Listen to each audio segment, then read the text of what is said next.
प्रभो नित्यानंदा श्री अद्वैत गदाधर श्रीवासदि गौर भक्तवृंद।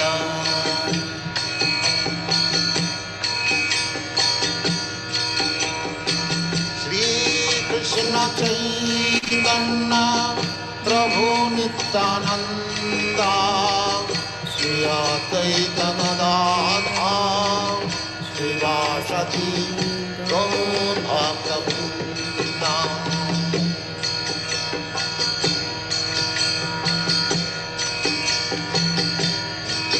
Hare Krishna, Krishna Krishna, Hare Hare, Hare Rama, Rama Rama, Hare Hare. Hare Krishna, Krishna Krishna, Hare Hare, Hare Rama, Rama Rama, Hare Hare. Hare Krishna, Krishna Krishna, Hare Hare, Hare Rama, Rama Rama, Hare Hare. Hare Krishna, Krishna Krishna, Hare Hare, Hare Rama, Rama Rama, Hare Hare. Hare Krishna, Krishna Krishna, Hare Hare, Hare Rama, Rama Rama, Hare Hare. Hare Krishna,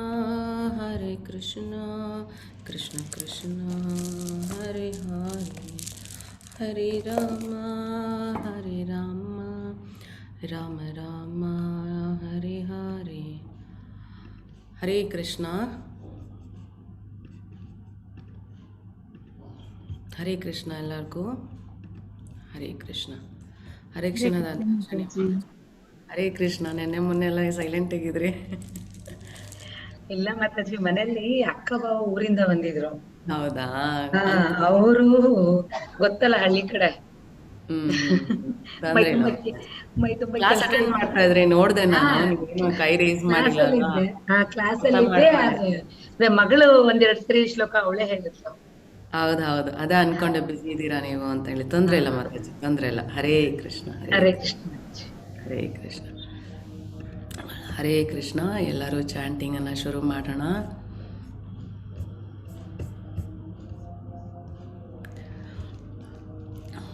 जय श्री कृष्ण चैतन्य प्रभु नित्यानंद श्री अद्वैत गदाधर श्रीवासादि गौर भक्त वृंदा. हरे कृष्ण कृष्ण कृष्ण हरे हरे, हरे राम राम राम हरे हरे. हरे कृष्ण कृष्ण कृष्ण हरे हरे, हरे राम राम राम हरे हरे. हरे कृष्ण कृष्ण कृष्ण हरे हरे, हरे राम राम हरे हरे. हरे कृष्ण कृष्ण कृष्ण हरे हरे, हरे राम राम हरे हरे. हरे कृष्ण कृष्ण हरे हरे, हरे राम राम हरे हरे. हरे कृष्ण कृष्ण हरे हरे, हरे राम राम हरे हरे. हरे कृष्ण कृष्ण हरे हरे, हरे राम राम हरे हरे. हरे कृष्ण कृष्ण हरे हरे, हरे राम राम हरे हरे. हरे कृष्ण कृष्ण हरे हरे, हरे राम राम हरे हरे. हरे कृष्ण कृष्ण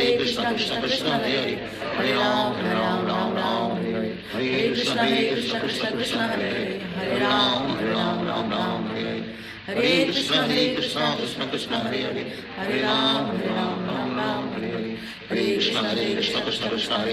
हरे राम राम हरे हरे. हरे कृष्ण कृष्ण हरे हरे, हरे Ram Ram Hare Hare.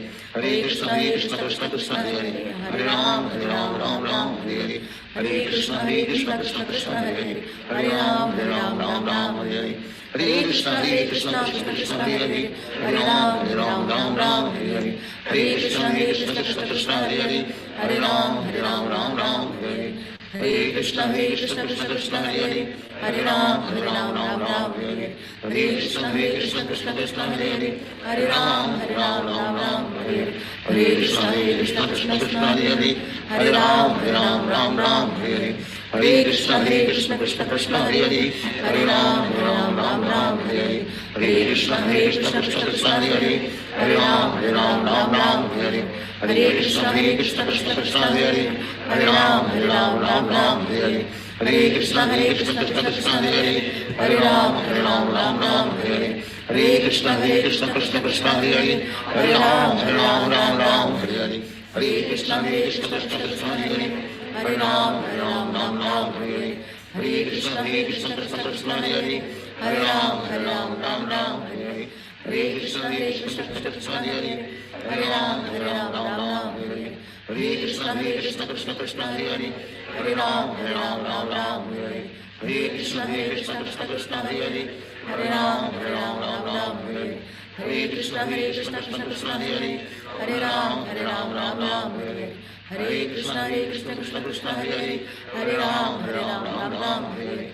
Hare Krishna Krishna Krishna Hare Hare, Hare Ram Ram Hare Hare, Hare Krishna Krishna Krishna Hare Hare, Hare Ram Ram Hare Hare, Hare Krishna Krishna Krishna Hare Hare, Hare Ram Ram Hare Hare, Hare Krishna Krishna Krishna Hare Hare, Hare Ram Ram Hare Hare, Hare Krishna Krishna Krishna Hare Hare, Hare Ram Ram Hare Hare, Hare Krishna Krishna Krishna Hare Hare, Hare Ram Ram Hare Hare, Hare Krishna Krishna Krishna Hare Hare, Hare Ram Ram Hare Hare, Hare Krishna Krishna Krishna Hare Hare, Hare Ram Ram Hare Hare, Hare Krishna Krishna Krishna Hare Hare, Hare Ram Ram Hare Hare, Hare Krishna Krishna Krishna Hare Hare, Hare Ram Ram Hare Hare, Hare Krishna Krishna Krishna Hare Hare, Hare Ram Ram Hare Hare, Hare Krishna Krishna Krishna Hare Hare, Hare Ram Ram Hare Hare, Hare Krishna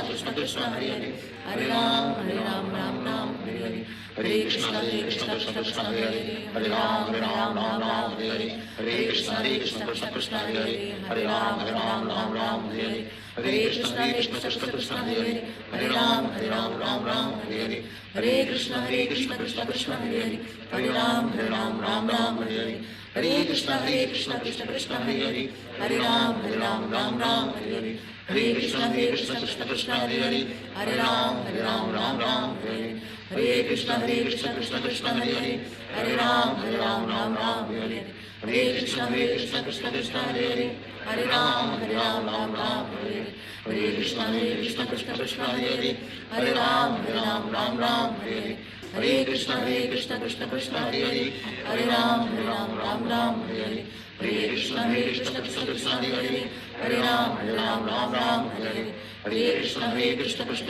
Hare, Hare Ram Ram Hare Hare, Hare Krishna Krishna Krishna Hare Hare, Hare Ram Ram Hare Hare, Hare Krishna Krishna Krishna Hare Hare, Hare Ram Ram Hare Hare, Hare Krishna Krishna Krishna Hare Hare, Hare Ram Ram Hare Hare, Hare Krishna Krishna Krishna Hare Hare, Hare Ram Ram Hare Hare, Hare Krishna Krishna Krishna Hare Hare, Hare Ram Ram Hare Hare, Hare Krishna Krishna Krishna Hare Hare, Hare Ram Ram Hare Hare, Hare Krishna Krishna Krishna Hare Hare, Hare Ram Ram Hare Hare, Hare Krishna Krishna Krishna Hare Hare, Hare Ram Ram Hare Hare, Hare Krishna Krishna Krishna Hare Hare, Hare Ram Ram Hare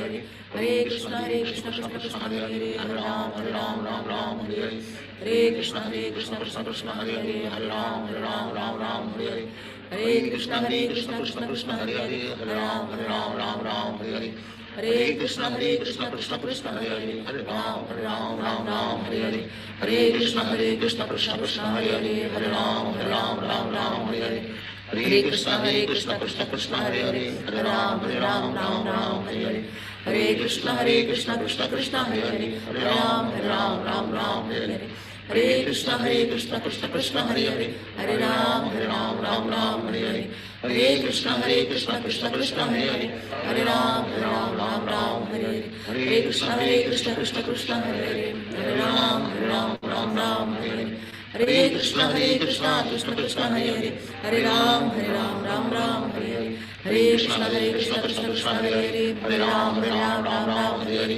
हरे Krishna Krishna Krishna Hare Hare Hare Ram Ram Hare Hare Hare Krishna Krishna Krishna Hare Hare Hare Ram Ram Hare Hare Hare Krishna Krishna Krishna Hare Hare Hare Ram Ram Hare Hare Hare Krishna Krishna Krishna Hare Hare Hare Ram Ram Hare Hare Hare Krishna Krishna Krishna Hare Hare Hare Ram Ram Hare Hare Hare Krishna Krishna Hare Hare Hare Ram Ram Hare Hare Hare Krishna Krishna Hare Hare Hare Ram Ram Hare Hare Hare Krishna Krishna Hare Hare Hare Ram Ram Hare Hare Hare Krishna Krishna Hare Hare Hare Ram Ram Hare Hare Hare Krishna Krishna Hare Hare Hare Ram Ram Hare Hare Hare Krishna Krishna Hare Hare Hare Ram Ram Hare Hare Hare Krishna Krishna Hare Hare Hare Ram Ram Hare Hare Hare Krishna Krishna Hare Hare Hare Ram Ram Hare Hare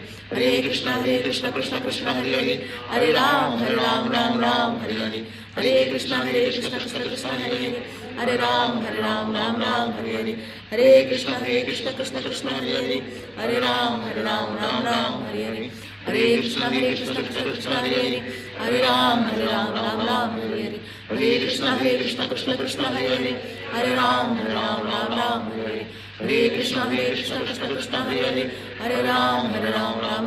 Hare Hare Hare Krishna Krishna Hare Hare Hare Ram Ram Hare Hare Hare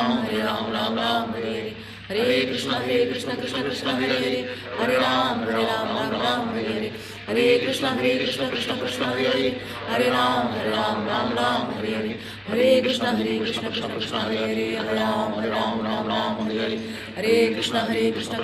Hare Hare Hare Ram Ram Hare Hare Hare Krishna Krishna Hare Hare Hare Ram Ram Hare Hare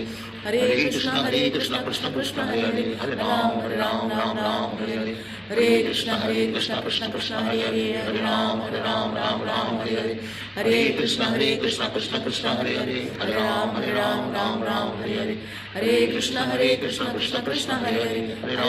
Ram Hare Hare Hare Krishna Krishna Hare Hare Hare Ram Ram Hare Hare Hare Krishna Krishna Hare Hare Hare Ram Ram Hare Hare Hare Krishna Krishna Hare Hare Hare Ram Ram Hare Hare Hare Krishna Krishna Hare Hare Hare Ram Ram Hare Hare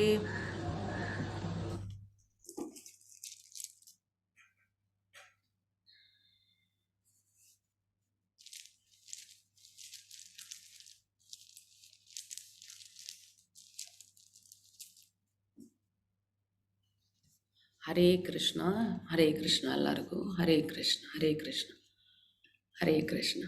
so ಎಲ್ಲರೂ ನಿನ್ನೆ ಭಕ್ತಿ ಯೋಗದ ಬಗ್ಗೆ ತಿಳ್ಕೊಂಡ್ವಿ. ಯಾವ್ಯಾವ ಭಕ್ತಿ ಮಾಡ್ಲಿಕ್ಕೆ ಆಗ್ತು ಅಂತ ನೋಡಿದ್ರ 9 ವಿಧಗಳಲ್ಲಿ ಯಾವ್ದು ಮಾಡ್ತಾ ಇದ್ದೀರಾ ನೀವು ಅಂತ ಅರ್ಥ ಮಾಡ್ಕೊಳ್ಳಿಕ್ಕಾಯ್ತಾ? ಮೆಸೇಜಲ್ಲಿ ಹಾಕ್ತೀರಾ ಯಾವ ಭಕ್ತಿಯನ್ನ ಮಾಡ್ತಾ ಇದ್ದೀರಾ ಅಂತ. ಹರೇ ಕೃಷ್ಣ ವಸಂತ ಮಾತಾಜಿ, ವಿಠೋಬ ನಾಯಕ್ ಪ್ರಭುಜಿ, ಹರೇ ಕೃಷ್ಣ. ಸೊ ಇವತ್ತು 13ನೇ ಅಧ್ಯಾಯಕ್ಕೆ ಹೋಗ್ತಾ ಇದ್ದೇವೆ. ತುಂಬ ಮುಖ್ಯವಾದ ಅಧ್ಯಾಯ. ಯಾಕಂದರೆ ಇಲ್ಲಿಂದ ನಾನು ನಿನ್ನೆ ನಿಮ್ಗೆ ತಿಳಿಸ್ಕೊಟ್ಟ ಹಾಗೆ ಜ್ಞಾನ ಯೋಗ ಶುರು ಆಗುತ್ತೆ. ಸೊ ಯಾಕೆ ಕೃಷ್ಣ ಜ್ಞಾನ ಯೋಗದ ಬಗ್ಗೆ ಮಾತಾಡ್ತಾ ಇದ್ದಾರೆ, ನಮಗೆಲ್ಲ ಜ್ಞಾನ ಯಾಕೆ ಬೇಕು ಅನ್ನೋದನ್ನೆಲ್ಲ ಇವತ್ತಿನ ಅಧ್ಯಾಯದಿಂದ ಕೊನೆಯ ಅಧ್ಯಾಯದವರೆಗೂ ತಿಳ್ಕೊಳ್ಳೋಣ. ಸೊ ಕೊನೆಯ 6 ಅಧ್ಯಾಯಗಳು. ಸೊ ಅಧ್ಯಾಯಗಳನ್ನು ಶುರು ಮಾಡೋಕ್ಕಿಂತ ಮುಂಚೆ ಭಗವಂತನ ಪ್ರಾರ್ಥನೆಯನ್ನು ಮಾಡೋ ಹಾಗೆ ಇವತ್ತು ಸಹ ಮಾಡೋಣ.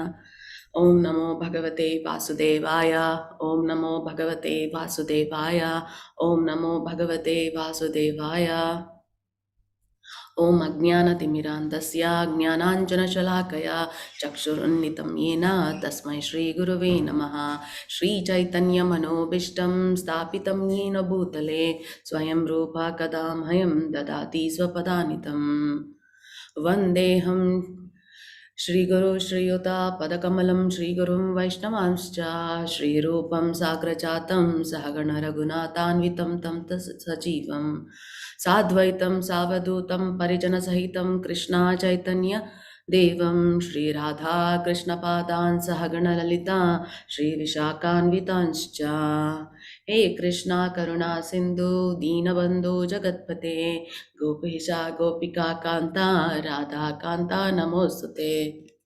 तप्त कांचन गौरांगी राधे वृंदावनेश्वरी वृषभानुसुते देवी प्रणमामि हरिप्रिये वाञ्छाकल्पतरुभ्यश्च कृपा सिन्धुवय एव च पतितानां पावनेभ्यो वैष्णवेभ्यो नमो नमः। नमो ॐ विष्णुपादाय कृष्णपृष्ठाय भूतले श्रीमते भक्तिवेदान्ता स्वामिन् इति नामिने। नमस्ते सारस्वते देवे गौरवाणी प्रचारिणे निर्विशेष शून्यवादी पाश्चात्य देशतारिणे। जय श्री कृष्ण चैतन्य प्रभु नित्यानंद श्री अद्वैत गदाधर श्रीवासादि गौर भक्त वृंद। हरे कृष्णा कृष्णा कृष्णा हरे हरे हरे राम राम राम हरे हरे। ನನ್ನ ಶಿಕ್ಷಾ ಗುರುಗಳಾದ ಹಾಗೂ ಶ್ರೀ ಶ್ರೀ ರಾಧಾ ಗೋವಿಂದ ಇಸ್ಕಾನ್ ಮಂಗಳೂರು ದೇವಸ್ಥಾನದ ಅಧ್ಯಕ್ಷರು ಆದ ನಾಮನಿಷ್ಠ ದಾಸರ ಆಶೀರ್ವಾದ ಪಡ್ಕೊಂಡು ಶ್ರೀ ಶ್ರೀ ರಾಧಾ ಗೋವಿಂದನ ಸೇವೆಗೋಸ್ಕರ ಇವತ್ತಿನ ಕ್ಲಾಸ್ನ ಶುರು ಮಾಡೋಣ. ಹರೇ ಕೃಷ್ಣ ಎಲ್ಲರಿಗೂ ಹರೇ ಕೃಷ್ಣ. ಸೊ ಇವತ್ತಿನ ಅಧ್ಯಾಯ 13 ಕ್ಷೇತ್ರಜ್ಞ ವಿಭಾಗ ಯೋಗ. ಅಂದರೆ ಪ್ರಕೃತಿ ಅಂದರೆ ಯಾರು, ಪುರುಷ ಅಂದರೆ ಯಾರು ಮತ್ತು ಪ್ರಜ್ಞೆ, ಇವೆಲ್ಲದರ ಬಗ್ಗೆ ನಾವು ಇವತ್ತಿನ ಅಧ್ಯಾಯದಲ್ಲಿ ತಿಳಿದುಕೊಳ್ತೇವೆ. ಸೊ ನಾನು ನಿಮಗೆ ಮುಂಚೆನೆ ತಿಳಿಸ್ದಾಗೆ ಭಗವದ್ಗೀತೆನ 3 ಭಾಗಗಳಾಗಿ ವಿಂಗಡಿಸ್ಬೋದು. ಮೊದಲನೇ ಅಧ್ಯಾಯದಿಂದ 6ನೇ ಅಧ್ಯಾಯವರೆಗೂ ಭಗವಂತ ಕರ್ಮಯೋಗದ ಬಗ್ಗೆ, 7ರಿಂದ 12ರವರೆಗೂ ಭಕ್ತಿ ಯೋಗದ ಬಗ್ಗೆ, ಅದು 3ರಿಂದ 18ರವರೆಗೂ ಜ್ಞಾನ ಯೋಗದ ಬಗ್ಗೆ ತಿಳಿಸ್ಕೊಡ್ತಾ ಇದ್ದಾರೆ. ಸೊ ಈ ಭಕ್ತಿಯೇ ಪ್ರಧಾನವಾಗಿದ್ದಾರೆ. ಯಾಕಂದರೆ ಭಗವಂತನನ್ನು ನೀವು ಮುಂಚೆ ಅವರು ಮಾತಾಡಲಿಕ್ಕೆ ಶುರು ಮಾಡಿದಾಗಿಂದ ಹಿಂದಿನ ಅಧ್ಯಾಯದವರೆಗೂ ಭಗವಂತ ಭಕ್ತಿ ಯೋಗವೇ ಪ್ರಧಾನ, ಭಕ್ತಿಯೇ ಪ್ರಧಾನವಾಗಿದೆ ಅಂತ ತಿಳಿಸ್ಕೊಟ್ರು ಅಲ್ವಾ. ಸೊ ಭಕ್ತಿನೇ ಪ್ರಧಾನ ಆಗಿರಬೇಕಾದ್ರೆ ಜ್ಞಾನವನ್ನು ಯಾಕೆ ನಮಗೆ ಕೊನೆಯ 6 ಅಧ್ಯಾಯಗಳಲ್ಲಿ ಕೊಟ್ಟಿದ್ದಾರೆ, ಏನಕ್ಕೆ ಇದನ್ನು ಪ್ರಸ್ತಾಪ ಮಾಡ್ತಾ ಇದ್ದಾರೆ, ಅದು ನಾವೆಲ್ಲ ತಿಳ್ಕೊಬೇಕಾಗತ್ತೆ. ತುಂಬ ಇಂಪಾರ್ಟೆಂಟು. ಯಾಕಂದರೆ ಇಡೀ ಭಗವದ್ಗೀತೆಯಲ್ಲಿ ಭಗವಂತ ಹೇಳುವುದೊಂದೇ, ಇಡೀ ಭಗವದ್ಗೀತೆ ಸಾರಾಂಶ ತಗೊಂಡ್ರು ಒಂದೇ, ಭಕ್ತಿ ಮಾಡಬೇಕು ಅಲ್ವಾ, ಭಕ್ತಿ ಮಾಡಬೇಕು ಅಂತ ಇದೆ. ಸೊ ಮೊದಲನೇ 6 ಅಧ್ಯಾಯಗಳು ಭಕ್ತಿಯ ಮೂಲಕ ಕೆಲಸವನ್ನು ಹೇಗೆ ಸಾಧಿಸುವುದು ಅಲ್ವಾ, ನಮ್ಮ ಕೆಲಸಗಳನ್ನು ಹೇಗೆ ಮಾಡೋದು, ಭಕ್ತಿಯ ಮೂಲಕ ಹೇಗೆ ಸಾಧಿಸುವುದು ಅಂತ ಚರ್ಚಿಸಿದ್ದಾರೆ. ಮತ್ತು ಕೊನೆಯ 6 ಜ್ಞಾನದ ಮೂಲಕ ಅದನ್ನು ಹೇಗೆ ಸಾಧಿಸಬಹುದು, ಜ್ಞಾನದ ಮೂಲಕ ನಮ್ಮ ಕೆಲಸಗಳನ್ನು ಭಕ್ತಿಯಿಂದ ಕೆಲಸ ಮಾಡ್ತೀವಲ್ಲ, ಆ ಥರ ಕೆಲಸ ಮಾಡೋದಕ್ಕೆ ನಮ್ಗೆ ಜ್ಞಾನ ಬೇಕಾಗತ್ತಲ್ವಾ. ಆ ಜ್ಞಾನವನ್ನು ನಮಗೆ ಭಗವಂತ ಈ ಕೊನೆಯ 6 ಅಧ್ಯಾಯದಲ್ಲಿ ತಿಳಿಸ್ಕೊಡ್ತಾರೆ. ಮತ್ತು ಮಧ್ಯದ 6 ಅಧ್ಯಾಯಗಳು ಅಮೃತ ಅಲ್ವಾ, ಭಕ್ತಿಯ ಬಗ್ಗೆನೇ ಮಾತಾಡಿದ್ದಾರೆ ಕೃಷ್ಣ. ಸೊ ಅಲ್ಲದೆ 12ನೇ ಅಧ್ಯಾಯದಲ್ಲಿ ಕೃಷ್ಣ ತನ್ನ ಭಕ್ತರನ್ನು ಜನನ ಮತ್ತು ಮರಣದಿಂದ ವೈಯಕ್ತಿಕವಾಗಿ ಹೇಗೆ ಬಿಡುಗಡೆ ಮಾಡುತ್ತಾನೆ ಎಂಬುದನ್ನು ವಿವರಿಸಿದ್ದಾರೆ. ಸೊ ನಿನ್ನೆ ಅಧ್ಯಾಯದಲ್ಲಿ ನಾವು ಅದನ್ನು ನೋಡಿದ್ವಿ, ಹೇಗೆ ನಾವು ಈ ಸಂಸಾರದ ಸಾಗರದಿಂದ ಮುಕ್ತಿಯನ್ನು ಪಡ್ಕೋಬಹುದು ಅಂತ ಹೇಳಿ ಭಗವಂತ ತಿಳಿಸ್ಕೊಟ್ರು ಅಲ್ವಾ. ಸೊ ನಾವು ಈ ಸಂಸಾರ ಸಾಗರದಿಂದ, ಈ ಜನನ ಮತ್ತು ಮರಣ ಎನ್ನುವ ಚಕ್ರದಿಂದ ಹೇಗೆ ಬಿಡುಗಡೆ ಹೊಂದಬೇಕು, ಅದಕ್ಕೆ ಜ್ಞಾನ ಬೇಕಲ್ವಾ. ಆ ಜ್ಞಾನವನ್ನು 6 ಅಧ್ಯಾಯ, ಕೊನೆಯ 6 ಅಧ್ಯಾಯ ಭೌತಿಕ ಪ್ರಪಂಚದಿಂದ ತಮ್ಮನ್ನು ಹೊರತೆಗೆಯಲು ಅಗತ್ಯವಾದ ತಾತ್ವಿಕ ಜ್ಞಾನವನ್ನು ಒದಗಿಸುತ್ತವೆ. ತುಂಬ ಇಂಪಾರ್ಟೆಂಟು ನಮಗೆ ಕೊನೆಯ 6 ಅಧ್ಯಾಯ. ಮಾಯೆಯಿಂದ ನಮ್ಮ ಬೇರ್ಪಡುವಿಕೆ ಮತ್ತು ಕೃಷ್ಣನ ಜೊತೆಗೆ ನಮ್ಮ ಬಾಂಧವ್ಯವನ್ನು ಮತ್ತೆ ಪಡೆಯಲು ಅಂದರೆ ಮುಂಚೆ ನಾವು ಕೃಷ್ಣನ ಜೊತೆನೇ ಇರ್ತೇವೆ, ಕೃಷ್ಣ ಯಾರು ಅಂತ ತಿಳಿದಿರ್ತೇವೆ. ಆದರೆ ಕಾಲಕ್ರಮೇಣ ನಾವು ಮಾಡಿರುವ ಕರ್ಮಗಳು ಅಥವಾ ನಾವು ಮಾಡಿರುವ ಕಾರ್ಯಗಳ ಅನುಸಾರವಾಗಿ ಆ ಕರ್ಮ ಫಲದ ಅನುಭವದಿಂದ ನಾವೆಲ್ಲ ಅವನನ್ನು ಮರ್ತಿದ್ದೇವೆ. ಯಾಕೆ ಮರ್ತಿದ್ದೇವೆ, ನಮಗಿರುವ ಈ ದೇಹದ ಗುಣವೇ ಹಾಗೆ. ಯಾವಾಗ ಪ್ರಕೃತಿಗೆ ಬರ್ತೇವೋ ನಾವು ಭಗವಂತನನ್ನು ಮರ್ತು ಬಿಡ್ತೇವೆ. ಸೊ ನಾವು ಮರ್ತಿರೋ ಆ ಭಗವಂತನ ಬಾಂಧವ್ಯವನ್ನು ಪಡೆಯಲು ಜ್ಞಾನದ ಸಹಾಯ ಪಡೆಯಬೇಕು, ಅದು ಸಹಾಯ ಮಾಡೇ ಮಾಡುತ್ತೆ. ಸೊ ಆದದ್ದರಿಂದ ನಾವು ಜ್ಞಾನವನ್ನು ಭಕ್ತಿ ಸಾಧಿಸಲು ಸಾಧನವಾಗಿ ಬಳಸಿದಾಗ ಅದು ಭಕ್ತಿಯ ಒಂದು ಭಾಗವಾಗುತ್ತದೆ. ತುಂಬ ಇಂಪಾರ್ಟೆಂಟ್ ಅಲ್ವಾ? ಒಬ್ಬ ಮನುಷ್ಯನಿಗೆ ಈಗ ನೀವು ತುಂಬ ಜನ ನೋಡ್ಬೋದು, ನಿಮ್ಮ ಹಿರಿಯರೆಲ್ಲ ಪೂಜೆ ಪುನಸ್ಕಾರ ಕರ್ತವ್ಯಗಳು ಅದೆಲ್ಲ ಮಾಡ್ತಾ ಇರ್ತಾರೆ. ಸೊ ನಿಮಗೆ ಎಷ್ಟೋ ಜನಕ್ಕೆ ನಮಗೆ ಪ್ರಶ್ನೆ ಬಂದ್ಬಿಡುತ್ತೆ, ಯಾಕೆ ಹೀಗೆ ಮಾಡಬೇಕು, ಯಾಕೆ ಹಾಗೆ ಮಾಡಬೇಕು ಗೊತ್ತಿರೋದಿಲ್ಲ. ಈ ಚಿಕ್ಕ ಮಕ್ಳಂತೂ ತುಂಬ ಕ್ವಶನ್ಸ್ ಕೇಳ್ತಾ ತಿಂದ್ಬಿಡ್ತಾರಲ್ವಾ, ನಮ್ಗೆ ಉತ್ತರನೇ ಗೊತ್ತಿರಲ್ಲ. ಅಯ್ಯೋ ನಾವು ಹಿಂಗೆ ಮಾಡಬೇಕು ಮಗನೆ ಅಂತ ಹೇಳ್ತೀವಿ. ಅಂದರೆ ಎಷ್ಟೋ ಕೆಲಸಗಳನ್ನು ಅಥವಾ ಪೂಜೆಗಳನ್ನು ಕಾರ್ಯಗಳನ್ನು ಅಥವಾ ಸಂಪ್ರದಾಯವಾಗಿ ಬಂದಿರೋ ಯಜ್ಞಗಳನ್ನು ಮಾಡೋದು ಅಥವಾ ಏನೇ ಇರಲಿ, ಏನೇ ನಿಯಮಗಳಿರಲಿ, ಅದನ್ನು ಪಾಲಿಸ್ಬೇಕಾದ್ರೆ ಯಾಕೆ ಮಾಡ್ತಾ ಇದ್ದೀವಿ, ಏನಕ್ಕೆ ಮಾಡ್ತಿದ್ದೀವಿ, ಹೀಗೆ ಮಾಡಿದ್ರೆ ಏನಾಗುತ್ತೆ, ಹಾಗೆ ಮಾಡಿದ್ರೆ ಏನಾಗುತ್ತೆ, ಏನು ಫಲ, ಏನು ಪ್ರಯೋಜನ, ಇವನ್ನೆಲ್ಲ ನಾವು ತಿಳ್ಕೊಂಡು ಮಾಡಿದಾಗ ಇನ್ನೂ ಪರ್ಫೆಕ್ಟಾಗಿ ಮಾಡ್ತೀವಿ ಅಲ್ವಾ? ಸೊ ಹಾಗಾಗಿ ನಾವು ಭಕ್ತಿ ಸೇವೆಯನ್ನು ಮಾಡಬೇಕಾದ್ರೂ ಸಹ ಜ್ಞಾನವನ್ನು ಪಡ್ಕೊಂಡು ಯಾಕೆ ಮಾಡಬೇಕು. ನಾನು ಸುಮ್ಮನೆ ನಿಮಗೆ ದಿನ ಚಾಂಟಿಂಗ್ ಮಾಡಿ ಜಪ ಮಾಡಿ ಯಾಕೆ ಮಾಡಬೇಕು, ಯಾಕೆ ಭೌತಿಕ ಜಗತ್ತಲ್ಲಿರಬೇಕು, ಯಾಕೆ ನಾವು ಆಧ್ಯಾತ್ಮಿಕ ಜಗತ್ತಿಗೆ ಹೋಗಬೇಕು, ಇವೆಲ್ಲ ನೀವು ಸರಿಯಾಗಿ ತಿಳಿದಾಗ ನಿಮ್ಮನ್ನು ಯಾವುದೇ ಪರಿಸ್ಥಿತಿಯಲ್ಲೂ ನಿಮ್ಮ ಇಂದ್ರಿಯಗಳಾಗಲಿ ಅಥವಾ ನಿಮ್ಮ ಮನಸ್ಸಾಗಲಿ ಅಥವಾ ನಿಮ್ಮ ಸುತ್ತಮುತ್ತ ಇರುವ ಪ್ರಕೃತಿ ಅಂದರೆ ಜನರಾಗ್ಲೂಬೋದು ಪರಿಸ್ಥಿತಿ ಆಗ್ಲೂಬೋದು ಯಾವುದೂ ಸಹ ನಿಮ್ಮನ್ನು ಡಿಸ್ಟರ್ಬ್ ಮಾಡಲಿಕ್ಕಾಗಲ್ಲ. ನಿಮ್ಮನ್ನು ಯಾವುದೇ ಕಾರಣಕ್ಕೂ ಆಧ್ಯಾತ್ಮಿಕ ದಾರಿಯಿಂದ ಆ ಕಡೆ ಈ ಕಡೆ ಹೋಗಲಿಕ್ಕೆ ಸಮಯನೇ ಬರೋದಿಲ್ಲ, ಪ್ರಮೇಯನೇ ಬರೋದಿಲ್ಲ. ಸೊ ಹೀಗಾಗಿ ನಾವೇನು ಮಾಡಬೇಕು, ಜ್ಞಾನವನ್ನು ಉಪಯೋಗಿಸ್ಕೊಂಡು ಭಕ್ತಿ ಯೋಗವನ್ನು ಮಾಡೋಕ್ಕೆ ಪ್ರಯತ್ನ ಪಡಬೇಕು. ಸೊ ಆ ಜ್ಞಾನವನ್ನು ಭಗವಂತ ನಮಗೆ ಈ 13 ಅಧ್ಯಾಯಗಳಲ್ಲಿ 13ನೇ ಅಧ್ಯಾಯಗಳಿಂದ 18ನೇ ಅಧ್ಯಾಯದವರೆಗೂ ತಿಳಿಸ್ಕೊಡ್ತಾರೆ. ಜಯಲಕ್ಷ್ಮಿ ಮಾತಾಜಿ ಹೇಳಿ. ಹರೇ ಕೃಷ್ಣ ಮಾತಾಜಿ. ಹರೇ ಕೃಷ್ಣ. ಅರ್ಜುನ ಉವಾಚ ಪ್ರಕೃತಿಂ ಪುರುಷಂ ಚೈವ ಕ್ಷೇತ್ರಂ ಕ್ಷೇತ್ರಜ್ಞಮೇವ ಚ ಏತದ್ವೇದಿತೋ ಮಿಚ್ಛಾಮಿ ಜ್ಞಾನಂ ಜ್ಞೇಯ ಚ ಕೇಶವ. ಶ್ರೀ ಭಗವಾನ್ ಉವಾಚ ಇದಂ ಶರೀರಂ ಕಾಂತೇಯ ಕ್ಷೇತ್ರಮಿತ್ಯಭಿಧೀಯತೆ ಏತದ್ಯೋ ವೇತ್ತಿ ತಂ ಪ್ರಾಹುಂ ಕ್ಷೇತ್ರಜ್ಞ ಇತಿ ತದ್ದಿಥ.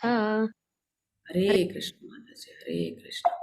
ಸೊ ಇಲ್ಲಿ ಅರ್ಜುನ ಪ್ರಶ್ನೆಯನ್ನ ಕೇಳ್ತಾರೆ, ಅದಕ್ಕೆ ಕೃಷ್ಣ ಉತ್ತರ ಕೊಟ್ಟಿದ್ದಾರೆ. ಅರ್ಜುನನ ಪ್ರಶ್ನೆ ಏನು? ಅರ್ಜುನನು ಹೇಳಿದನು, ಪ್ರೀತಿಯ ಕೃಷ್ಣನೇ, ನಾನು ಪ್ರಕೃತಿ, ಪುರುಷ, ಕ್ಷೇತ್ರ, ಕ್ಷೇತ್ರಜ್ಞ, ಜ್ಞಾನ ಮತ್ತು ಜ್ಞಾನದ ಗುರಿ ಇವನ್ನು ತಿಳಿದುಕೊಳ್ಳಲು ಬಯಸುತ್ತೇನೆ. ಅರ್ಜುನನ್ಗೆ ಭಕ್ತಿ ಯೋಗದ ಬಗ್ಗೆ ತಿಳಿಸ್ಕೊಡಿದ್ರು, ಕರ್ಮಯೋಗದ ಬಗ್ಗೆ ತಿಳಿಸ್ಕೊಟ್ರು. ಅದಾದ್ಮೇಲೂ ಅರ್ಜುನನಿಗೆ ಪ್ರಶ್ನೆ ಇದೆ. ಯಾಕೆ ಪ್ರಶ್ನೆ ಬರುತ್ತೆ ಅರ್ಜುನನ್ಗೆ? ಇಲ್ಲಿ ನಾವು ಅರ್ಜುನನ ಪರಿಸ್ಥಿತಿಯನ್ನು ಅರ್ಥ ಮಾಡ್ಕೋಬೇಕು. ಅರ್ಜುನ ಸಾಮಾನ್ಯ ಮನುಷ್ಯ ಅಲ್ಲ, ತನ್ನ ಗುರುಗೆ ಶ್ರೇಷ್ಠವಾದ ತುಂಬ ಪ್ರಿಯವಾದ ಶಿಷ್ಯ ಅವರು. ಅಂದರೆ ಅಷ್ಟು ಚಾಣಾಕ್ಷತೆ, ಅಷ್ಟು ಅವರಲ್ಲಿ ಏನಿದೆ ಅಂದರೆ ದೃಢತೆ ಮನಸ್ಸಲ್ಲಿ, ಎಲ್ಲವನ್ನ ಮಾಡಬೇಕು. ಶಿವನನ್ನೇ ಯುದ್ಧದಲ್ಲಿ ಸೋಲಿಸಿ ಪಾಶುಪತಾಸ್ತ್ರವನ್ನು ಪಡ್ಕೊಂಡವರು, ಇಂದ್ರರಿಂದ, ಚಂದ್ರರಿಂದ, ಅಗ್ನಿಯಿಂದ, ಬೇರೆ ಬೇರೆ ಆಯುಧಗಳನ್ನು ಪಡ್ಕೊಂಡವರು. ಹಾಗೆ ಹನುಮಂತನೇ ಅವರ ರಥದ ಮೇಲೆ ಧ್ವಜವಾಗಿ ನಿಂತು ಅವ್ರ ಜೊತೆ ಇದ್ದಾರೆ. ಸೊ ಇವೆಲ್ಲ ಇದ್ದಾಗ ನಮ್ಗೆ ಅರ್ಥ ಆಗುತ್ತೆ, ಅರ್ಜುನ ಸಾಮಾನ್ಯ ಮನುಷ್ಯ ಅಲ್ಲ, ಅವನು ಸಾಮಾನ್ಯ ಮನುಷ್ಯ ಅಲ್ಲ. ಭಗವಂತ ಶ್ರೀಕೃಷ್ಣ ಅವರನ್ನು ಆಯ್ಕೆ ಮಾಡಿದ್ದಾರೆ ಭಗವದ್ಗೀತೆ ಹೇಳಲಿಕ್ಕೆ. ಭಗವದ್ಗೀತೆ ಹೇಳಬೇಕು ಅನ್ನೋದು ಕೃಷ್ಣನ ಪ್ಲಾನ್ ಅಲ್ವಾ? ಅವರ ವ್ಯವಸ್ಥೆ ಅದಲ್ಲ. ಯಾಕಂದ್ರೆ ಅವ್ರು ಭೂಮಿ ಮೇಲೆ ಬರ್ತಾ ಇರೋದೇನಕ್ಕೆ? ನಮ್ಮನ್ನೆಲ್ಲ ಸುಮ್ಮನೆ ನೋಡ್ಕೊಂಡು ಹೋಗ್ಲಿಕ್ಕಾ? ಇಲ್ಲ, ಧರ್ಮ ಸಂಸ್ಥಾಪನೆ ಮಾಡೋಕ್ಕೆ, ಭಕ್ತರಿಗೆ ಅವರ ಜೀವನದ ಒಂದೊಂದು ಗಳಿಗೆಯನ್ನು ಲೀಲೆಗಳಾಗಿ ನಮಗೆ ಅವರನ್ನು ಸವಿಯೋಕ್ಕೆ ಅವಕಾಶ ಮಾಡಿಕೊಡೋದಕ್ಕೆ. ಸೊ ಧರ್ಮ ಸಂಸ್ಥಾಪನೆ ಮಾಡೋಕ್ಕೆ ಅವ್ರು ಭೂಮಿ ಮೇಲೆ ಬರ್ತಾ ಇದ್ದಾರೆ ಅಂದಮೇಲೆ ಧರ್ಮದ ಜ್ಞಾನ ಕೊಡಬೇಕಲ್ವಾ? ಸೊ ಹಾಗಾಗಿ ಅರ್ಜುನನ್ನ ಆಯ್ಕೆ ಮಾಡಿದ್ದಾರೆ. ಸೊ ಈಗ ಅರ್ಜುನ ಒಬ್ಬ ಒಳ್ಳೆ ಶಿಷ್ಯ. ಮೊದಲನೇ ಅಧ್ಯಾಯದಲ್ಲೇ ಅವ್ರು ಹೇಳಿದ್ರು, ನನಗೇನು ತಿಳಿತಿಲ್ಲ ಕೃಷ್ಣ, ದಯವಿಟ್ಟು ನನಗೆ ದಾರಿ ತೋರಿಸಿ ಅಂತ. ಸೊ ಒಳ್ಳೆ ಶಿಷ್ಯ ಏನು ಮಾಡ್ತಾರೆ? ಟೀಚರ್ ಹತ್ರ ಯಾವುದೇ ಥರದ ಪಾಠ ಕೇಳ್ತಾ ಇರ್ಬೇಕಾದ್ರೆ ಡೌಟು ಇಲ್ದಬಾರ್ದು, ಒಂದು ಡೌಟು ಇಲ್ದೋಗಿರೋ ಥರ ಎಲ್ಲವನ್ನ ಕೇಳಿ ತಿಳ್ಕೊತಾರೆ. ಅರ್ಜುನನು ಹಾಗೆ ಶ್ರೇಷ್ಠ ಶಿಷ್ಯ, ಜಗದ್ಗುರು ಆದ ಕೃಷ್ಣ. ಯಾಕಂದ್ರೆ ಅವನೇ ಎಲ್ಲವನ್ನ ರಚಿಸಿದ್ದಾನೆ. ಅವನಿಗಿಂತ ಚೆನ್ನಾಗಿ ಯಾರಿಗೆ ಗೊತ್ತು ನಿಯಮಗಳು, ತತ್ವಗಳು, ಹೇಗೆ ಬದುಕಬೇಕು, ಯಾವುದು ಸರಿ ಯಾವುದು ತಪ್ಪು ಎಲ್ಲ ಕೃಷ್ಣನಿಗೆ ಗೊತ್ತಿದೆ. ಹಾಗಾಗಿ ಕೃಷ್ಣನಲ್ಲಿ ಎಲ್ಲವನ್ನ ಪರಿಪರಿಯಾಗಿ ಪ್ರಶ್ನೆ ಮಾಡಿ ಕೇಳ್ತಾ ಇದ್ದಾರೆ. ಯಾಕಂದರೆ ಈಗ ಅವ್ರು ಯುದ್ಧ ಮಾಡ್ತಾರಲ್ಲ, ಯುದ್ಧ ಮಾಡಬೇಕಾದ್ರೆ ಅದನ್ನು ದೃಢ ಮನಸ್ಸಿಂದ ಮಾಡಬೇಕು, ಯಾವುದೇ ಕಾರಣಕ್ಕೂ ಗೊಂದಲದಿಂದ ಮಾಡಬಾರ್ದು. ದೃಢ ಮನಸ್ಸಿಂದ ಮಾಡಿ ತನ್ನ ಜೀವನವನ್ನು ಅದೇ ದೃಢ ನಿರ್ಧಾರದಲ್ಲಿ ಸ್ಥಿರ ಮನಸ್ಸಿನಾಗಿ ಭಗವಂತ ಹೇಳಿರುವ ಕಾರ್ಯಗಳನ್ನು ಮಾಡುವುದು, ಅವನು ಉಪದೇಶಿಸಿರುವ ಎಲ್ಲವನ್ನ ಪಾಲಿಸೋದು. ಹಾಗಾಗಿ ಇಲ್ಲಿ ನಾವು ಈ ಪ್ರಶ್ನೆಗೆ ಅದೇ ಮಹತ್ವ, ಅದನ್ನು ತಿಳ್ಕೊಬೇಕಾಗತ್ತೆ ನಾವು. ಯಾಕಂದರೆ ನಾವು ಒಳ್ಳೆ ವಿದ್ಯಾರ್ಥಿ ಆದರೆ ಡೌಟ್ ಇಟ್ಕೊಂಡು ಬಂದ್ಬಿಡಲ್ಲ, ಎಲ್ಲವನ್ನ ಕೇಳ್ಕೊತೀವಿ. ಸೊ ನಮಗೆ ಅರ್ಚನಾ ಆಗಿರೋ ಕಾರಣ ಈ ಸೌಭಾಗ್ಯ ಸಿಕ್ಕಿದೆ ಅಲ್ವಾ. ಸೊ ದೇವೋತ್ತಮ ಪುರುಷ ಹೇಳ್ತಾರೆ, ಕೌಂತೆಯ ಈ ದೇಹವನ್ನು, ಕ್ಷೇತ್ರವೊಂದು ದೇಹ, ನಮ್ಗೆ ಈ ದೇಹ ಇದೆಯಲ್ಲ ಕ್ಷೇತ್ರ, ದೇಹವನ್ನು ತಿಳಿದವನು ಕ್ಷೇತ್ರಜ್ಞ. ದೇಹವನ್ನು ಅರ್ಥ ಮಾಡಿಕೊಂಡು ಅದು ಏನು ಅಂತ ತಿಳಿದವನು ಕ್ಷೇತ್ರಜ್ಞ ಎಂದು ಕರೆಯುತ್ತಾರೆ. ಸೊ ಇಲ್ಲಿ ನೀವು ನೋಡ್ಬೋದು, ಅರ್ಜುನ ಪ್ರಶ್ನೆ ಮಾಡ್ತಾರೆ, ಪ್ರಕೃತಿ ಎಂದರೆ ಏನು? ಅದಕ್ಕೆ ಉತ್ತರವಾಗಿ ಭಗವಂತ ಕೊಡೋದು ಭೌತಿಕ ಪ್ರಕೃತಿ. ಈಗ ನಮ್ಮ ಸುತ್ತಮುತ್ತ ಕಾಣಿಸುತ್ತಲ್ವಾ ಪ್ರಕೃತಿ, ಅದುವೇ ಭೌತಿಕ ಪ್ರಕೃತಿ. ಪುರುಷ ಅಂದರೆ ಭೋಕ್ತ ಪ್ರಕೃತಿಯ, ಅಂದ್ರೆ ಯಾರ್ಯಾರು ಇದನ್ನೆಲ್ಲ ಭೋಕ್ತ ಅಂದ್ರೆ ಎಂಜಾಯ್ ಮಾಡ್ತಾರೆ. ಸೊ ಭೌತಿಕ ಪ್ರಕೃತಿಯನ್ನ ಎಂಜಾಯ್ ಮಾಡೋರು ಮನುಷ್ಯರಲ್ಲ, ನಾವೆಲ್ಲ ಜೀವಾತ್ಮಗಳಲ್ಲ, ಪರಮಾತ್ಮ. ಪುರುಷ ಅಂದ್ರೆ ಕೃಷ್ಣನನ್ನ ಪುರುಷ, ಅದಕ್ಕೆ ನೀವು ನೋಡ್ಬಹುದು ಪುರುಷ ಸೂಕ್ತ ಅಂತ ಇದೆ, ಪುರುಷ ಅವನೇ ಪುರುಷ. ಹಾಗಾಗಿ ಭೋಕ್ತ, ಅವನು ಭೋಕ್ತಾರ.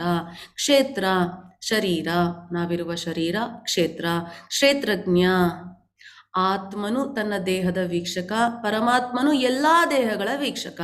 ಅಂದ್ರೆ ನಮ್ಮ ಈ ದೇಹ ಕ್ಷೇತ್ರ, ಈ ಕ್ಷೇತ್ರದಲ್ಲಿ ಇಬ್ರು ಕ್ಷೇತ್ರಜ್ಞರಿದ್ದಾರೆ. ಒಂದು ನಾವು, ಅದು ಆತ್ಮ. ನಾವು ಏನಾಗ್ತೀವಿ, ನಾವು ಇದೊಂದು ದೇಹದ ಬಗ್ಗೆ ಮಾತ್ರ ತಿಳ್ಕೊಂಡಿರ್ತೇವೆ. ಅಂದ್ರೆ ನನ್ನ ದೇಹದ ಬಗ್ಗೆ ತಿಳ್ಕೊಂಡಿರ್ತೇನೆ. ಆಕ್ಚುಲಿ ನಮ್ಮ ದೇಹದ ಬಗ್ಗೆ ನಮ್ಗೆ ಗೊತ್ತಿರಲ್ಲ ಎಷ್ಟೊಂದಲ್ವಾ. ಏನು ಪ್ರಾಬ್ಲಮ್ ಆಗಿದೆ ಅಂತ ನೋಡ್ಬೇಕಂದ್ರೆ ಡಾಕ್ಟ್ರ್ ಹತ್ರ ಹೋಗ್ತೇವೆ ಅಲ್ವಾ. ಸೊ ನಾವು ಕ್ಷೇತ್ರಜ್ಞ, ಒಂದು ಕ್ಷೇತ್ರಜ್ಞರು ನಾವು. ಅದ್ಯಾವುದು, ಈ ದೇಹದ ಬಗ್ಗೆ ಮಾತ್ರ ಜ್ಞಾನ ಇರುತ್ತೆ ನಮಗೆ. ಆದರೆ ಇನ್ನೊಬ್ಬ ಕ್ಷೇತ್ರಜ್ಞ ಇದ್ದಾರೆ, ಅವರೇ ಪರಮಾತ್ಮ. ಅವರು ಎಲ್ಲ ದೇಹಗಳ ವೀಕ್ಷಕ. ಅವರಿಗೆ ಎಲ್ಲಾರ ದೇಹದಲ್ಲಿ ಏನಾಗ್ತದೆ ಅಂತ ಗೊತ್ತು, ಯಾಕಂದ್ರೆ ಅವ್ರು ಎಲ್ಲಾರ ದೇಹದಲ್ಲೂ ಇದ್ದಾರೆ, ಒಳಗಡೆನೂ ಇದ್ದಾರೆ, ಹೊರಗಡೆನೂ ಇದ್ದಾರೆ. ಸೊ ಇಬ್ರು ಕ್ಷೇತ್ರಜ್ಞರು ಇರ್ತಾರೆ. ಜ್ಞಾನಂ ಅಂದ್ರೆ ಜ್ಞಾನ, ಕ್ಷೇತ್ರ ಮತ್ತು ಕ್ಷೇತ್ರಜ್ಞವನ್ನು ಅರ್ಥೈಸಿಕೊಳ್ಳುವುದು. ದೇಹ ಮತ್ತು ನಾವು ಆತ್ಮ ಮತ್ತೆ ಪರಮಾತ್ಮ ಯಾರು ಅಂತ ತಿಳ್ಕೊಳ್ಳೋದೆ ಜ್ಞಾನಂ. ಜ್ಞೇಯಂ, ಜ್ಞಾನದ ಗುರಿ ಯಾರು? ಭಗವಂತ, ಅದುವೇ ಪರಮಾತ್ಮ. ಸೊ ಈ 6 ಪ್ರಶ್ನೆಗಳಿಗೆ ಭಗವಂತ ಉತ್ತರವನ್ನ ಕೊಡ್ತಾರೆ.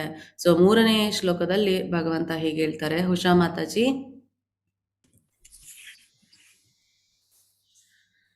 ಕ್ಷೇತ್ರಜ್ಞಂ ಚಾಪಿ ಮಾಂ ವಿದ್ಧಿ ಸರ್ವಕ್ಷೇತ್ರೇಷು ಭಾರತ. ಕ್ಷೇತ್ರ ಕ್ಷೇತ್ರಜ್ಞಯಾ ಜ್ಞಾನಂ ಯತ್ತಜ್ ಜ್ಞಾನಂ ಮತಂ ಮಮಃ. ಹರೇ ಕೃಷ್ಣ ಮಾತಾಜಿ. ಹರೇ ಕೃಷ್ಣ, ಹರೇ ಕೃಷ್ಣ. ಯಾಕೆ ಇವತ್ತು ಬೇರೆಯವ್ರು ಕೈ ರೇಸ್ ಮಾಡಿಲ್ಲ? ಕೈ ರೇಸ್ ಮಾಡಿ ದಯವಿಟ್ಟು ಯಾರಿಗಾರು ಶ್ಲೋಕ ಹೇಳೋಗಿದ್ರೆ. ಭರತ ವಂಶ ಶ್ರೇಷ್ಠನಾದ ಅರ್ಜುನನೇ, ಎಲ್ಲಾ ದೇಹಗಳಲ್ಲಿರುವ ಕ್ಷೇತ್ರಜ್ಞನು ನಾನೇ. ಅಂದ್ರೆ ನಮ್ಮೆಲ್ಲರ ಹೃದಯದಲ್ಲಿ ಪರಮಾತ್ಮನಿದ್ದಾನೆ, ಅವನೇ ಕ್ಷೇತ್ರಜ್ಞ. ಈ ದೇಹವನ್ನು, ಅದರ ಕ್ಷೇತ್ರಜ್ಞನನ್ನು ತಿಳಿಯುವುದೇ ಜ್ಞಾನ ಎನ್ನುವುದನ್ನು ನೀನು ಅರ್ಥ ಮಾಡಿಕೊಳ್ಳಬೇಕು. ಇದು ನನ್ನ ಅಭಿಪ್ರಾಯ.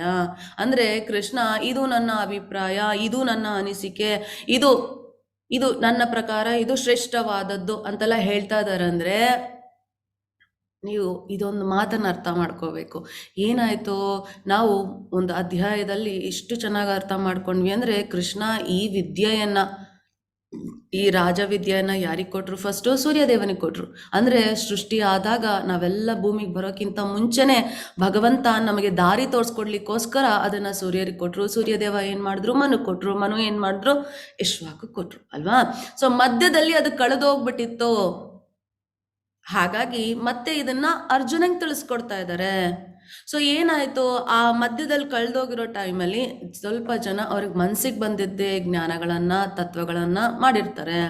ಸೊ ನೀವು ಅರ್ಜುನ ಕೇಳೋ ಪ್ರಶ್ನೆಗಳಲ್ಲೆಲ್ಲ ನೀವು ಅದನ್ನ ಕಾಣ್ಬೋದು. ಸೊ ಇಂದಿನ ಅಧ್ಯಾಯದಲ್ಲೂ ಅರ್ಜುನ ಪ್ರಶ್ನೆ ಕೇಳಿದ್ರು, ನಾವು ಬ್ರಹ್ಮನನ್ನ ಪೂಜೆ ಮಾಡುವುದು ಶ್ರೇಷ್ಠವೋ ಅಥವಾ ಸಕಾರ ರೂಪವಾದ ನಿಮ್ಮನ್ನು ಪೂಜೆ ಮಾಡೋದು ಶ್ರೇಷ್ಠನಾ ಕೃಷ್ಣ ಅಂತ ಕೇಳಿದ್ರು. ಅಂದ್ರೆ ಆ ಸಮಯದಲ್ಲಿ ಬ್ರಹ್ಮನನ್ನ ಪೂಜೆ ಮಾಡ್ತಾ ಇದ್ರು. ಬ್ರಹ್ಮ ಅಲ್ಲ, ಬ್ರಹ್ಮನನ್ನ ಪೂಜೆ ಮಾಡ್ತಾ ಇದ್ರು ಅಂತ ಅರ್ಥ. ಸೊ ಇಲ್ಲಿ ಭಗವಂತ ಎಲ್ಲ ಕಡೆ ಒತ್ತಿ ಈ ತರ ಹೇಳ್ತಾರೆ ಅಂತ ಆದ್ರೆ ಅರ್ಥ ಏನು ಅಂದ್ರೆ ಅದುವೇ ಪರಮ ಸತ್ಯ. ಬೇರೆಯವರು ಅವರವ್ರ ಅಭಿಪ್ರಾಯ ಪ್ರಕಾರ ಏನ್ ಬೇಕಾದ್ರೂ ಹೇಳ್ಬೋದು. ಸ್ವಲ್ಪ ಜನ ಹೇಳ್ತಾರೆ ನಾನೇ ಪರಮಾತ್ಮ, ನಾನ್ ಬೇರೆ ಅಲ್ಲ, ಪರಮಾತ್ಮ ಬೇರೆ ಅಲ್ಲ. ಅದು ಹೇಗೆ ಸಾಧ್ಯ? ನಾವು ಪರಮಾತ್ಮನ ಭಾಗ, ನಾವೆಲ್ಲ ಆತ್ಮ ಅಲ್ವಾ, ನಾವು ಪರಮಾತ್ಮನ ಭಾಗ, ಅದು 100ಕ್ಕೆ 100 ಸತ್ಯ. ಆದರೆ ನಾವು ಪರಮಾತ್ಮ ಒಂದಲ್ಲ. ಕ್ವಾಲಿಟಿ ವೈಸ್ ಒಂದೇ, ಕ್ವಾಂಟಿಟಿ ವೈಸ್ ಡಿಫ್ರೆಂಟ್. ಸ್ವಲ್ಪ ಎಕ್ಸಾಂಪಲ್ ನೀವು ತಗೋಬೇಕಂದ್ರೆ, ಒಂದು ಮಾವಿನ ಹಣ್ಣನ್ನ ತಗೊಳ್ಳಿ. ಮಾವಿನ ಹಣ್ಣನ್ನು ತಗೊಂಡು ಅದನ್ನು ತುಂಬ ಪುಟ್ಟು ಪುಟ್ಟು ಪೀಸ್ ಮಾಡಿದ್ರೆ ನಮಗೆ ಮಾವಿನ ಹಣ್ಣಿನ ಪೀಸೇ ಬರುತ್ತೆ ಅಲ್ವಾ, ಆ್ಯಪಲ್ ಪೀಸ್ ಬರೋದಿಲ್ಲ. ಕರೆಕ್ಟ್ ಅಲ್ವಾ? ಸೊ ನಾವು ಆ ಪುಟ್ಟ ಪುಟ್ಟ ಮಾವಿನ ಹಣ್ಣಿನ ಪೀಸ್ಗಳು, ಚೂರುಗಳು, ಅಂದರೆ ನಾವೆಲ್ಲ ಪರಮಾತ್ಮನ ಭಾಗಾಂಶಗಳು. ಹಾಗಂತ ಈ ಪುಟ್ಟ ಮ್ಯಾಂಗೋ ಟೇಸ್ಟು ದೊಡ್ಡ ಮ್ಯಾಂಗೋ ಟೇಸ್ಟ್ ಡಿಫ್ರೆಂಟ್ ಇರುತ್ತಾ? ಇಲ್ಲ, ಎರಡೂ ಒಂದೇ ಇರುತ್ತೆ.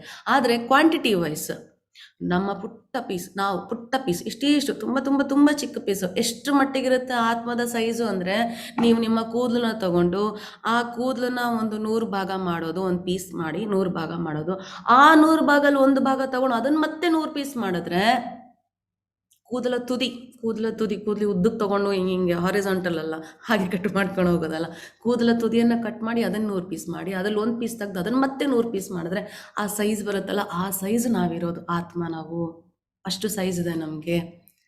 ಸೊ ಹೀಗಾಗಿ ನಾವೀಗ ಅರ್ಥ ಮಾಡ್ಕೋಬೇಕಾಗಿರೋದು ಏನು ಅಂದರೆ, ಯಾವಾಗ ಪರಮಾತ್ಮ ನಮ್ಮ ಹೃದಯದಲ್ಲಿದ್ದಾನೋ, ನಾವು ಇದ್ದೇವೋ, ಹಾಗಾಗಿ ನಾವು ಬೇರೆ, ಪರಮಾತ್ಮ ಬೇರೆ ಅಂತಲೇ ಅರ್ಥ.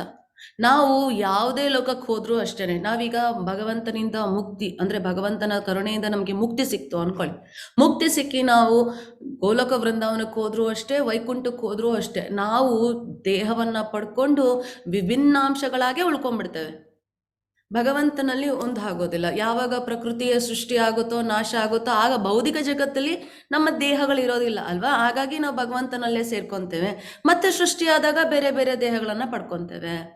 ಗೋಲೋಕ ವೃಂದಾವನಕ್ಕೆ ಹೋದರೆ ಭಗವಂತನ ಥರದ್ದೇ 4 ಭುಜದ ದೇಹ ಇರುತ್ತೆ ನಮಗೆ, ಅದರಲ್ಲೇ ನಾವಿರ್ತೇವೆ, ನಾವು ಆತ್ಮ ನೆಲೆಸಿರ್ತೇವೆ. ಸೊ ಇದನ್ನು ನಾವು ಅರ್ಥ ಮಾಡ್ಕೋಬೇಕು. ಜನ ಏನು ಮಾಡ್ತಾರೆ, ನಾನು ಒಂದೇ, ಪರಮಾತ್ಮನೂ ಒಂದೇ. ಈ ಪುಟ್ಟು ಪಸ್ ಮ್ಯಾಂಗೋ ಕೊಟ್ಬಿಟ್ಟು ಹೊಟ್ಟೆ ತುಂಬಂದರೆ ತುಂಬುತ್ತಾ? ಅದೇ ಒಂದು ಫುಲ್ ಮ್ಯಾಂಗೋ ತಿಂದರೆ ಹೊಟ್ಟೆ ತುಂಬುತ್ತಲ್ವಾ? ಭಗವಂತ ಹಾಗೆ, ಭಗವಂತನಲ್ಲಿ ಎಲ್ಲವೂ ಕಂಪ್ಲೀಟ್ ಆಗಿದೆ, ಪೂರ್ಣವಾಗಿದೆ. ನಮ್ಮಲ್ಲಿ ಏನೇ ಇದ್ರೂ ಭಗವಂತಲ್ಲಿ ಏನಿದೆಯೋ ಅದೆಲ್ಲ ನಮ್ಮಲ್ಲಿದೆ, ಆದರೆ ಸ್ವಲ್ಪ ಸ್ವಲ್ಪ ಇದೆ. ಆದರೆ ನಾನೇ ಭಗವಂತ ತಪ್ಪು, ನಾವು ಬರೀ ಅವನ ಭಾಗಾಂಶ ಅಷ್ಟೇ. ಸೊ ನಿಮ್ಗೆ ಅರ್ಥ ಮಾಡಿಸಿದ್ದೀನಿ ಅನ್ಕೊತೇನೆ. ಸೊ ಹಾಗಾಗಿ ನಾವಿಲ್ಲಿ ಅರ್ಥ ಮಾಡ್ಕೋಬೇಕು, ಭಗವಂತ ಹೇಳ್ತಾ ಇದ್ದಾರೆ ಅಂತ ಹೇಳಿದ್ರೆ ಇದೇ ಪರಮ ಸತ್ಯ. ಇದನ್ನು ಬಿಟ್ಟು ಬೇರೆ ಯಾವುದೂ ಇಲ್ಲ. ಭಗವಂತನ ಅಭಿಪ್ರಾಯ ಇದು, ಬೇರೆ ಯಾರೂ ಹೇಳಿದ್ದಲ್ಲ, ನಾನು ಹೇಳ್ತಾ ಇರೋದು ಅಂತ ಹೇಳಿ ದೃಢಪಡಿಸ್ಕೋಸ್ಕರ ಭಗವಂತ ಈ ಮಾತನ್ನು ತಿಳಿಸ್ತಾ ಇದ್ದಾರೆ. ಸೊ ಹಾಗಾಗಿ ಈಗ ನಿಮಗೆ ಉದಾಹರಣೆಗೆ ಕ್ಷೇತ್ರಜ್ಞರಲ್ಲಿ 2, ಈಗ ಒಂದು ಹೊಲ ಇದೆ ಅಂದ್ಕೊಳ್ಳಿ. ಹೊಲದಲ್ಲಿ ಒಬ್ಬ ರೈತ ಇದ್ದಾನೆ, ಕೆಲಸ ಮಾಡ್ತಾ ಇದ್ದಾನೆ ಅಂತ ಅಂದ್ಕೊಳ್ಳಿ. ಸೊ ಆ ರೈತನಿಗೆ ಏನಾಗುತ್ತೆ, ಆ ರೈತನಿಗೆ ಅವನ ಹೊಲದಲ್ಲಿ ಎಲ್ಲ ಏನಿದೆ ಎತ್ತ ಅಂತ ಗೊತ್ತಿರುತ್ತೆ ಅಲ್ವಾ. ಆದರೆ ನೀವು ಅದೇ ಸೂರ್ಯನ ತಗೊಳ್ಳಿ, ಸೂರ್ಯದೇವನಿಗೆ ಎಲ್ಲ ಹೊಲಗಳಲ್ಲಿ ಏನೇನಿದೆ ಅಂತ ಕಾಣಿಸುತ್ತೆ. ಕರೆಕ್ಟ್ ಅಲ್ವಾ? ಹಾಗೆ ನಾವು ಮತ್ತೆ ಪರಮಾತ್ಮ, ನಾವು ಆತ್ಮ, ನಾವು ಕ್ಷೇತ್ರಜ್ಞರೇ. ನಾವೇನು ಮಾಡ್ತೀವಿ, ನಮ್ಮ ದೇಹದ ಬಗ್ಗೆ ಮಾತ್ರ ತಿಳ್ಕೊಂತೀವಿ. ಈಗ ನಮ್ಮ ದೇಹಕ್ಕೆ ನೋವಾದರೆ ಮಾತ್ರ ನಮ್ಗೆ ಗೊತ್ತಾಗುತ್ತೆ. ಬೇರೆಯವ್ರ ದೇಹಕ್ಕೆ ನೋವಾಗೋದು ನಮಗೆ ಫೀಲ್ ಆಗುತ್ತಾ? ಇಲ್ಲ. ಅವ್ರು ಹೇಳಿದ್ರೆ ನಮ್ಗೆ ಗೊತ್ತಾಗುತ್ತೆ, ಇಲ್ಲಾಂದ್ರೆ ನಮ್ಗೆ ಗೊತ್ತಾಗಲ್ಲ ಅಲ್ವಾ. ಅವ್ರು ಹೇಳಿದ್ರೂ ಸಹ ಅವರ ನೋವಿನ ಅನುಭವ ನಾವು ಅನುಭವಿಸೋಕ್ಕಾಗಲ್ಲ. ಅದೇ ನೋವು ನಮ್ಗಾದಾಗ ಅನುಭವಕ್ಕೆ ಬರುತ್ತೆ. ಅಂದರೆ ಅರ್ಥ ಏನು, ನಮಗೆ ಬೇರೆ ದೇಹಗಳ ಬಗ್ಗೆ ತಿಳಿದಿಲ್ಲ, ಅರಿವಿಲ್ಲ. ಆದರೆ ನಮ್ಮ ದೇಹದ ಬಗ್ಗೆ ನಮಗೆ ಅರಿವಿದೆ ಅಲ್ವಾ. ಆದರೆ ಭಗವಂತನಿಗೆ ಎಲ್ಲ ದೇಹದ ಬಗ್ಗೆ ತಿಳುವಳಿಕೆ ಇದೆ, ಅರಿವಿದೆ, ಏನಾಗ್ತಿದೆ ಅಂತ ಅವ್ರಿಗೆ ಗೊತ್ತಿದೆ. ಇದೇ ಕ್ಷೇತ್ರಜ್ಞರಲ್ಲಿ ಇರುವ ವ್ಯತ್ಯಾಸ. ಸೊ 5ನೇ ಶ್ಲೋಕದಲ್ಲಿ ಭಗವಂತ ಏನು ಹೇಳ್ತಾರೆ ನೋಡೋಣ. ವಿದ್ಯಾ ಭಟ್ ಮಾತಾಜಿ. ಹರೇ ಕೃಷ್ಣ ಮಾತಾಜಿ. ಹರೇ ಕೃಷ್ಣ. ಋಷಿಭಿರ್ಬಹುಧಾ ಗೀತಂ ಛಂದೋಭಿರ್ವಿವಿಧೈಃ ಪೃಥಕ್ ಬ್ರಹ್ಮಸೂತ್ರ ಪದೈಶ್ಚೈವ ಹೇತುಮದ್ಭಿರ್ವಿನಿಶ್ಚಿತೈಃ. ಹರೇ ಕೃಷ್ಣ, ಹರೇ ಕೃಷ್ಣ. ಸೊ ಈಗ 5ನೇ ಶ್ಲೋಕದಲ್ಲಿ ಹೇಳ್ತಾ ಇದ್ದಾರೆ, ಕ್ಷೇತ್ರ ಮತ್ತು ಕ್ಷೇತ್ರಜ್ಞನ ಜ್ಞಾನವನ್ನು ಅನೇಕ ಋಷಿಗಳು ಬೇರೆ ಬೇರೆ ವೈದಿಕ ಭಾಗಗಳಲ್ಲಿ ವರ್ಣಿಸಿದ್ದಾರೆ. ವಿಶೇಷವಾಗಿ ವೇದಾಂತ ಸೂತ್ರದಲ್ಲಿ ಕಾರಣ ಮತ್ತು ಪರಿಣಾಮದ ತರ್ಕದೊಂದಿಗೆ ಅದನ್ನು ಪ್ರಸ್ತುತಪಡಿಸಲಾಗಿದೆ. ಸೊ ವೇದಾಂತ ಸೂತ್ರ ಅಂದರೆ ನಮ್ಮ ವೇದವ್ಯಾಸರು ಬರೆದಿದ್ದಾರೆ. ಸೊ ಇಲ್ಲಿ ಈ ಥರ ಗ್ರಂಥಗಳಲ್ಲಿ ನೀವು ಈ ಥರ ವೈದಿಕ ಬರಹಗಳಲ್ಲಿ ಕ್ಷೇತ್ರ ಮತ್ತು ಕ್ಷೇತ್ರಜ್ಞನ ಬಗ್ಗೆ ಡೀಟೇಲಾಗಿ ಓದ್ಕೋಬೋದು ನಾವು ಅನ್ನೋದನ್ನು ಭಗವಂತ ತಿಳಿಸ್ಕೊಡ್ತಾ ಇದ್ದಾರೆ. ಹಾಗಾದರೆ ಇಲ್ಲಿ ನಮಗೆ ಈ ಅಧ್ಯಾಯದಲ್ಲಿ ಭಗವಂತ ತುಂಬ ಇಂಪಾರ್ಟೆಂಟ್ ಆಗಿರೋದು ಮಾತ್ರ ನಮಗೆ ತಿಳಿಸ್ಕೊಡ್ತಾ ಇದ್ದಾರೆ. ಸೊ ನಾವು ಬ್ರಹ್ಮನ ಸಾಕ್ಷಾತ್ಕಾರ, ಬ್ರಹ್ಮ ಪುಂಚಃ ಅಂತ ನೀವೇನಾದರೂ ಅರ್ಥ ಮಾಡ್ಕೋಬೇಕಂದ್ರೆ ಬ್ರಹ್ಮನ್ನ ಹೇಗೆ ಸಾಕ್ಷಾತ್ಕಾರ ಮಾಡ್ಕೊಳ್ಳೋದು, ಮೊದಲನೇ ಲೆವೆಲ್ ಏನು, ಅನ್ನಮಯ ಕೋಶ.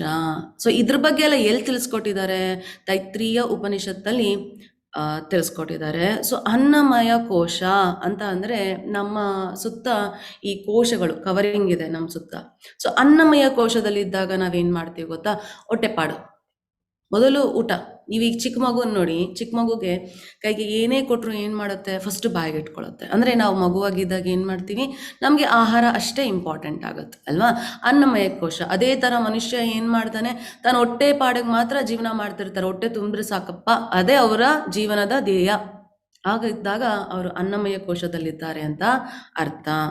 ನೆಕ್ಸ್ಟು ಪ್ರಾಣಮಯ ಕೋಶ, ದೇಹವನ್ನು ರಕ್ಷಿಸ್ಕೊಳ್ಳೋದು, ಹೊಟ್ಟೆ ತುಂಬಿಸ್ಕೊಳ್ಳೋದಷ್ಟೇ ನೆಕ್ಸ್ಟ್ ಲೆವೆಲ್. ಹೊಟ್ಟೆ ತುಂಬಾದ್ಮೇಲೆ ನೆಕ್ಸ್ಟ್ ಲೆವೆಲ್ ಏನು, ಪ್ರಾಣಮಯ ಕೋಶ, ದೇಹವನ್ನು ರಕ್ಷಿಸಿಕೊಳ್ಳೋದು, ದೇಹದ ಬಗ್ಗೆ ಜ್ಞಾನ ಬರೋದು, ಎಚ್ಚೆತ್ಕೊಳ್ಳೋದು ಅಲ್ವಾ. ಹೊಟ್ಟೆಗೆ ಊಟನೇ ಇಲ್ಲ ಅನ್ಬೇಕಾದ್ರೆ ನಂಗೆ ಬೇರೆ ಯೋಚನೆ ಇಲ್ಲ. ಹೊಟ್ಟೆಗೆ ಊಟ ಬಂದಮೇಲೆ, ಊಟ ಬಿದ್ಮೇಲೆ ಎಲ್ಲ ಯೋಚನೆ ಬರುತ್ತೆ ನಮಗೆ ಅಲ್ವಾ. ಓ ಅದು ಮಾಡಬೇಕಿತ್ತು, ಇದು ಮಾಡಬೇಕಿತ್ತು ಅಲ್ವಾ. ಸೊ ಹೀಗೆ ಪ್ರಾಣಮಯ ಕೋಶಕ್ಕೆ ನಾವು ಹೋಗ್ತೇವೆ. ಅದಾದ ನಂತರ ಬರುವುದೇ ಜ್ಞಾನಮಯ ಕೋಶ. ಯಾವಾಗ ನಮ್ಮ ಪ್ರಾಣವನ್ನು ನಾವು ಉಳಿಸ್ಕೊಳ್ತೀವೋ, ರಕ್ಷಣೆ ಮಾಡ್ಕೊತೀವೋ, ಹೇಗೆ ಅದನ್ನು ನಾವು ಪೋಷಿಸ್ಬೋದು ಅದನ್ನೆಲ್ಲ ತಿಳ್ಕೊಂಡಾಗ ಏನಾಗುತ್ತೆ, ನಾವು ಬುದ್ಧಿವಂತಿಕೆ, ಜ್ಞಾನದ ಬಗ್ಗೆ ಅರಿವಾಗುತ್ತೆ. ಜ್ಞಾನ ಪಡ್ಕೋಬೇಕು ಅಂದರೆ ಮನಸ್ಸಿಗೆ ನಾವು ಅವಾಗ ಕೆಲಸ ಕೊಡ್ತೀವಿ. ಮನಸ್ಸಿಗೆ ಯಾವುದು ಸರಿ ಯಾವುದು ತಪ್ಪು, ಯಾಕಿದೆ ಸರಿ ಯಾಕಿದೆ ತಪ್ಪು ಅನ್ನೋದಕ್ಕೆ ಅರ್ಥ ಮಾಡ್ಕೊಳ್ಳೋಕ್ಕೋಸ್ಕರ ಜ್ಞಾನವನ್ನು ಪಡ್ಕೊತೀವಿ. ಅಂದರೆ ದೇಹದ ಮೇಲೆ ಯಾವಾಗ ನಮಗೆ ಎಲ್ಲ ತಿಳುವಳಿಕೆ ಬಂದಿದೆಯೋ, ದೇಹದ ಮೇಲೆ ಆಸಕ್ತಿ ಕಡಿಮೆ ಆಯಿತೋ, ಆವಾಗ ಮನಸ್ಸಿನ ಮೇಲೆ ಆಸಕ್ತಿ ಬರುತ್ತೆ ನಮಗೆ. ಹಾಗಾಗಿ ಜ್ಞಾನವನ್ನು ಪಡ್ಕೊಳ್ಳೋ ದಾರಿಯನ್ನು ಹಿಡಿತೇವೆ. ಮತ್ತು ಮುಂದಕ್ಕೆ ಸಿಗೋದೆ ನಮಗೆ ವಿಜ್ಞಾನಮಯ ಕೋಶ. ಯಾವಾಗ ನಮಗೆ ಜ್ಞಾನ ಸಿಗುತ್ತೋ ಆವಾಗ ನಮಗೆ ಯಾಕಿದು ಹೀಗಾಗ್ತಿದೆ, ಯಾಕಿದು ಹೀಗಾಗಿಲ್ಲ ಅನ್ನೋದು ತಿಳಿಯುತ್ತೆ. ಸೊ ನಾವು ಇಂಟೆಲಿಜೆಂಟ್ ಆಗ್ತೀವಿ, ಬುದ್ಧಿವಂತರಾಗ್ತೀವಿ. ಆ ವಿಜ್ಞಾನವನ್ನು ಅರ್ಥ ಮಾಡ್ಕೊಂಡಾಗ ನಾವು ಮನಸ್ಸನ್ನು ಮತ್ತು ಪ್ರಾಣವನ್ನು ಮತ್ತು ನಮ್ಮ ಹೊಟ್ಟೆಯನ್ನು, ಅಂದರೆ ನಮ್ಮ ಆಸೆಗಳೇನಿತ್ತು, ಮೊದಲು ದೇಹದ ಸುಖ ಅಲ್ವಾ, ಮೊದಲು ಹೊಟ್ಟೆಯ ಸುಖ, ಆಮೇಲೆ ದೇಹದ ಸುಖ, ಅದಾದಮೇಲೆ ಮನಸ್ಸಿನ ಬಗ್ಗೆ ಯೋಚನೆ ಮಾಡಿದ್ವಿ. ಯಾವಾಗ ನಾವು ವಿಜ್ಞಾನವನ್ನು ತಿಳ್ಕೊತೀವಿ, ಇವೆಲ್ಲವನ್ನು ನಾವು ಕಂಟ್ರೋಲಲ್ಲಿ ಇಟ್ಕೊತೀವಿ. ಇದಕ್ಕೆ ಹಿಂಗಾಗ್ತಾ ಇರೋದು, ನಾ ಹೀಗೆ ಮಾಡಬಾರ್ದು, ಇದಕ್ಕೆ ಈ ಥರ ನಾನು ಕಷ್ಟಪಡ್ತಾ ಇರೋದು, ಇಲ್ಲ ನಾನು ಈ ಥರ ಮಾಡಬಾರ್ದು, ಈ ಥರ ವಿಜ್ಞಾನದ ಬಗ್ಗೆ ಯೋಚನೆ ಮಾಡ್ಲಿಕ್ಕೆ ಶುರು ಮಾಡ್ತೇವೆ. ಮತ್ತು ಕೊನೆಯದಾಗಿ ಯಾವಾಗ ನೀವು ವಿಜ್ಞಾನಮಯ ಕೋಶದಲ್ಲಿ ಉಳ್ಕೊತೀರಾ, ಅದರಲ್ಲಿ ನೀವು ಅಂದರೆ ನೀವು ಒಂದು ನಿರ್ದಿಷ್ಟವಾದ ಒಂದು ಪಥಕ್ಕೆ ಹೋಗಿ ಅಲ್ಲಿ ನಿಂತ್ಕೊತೀರಾ. ಅಂದರೆ ತಿಳಿದು ನಿಮಗೆ ಏನಾಗುತ್ತೆ, ಪ್ರಾಕ್ಟೀಸ್ ಆಗಿಬಿಡುತ್ತೆ. ಇದು ಕರೆಕ್ಟು, ಅದು ರಾಂಗು, ಇದು ಸರಿ, ಅದು ತಪ್ಪು, ನೀವು ಹಿಂಗೆ ಮಾಡಬೇಕು, ನೀವು ಹಾಗೆ ಮಾಡಬೇಕು. ಏನಕ್ಕೆ, ಅದಕ್ಕೆಲ್ಲದಕ್ಕೂ ಕಾರಣ ಕೊಡ್ತೀರಾ. ಯಾವಾಗ ನೀವು ಕಾರಣ ಕೊಡ್ತೀರಾ, ಆವಾಗ ನಿಮಗೆ ಯಾವುದೇ ಥರದ ಗೊಂದಲ ಇರೋದಿಲ್ಲ, ಯಾವುದೇ ಥರದ ನಿಮ್ಮಲ್ಲಿ ಪ್ರಶ್ನೆ ಮಾಡೋದು, ಬೇರೆಯವರಲ್ಲಿ ತಿಳ್ಕೊಬೇಕು ಅನ್ನೋದಿಲ್ಲ. ಯಾವ ಪರಿಸ್ಥಿತಿ ಬಂದರೂ ನಾರ್ಮಲ್ ಆಗಿರ್ತೀರಾ. ಸೊ ಹಾಗಾಗಿ ಆ ಕೋಶ ಯಾವುದು, ಆನಂದಮಯ ಕೋಶ. ಸೊ ನಾವು ಹಾಗೆ ಇರಬೇಕು. ಮೊದಲು ಅನ್ನಮಯ ಕೋಶ. ಒಬ್ಬ ಮನುಷ್ಯನಿಗೆ ಹೊಟ್ಟೆ ಹಸ್ತಿದೆ ಅಂದ್ಕೊಳ್ಳಿ, ಆ ಹೊಟ್ಟೆ ಹಸ್ತಿರೋ ಮನುಷ್ಯನಿಗೆ ನೀವು ಏನು ಹೇಳಿದ್ರು ತಲೆಗೆ ಹೋಗೋದಿಲ್ಲ. ಅದೇ ನೀವು ಊಟ ಕೊಟ್ಟ ತಕ್ಷಣ ಸಮಾಧಾನ ಆಗ್ತಾರೆ. ಅದಾದ್ಮೇಲೆ ನೀವೇನಾದ್ರು ಹೇಳಿ ಅವ್ರು ಮಾಡ್ತಾರೆ, ಕೇಳ್ತಾರೆ ಅಲ್ವಾ. ಯಾವಾಗ ಒಬ್ಬ ಮನುಷ್ಯನಿಗೆ ಮನೆ ಇದೆ, ಮಠ ಇದೆ, ಹೊಟ್ಟೆಗೆ ಊಟ ಇದೆಯೋ ಅವಾಗ ಯೋಚನೆ ಮಾಡ್ತಾರೆ, ಓ ನಾನು ಇನ್ನೇನಾದರೂ ಮಾಡಬೇಕಾ, ಏನಪ್ಪ ಇಷ್ಟೇನಾ ಜೀವನ, ಇನ್ನೇನಾದ್ರು ಇದೆಯಾ ಅಂದರೆ ಅವಾಗ ಮನಸ್ಸಿನ ಅವಲೋಕನಗಳನ್ನು ಮಾಡ್ಕೊತಿರ್ತಾರೆ, ಏನು ಮಾಡಬೇಕು ಅಂತ. ಅವಾಗ ಜ್ಞಾನವನ್ನು ಪಡ್ಕೋಬೇಕು ಅನ್ನೋದು ಬಂದೇ ಬರುತ್ತೆ ಯಾರಿಗಾದ್ರೂ. ಆ ಜ್ಞಾನವನ್ನು ಪಡ್ಕೊಂಡಾಗ ಅದನ್ನು ತಿಳ್ಕೊತ ಏನಾಗುತ್ತೆ, ನಮ್ಮ ಬುದ್ಧಿವಂತಿಕೆ ಜಾಸ್ತಿ ಆಗುತ್ತೆ. ವಿಜ್ಞಾನಮಯ ಕೋಶಕ್ಕೆ ಹೋಗ್ತೀವಿ. ವಿಜ್ಞಾನಮಯ ಕೋಶದಲ್ಲಿ ಯಾಕೆ ಹೀಗೆ ಮಾಡ್ತಾ ಇದ್ದೀವಿ, ಯಾಕೆ ಹೀಗೆ ಮಾಡಬೇಕು, ಇದು ಸರಿನಾ ತಪ್ಪ ಅಂತ ತಿಳಿದಾಗ ನಾವು ಯಾವಾಗಲೂ ನಿರ್ದಿಷ್ಟವಾಗಿ ಇದನ್ನೇ ಮಾಡಬೇಕು, ಹೀಗೇ ಇರಬೇಕು, ಯಾಕೆ ಇರಬೇಕು ಅಂತ ದೃಢವಾಗಿ ಅರ್ಥ ಮಾಡಿಕೊಂಡು ದೃಢ ಮನಸ್ಸಿನಿಂದ ನಾವಿದ್ದಾಗ ಏನಾಗುತ್ತೆ, ಸ್ಥಿರ ಬುದ್ಧಿಯವರಾಗ್ತೇವೆ. ಸ್ಥಿರ ಬುದ್ಧಿಯವರಾದಾಗ ಏನಾಗುತ್ತೆ, ಸಂತೋಷ ಆನಂದ. ನೋಡಿದ್ರ ನೀವೆಲ್ಲ ಇವತ್ತು ಭಾನುವಾರ ಆದ್ರೂ 43 ಜನ ಕ್ಲಾಸಿಗೆ ಬಂದಿದ್ದೀರಾ, ಡಿಸೈಡ್ ಮಾಡಿಬಿಟ್ಟಿದ್ದೀರಾ. ಭಗವದ್ಗೀತೆಯಲ್ಲಿ ಕೃಷ್ಣ ಇಷ್ಟು ಹೇಳ್ಬಿಟ್ಟಿದ್ದಾರೆ, 12ನೇ ಅಧ್ಯಾಯದವರೆಗೂ ಇದ್ದೀನಿ, ಅದೇನು ಹೇಳಿದ್ದಾರೆ 13-18 ನಾನು ತಿಳ್ಕೊಳ್ಳೇಬೇಕು, ತಿಳ್ಕೊಂಡು ನನ್ನ ಜೀವನನ ನಾನು ಚೇಂಜ್ ಮಾಡ್ಕೊಳ್ಳೇಬೇಕು ಅಂತ ಬಂದಿದೆ. ಅಂದರೆ ನಿಮಗೆ ಆನಂದಮಯ ಕೋಶಕ್ಕೆ ಹೋಗ್ತಾ ಇದ್ದಾರೆ, ಅಂದರೆ ಜ್ಞಾನವನ್ನು ತಗೊತಾ ಇದ್ದೀರಾ, ಇವಾಗ ಜ್ಞಾನಮಯ ಕೋಶದಲ್ಲಿದ್ದೀರಾ ಅಲ್ವಾ. ಸೊ ಇದನ್ನೆಲ್ಲ ನಾವು ಅರ್ಥ ಮಾಡ್ಕೋಬೇಕು. ಇದ್ರ ಬಗ್ಗೆ ಕ್ಷೇತ್ರಜ್ಞ ಮತ್ತು ಈ ಎಲ್ಲದರ ಬಗ್ಗೆ ನಾವು ಬೇರೆ ವೈದಿಕ ಸೂತ್ರಗಳೆಲ್ಲ ನೋಡ್ಕೊಂಡು ತಿಳ್ಕೊಬೋದು ಅಂತ ಭಗವಂತ ನಮಗೋಸ್ಕರ ತಿಳಿಸ್ಕೊಟ್ರು. ಅಲ್ಲಿ ಪೂಜಾ ಮಾತಾಜಿ.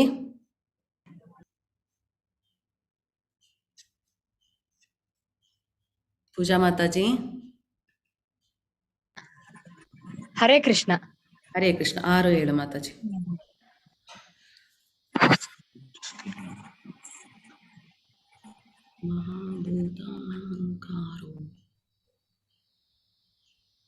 ಮಾತಾಜಿ ಶ್ಲೋಕ ಕಾಣ್ತಿಲ್ಲ ನನ್ಗೆ ಮಾತಾಜಿ. ಅಯ್ಯಯ್ಯೋ, ಹೌದಾ? ಬೇರೆಯವ್ರಿಗೆ ಹೇಳ ಮಾತಾಜಿ, ಮತ್ತೆ ಹೇಳ್ತೀರಾ? ಹೇಳಿ ಮಾತಾಜಿ, ಪ್ರಾಬ್ಲಮ್ ಇದೆ, ನೆಕ್ಸ್ಟ್ ಹೇಳಿ ನನ್ಗೆ ದಯವಿಟ್ಟು. ಹಾ, ಸರಿ ಸರಿ ಸರಿ ಸರಿ. ಚಂದ್ರಶೇಖರ್ ಪ್ರಭುಜಿ ಹೇಳಿ. ಹರೇ ಕೃಷ್ಣ ಮಾತಾಜಿ. ಹರೇ ಕೃಷ್ಣ. ಮಹಾಭೂತಾನ್ಯ ಅಹಂಕಾರೋ ಬುದ್ಧಿರ್ವ್ಯಕ್ತಮೇವ ಚ ಇಂದ್ರಿಯಾಣಿ ದಶೈಕಂ ಇಂದ್ರಿಯ ಗೋಚರಃ ಇಚ್ಛಾದ್ವೇಷಃ ಸುಖಂ ದುಃಖಂ ಸಂಗಾತಶ್ಚೇತನಾ ಧೃತಿಃ ಏತತ್ಕೇತ್ರಂ ಸಮಾಸೇನ ಸವಿಕಾರಮುದಾಹೃತಂ. ಹರೇ ಕೃಷ್ಣ ಪ್ರಭುಜಿ. ಹರೇ ಕೃಷ್ಣ. ಸೊ ಇಲ್ಲಿ ಭಗವಂತ ನಮ್ಗೆ ಎಂತ ಜ್ಞಾನ ಕೊಡ್ತಾ ಇದ್ದಾರೆ, ಇದನ್ನ ನಿಧಾನಕ್ಕೆ ಅರ್ಥ ಮಾಡ್ಕೊಳ್ಳೋಣ. ಪಂಚಭೂತಗಳು, ಅಹಂಕಾರ, ಬುದ್ಧಿವಂತಿಕೆ, ಅವ್ಯಕ್ತವಾದದ್ದು, 10 ಇಂದ್ರಿಯಗಳು ಮತ್ತು ಮನಸ್ಸು, 5 ಇಂದ್ರಿಯ ವಿಷಯಗಳು, ಬಯಕೆ, ದ್ವೇಷ, ಸುಖ, ದುಃಖ, ಮೊತ್ತ, ಚೇತನ, ನಂಬಿಕೆಗಳು. ಸಂಕ್ಷೇಪವಾಗಿ ಇವನ್ನು ಕ್ಷೇತ್ರ ಮತ್ತು ಅದರ ಪರಸ್ಪರ ಪ್ರತಿಕ್ರಿಯೆಗಳು ಎಂದು ಪರಿಗಣಿಸಲಾಗುತ್ತದೆ. ಅಂದರೆ ಇದರಿಂದ ನಾವು ಅರ್ಥ ಮಾಡ್ಕೋಬೇಕಾಗಿರೋದು, ಇಲ್ಲಿ ಟೋಟಲಿ 24 ಕೋಶಗಳಿದಾವೆ. ಏನವು? ಪಂಚಭೂತ ನಮ್ಗೆಲ್ಲರಿಗೂ ಗೊತ್ತಿದೆ ಅಲ್ವಾ, ಏನು? ಭೂಮಿ, ನೀರು, ಅಗ್ನಿ, ವಾಯು ಮತ್ತೆ ಆಕಾಶ, ಈ ಪಂಚಭೂತಗಳು. ಅಹಂಕಾರ ನಮಗೆಲ್ಲ ಗೊತ್ತು, ಬುದ್ಧಿವಂತಿಕೆನೂ ಗೊತ್ತು. ಅವ್ಯಕ್ತವಾದದ್ದು ಅಂದರೆ ಭಗವಂತನ ಬಗ್ಗೆ, ಭಗವಂತನ ಈ 3 ಗುಣಗಳಿದಾವಲ್ಲ, ಯಾವುದದು? ಸತ್ವಗುಣ, ತಮೋಗುಣ ಮತ್ತು ರಜೋಗುಣ, ಅದು ಅವ್ಯಕ್ತವಾದದ್ದು. 10 ಇಂದ್ರಿಯಗಳು, 5 ಇಂದ್ರಿಯಗಳಿದಾವೆ. 10 ಬಂತು 10 ಇಂದ್ರಿಯಗಳು ಅಂತ ಅಂದರೆ ನಮ್ಮಲ್ಲಿ 5 ಇಂದ್ರಿಯಗಳಿದಾವೆ. ಅದು ಯಾವುದು? ಕಣ್ಣು, ಕಿವಿ, ಮೂಗು, ಬಾಯಿ ಮತ್ತೆ ಚರ್ಮ, ಇವು 5 ಇಂದ್ರಿಯಗಳು. ಮತ್ತೆ 5 ಕರ್ಮೇಂದ್ರಿಯಗಳು ಅಂದರೆ ಕರ್ಮಗಳನ್ನ ಮಾಡುವಂಥ ಇಂದ್ರಿಯಗಳು. ಅದು ಯಾವುದು? ಶಬ್ದ ಅಂದರೆ ನಮ್ಮ ಮಾತು, ವಾಯ್ಸ್ ಅಲ್ವಾ, ಶಬ್ದ. ಮತ್ತೆ ಕಾಲುಗಳು, ಕೈಗಳು, ಗುದ ಮತ್ತೆ ಜನನೇಂದ್ರಿಯ, ಇವೆಲ್ಲವೂ ಸಹ 5 ಕರ್ಮೇಂದ್ರಿಯಗಳು. ಮನಸ್ಸು ಬಗ್ಗೆ ಗೊತ್ತು. 5 ಇಂದ್ರಿಯಗಳ ವಿಷಯ ಅಂದರೆ ಕಣ್ಣಿಗೆ ಕಾಣುವುದೇನು? ನೋಟ ಅಲ್ವಾ. ಒಂದು ಕಣ್ಣಿಗೆ ಕಾಣುವ ಇಂದ್ರಿಯ ವಿಷಯ ಯಾವುದು? ನೋಟ. ಒಂದು ಫಾರ್ಮ್ ಅಲ್ವಾ, ಒಂದು ಕಲ್ಲಿದೆಯಾ, ಅದಕ್ಕೊಂದು ಆಕಾರ ಇದೆ ಅಲ್ವಾ.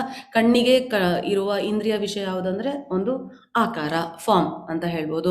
ಮೂಗಿಗೆ ವಾಸನೆ, ಕಿವಿಗೆ ಶಬ್ದ, ಬಾಯಿಗೆ ರುಚಿ, ಚರ್ಮಕ್ಕೆ ಸ್ಪರ್ಶ, ಇದು ಇಂದ್ರಿಯ ವಿಷಯಗಳು.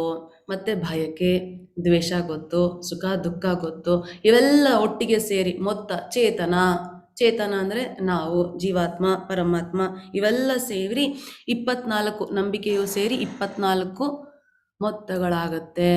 ಇವೆಲ್ಲವೂ ಸೇರಿ ಕ್ಷೇತ್ರ ಮತ್ತು ಅದರ ಪರಸ್ಪರ ಪ್ರತಿಕ್ರಿಯೆಗಳೆಂದು ಪರಿಗಣಿಸುತ್ತಾರೆ. ಅಂದರೆ ನಾವೆಲ್ಲ ಯಾವಾಗ ಈ 24 ಮಧ್ಯೆ ಹುಟ್ಟುಬಿಡ್ತೀವೋ, ಈ 24 ಅಂಶಗಳ ಮಧ್ಯೆ ಹುಟ್ಟುಬಿಡ್ತೀವೋ, ಅವೆಲ್ಲವೂ ನಮ್ಮನ್ನು ಏನು ಮಾಡುತ್ತೆ? ಪ್ರಕೃತಿಯಲ್ಲಿ ನಾವು ಮಾಡ್ತಿರುವ ಪ್ರತಿಯೊಂದು ಕರ್ಮಕ್ಕೂ, ನಾವು ನಡ್ಕೊತಿರೋದಕ್ಕೂ ಎಲ್ಲದಕ್ಕೂ ಕಾರಣ, ರೀಸನ್, ಕನೆಕ್ಷನ್. ಸೊ ಇವು ನಮಗೆ ತುಂಬ ಇಂಪಾರ್ಟೆಂಟ್ ಆಗುತ್ತೆ. ಸೊ ನಾವು ಆಲ್ರೆಡಿ ಇಂದ್ರಿಯ ಬಗ್ಗೆ ತಿಳ್ಕೊಂಡಿದ್ದೇವೆ. ಸೊ ನಾವು ಹೇಗೆ ಜೀವನವನ್ನು ಸಾಗಿಸ್ಬೋದು, ಇವನ್ನೆಲ್ಲ ಹೇಗೆ ಕಂಟ್ರೋಲ್ ಮಾಡಿ ಜೀವನ ಹೇಗೆ ಸಾಗಿಸೋದು? ದಕ್ಷಿಣ ಮಾತಾಜಿ. ಹರೇ ಕೃಷ್ಣ ಮಾತಾಜಿ. ಹರೇ ಕೃಷ್ಣ. ಅಮಾನಿತ್ವಮದಂಬಿತ್ವಮಹಿಂಸಾ क्षान्तिराजर्राज्रवम् आचार्योपासनं शौचं स्थैर्यमात्मा विनिग्रह. ಕಂಟಿನ್ಯೂ ಮಾಡ್ಲಾ ಮಾತಾಜಿ? ಫುಲ್ ಹೇಳಿ. ಇಂದ್ರಿಯಾರ್ಥೇಷು ವೈರಾಗ್ಯಮನಂಕಾರ ಮನ ಅಹಂಕಾರ ಏವ ಚ ಜನ್ಮ ಮೃತ್ಯು ಜರಾ ವ್ಯಾಧಿ ದುಃಖ ದೋಷಾನುದರ್ಶನಂ ಅಸಕ್ತಿರ ನಭಿಶ್ವಾಂಗಃ ಪುತ್ರಧಾರಾ ಗೃಹಾದಿಷು ನಿತ್ಯಂ ಚ ಸಮಚಿತ್ತತ್ವ ನಿತ್ಯಂ ಚ ಸಮಚಿತ್ತತ್ವಾಮಿಷ್ಟಾನಿ ಷ್ಟೋಪಪತಿಷು ಮಹಿಚಾನ್ಯ ಯೋಗೇನ ಭಕ್ತಿರವ್ಯಾಭಿಚಾರಿಣಿ ವಿವಿಕ್ತ ದೇಶ ಸೇವಿತ್ವರಂ ತ್ವಮರತಿ ಅರ್ಜನ ಸಂಸದಿ ಆಧ್ಯಾತ್ಮ ಜ್ಞಾನ ನಿತ್ಯಂ ತ್ವಾ ತತ್ವಜ್ಞಾನಾರ್ಥ ದರ್ಶನಂ ಏತಜ್ಞಾನಮಿತಿ ಪ್ರೋಕ್ತಂ ಅಜ್ಞಾನಂ ಯದತೋನ್ಯಥ. ಸಾರಿ ಮಾತಾಜಿ, ಸ್ವಲ್ಪ ತುಂಬಾ ತಪ್ಪಾಗೋಯ್ತು ಇವತ್ತು. ಓಕೆ ಪ್ರೋಕ್ತಾಮಜ್ಞಾನಂ ಯದತೋನ್ಯಥಃ. ಹರೇ ಕೃಷ್ಣ. ತೊಂದರೆ ಇಲ್ಲ ಮಾತಾಜಿ, ಪ್ರಯತ್ನ ಪಟ್ರಲ್ಲ, ಅದೇ ಸಂತೋಷ. ಹರೇ ಕೃಷ್ಣ ಹರೇ ಕೃಷ್ಣ. ಸೊ ಇಲ್ಲಿ 8ರಿಂದ 12ನೇ ಶ್ಲೋಕದಲ್ಲಿ ಭಗವಂತ ಏನ್ ಹೇಳ್ತಾ ಇದ್ದಾರೆ, ಈ 24 ಘಟಕ ಕೋಶಗಳು ಇವು ನಮ್ಮನ್ನೆಲ್ಲ ಕಂಟ್ರೋಲ್ ಮಾಡ್ತಾ ಇದೆ. ಇವನ್ನೆಲ್ಲ ಹೇಗೆ ಇವರಿಂದ ನಾವ್ ಹೆಂಗ್ ಪಾರಾಗೋದು? ಯಾಕಂದ್ರೆ ಇಂದ್ರಿಯಗಳಿಗೆ ನಾವು ಸಿಕ್ಕಾಕೊಂಡ್ಬಿಟ್ಟಿದ್ದೇವೆ. ನಾವು ದೇಹ ಆತ್ಮ ಅಲ್ಲ ಅಂತ ಫಸ್ಟ್ ನಮ್ಗಿರೋದು ತಪ್ಪು ತಿಳುವಳಿಕೆ. ಅದಾದ್ಮೇಲೆ ಹೇಳುತ್ತೆ ಇಂದ್ರಿಯಗಳು ಏನೇನ್ ಬಯಸುತ್ತೋ ಅದನ್ನೆಲ್ಲ ನಾವು ಮಾಡ್ತೇವೆ. ಹಾಗಾಗಿ ನೀವು ನೋಡಿದ್ವಿ ಅವೆಲ್ಲವೂ ಒಬ್ಬ ಮನುಷ್ಯನನ್ನ ಭೌತಿಕ ಜಗತ್ತಲ್ಲಿ ಇರ್ಲಿಕ್ಕೆ ಕಾರಣ. ಸೊ ಹೇಗೆ ಅವನ್ನೆಲ್ಲ ಪಾರ್ ಮಾಡಿಕೊಂಡು ನಾವು ಭಗವಂತನ ಸೇವೆ ಮಾಡೋದು ಅನ್ನೋದನ್ನ ಭಗವಂತ ಇಲ್ಲಿ ಪೂರ್ತಿ ಲಿಸ್ಟಲ್ಲಿ ಕೊಟ್ಟಿದ್ದಾರೆ. ನಮ್ರತೆ ಅಂದ್ರೆ ಏನು?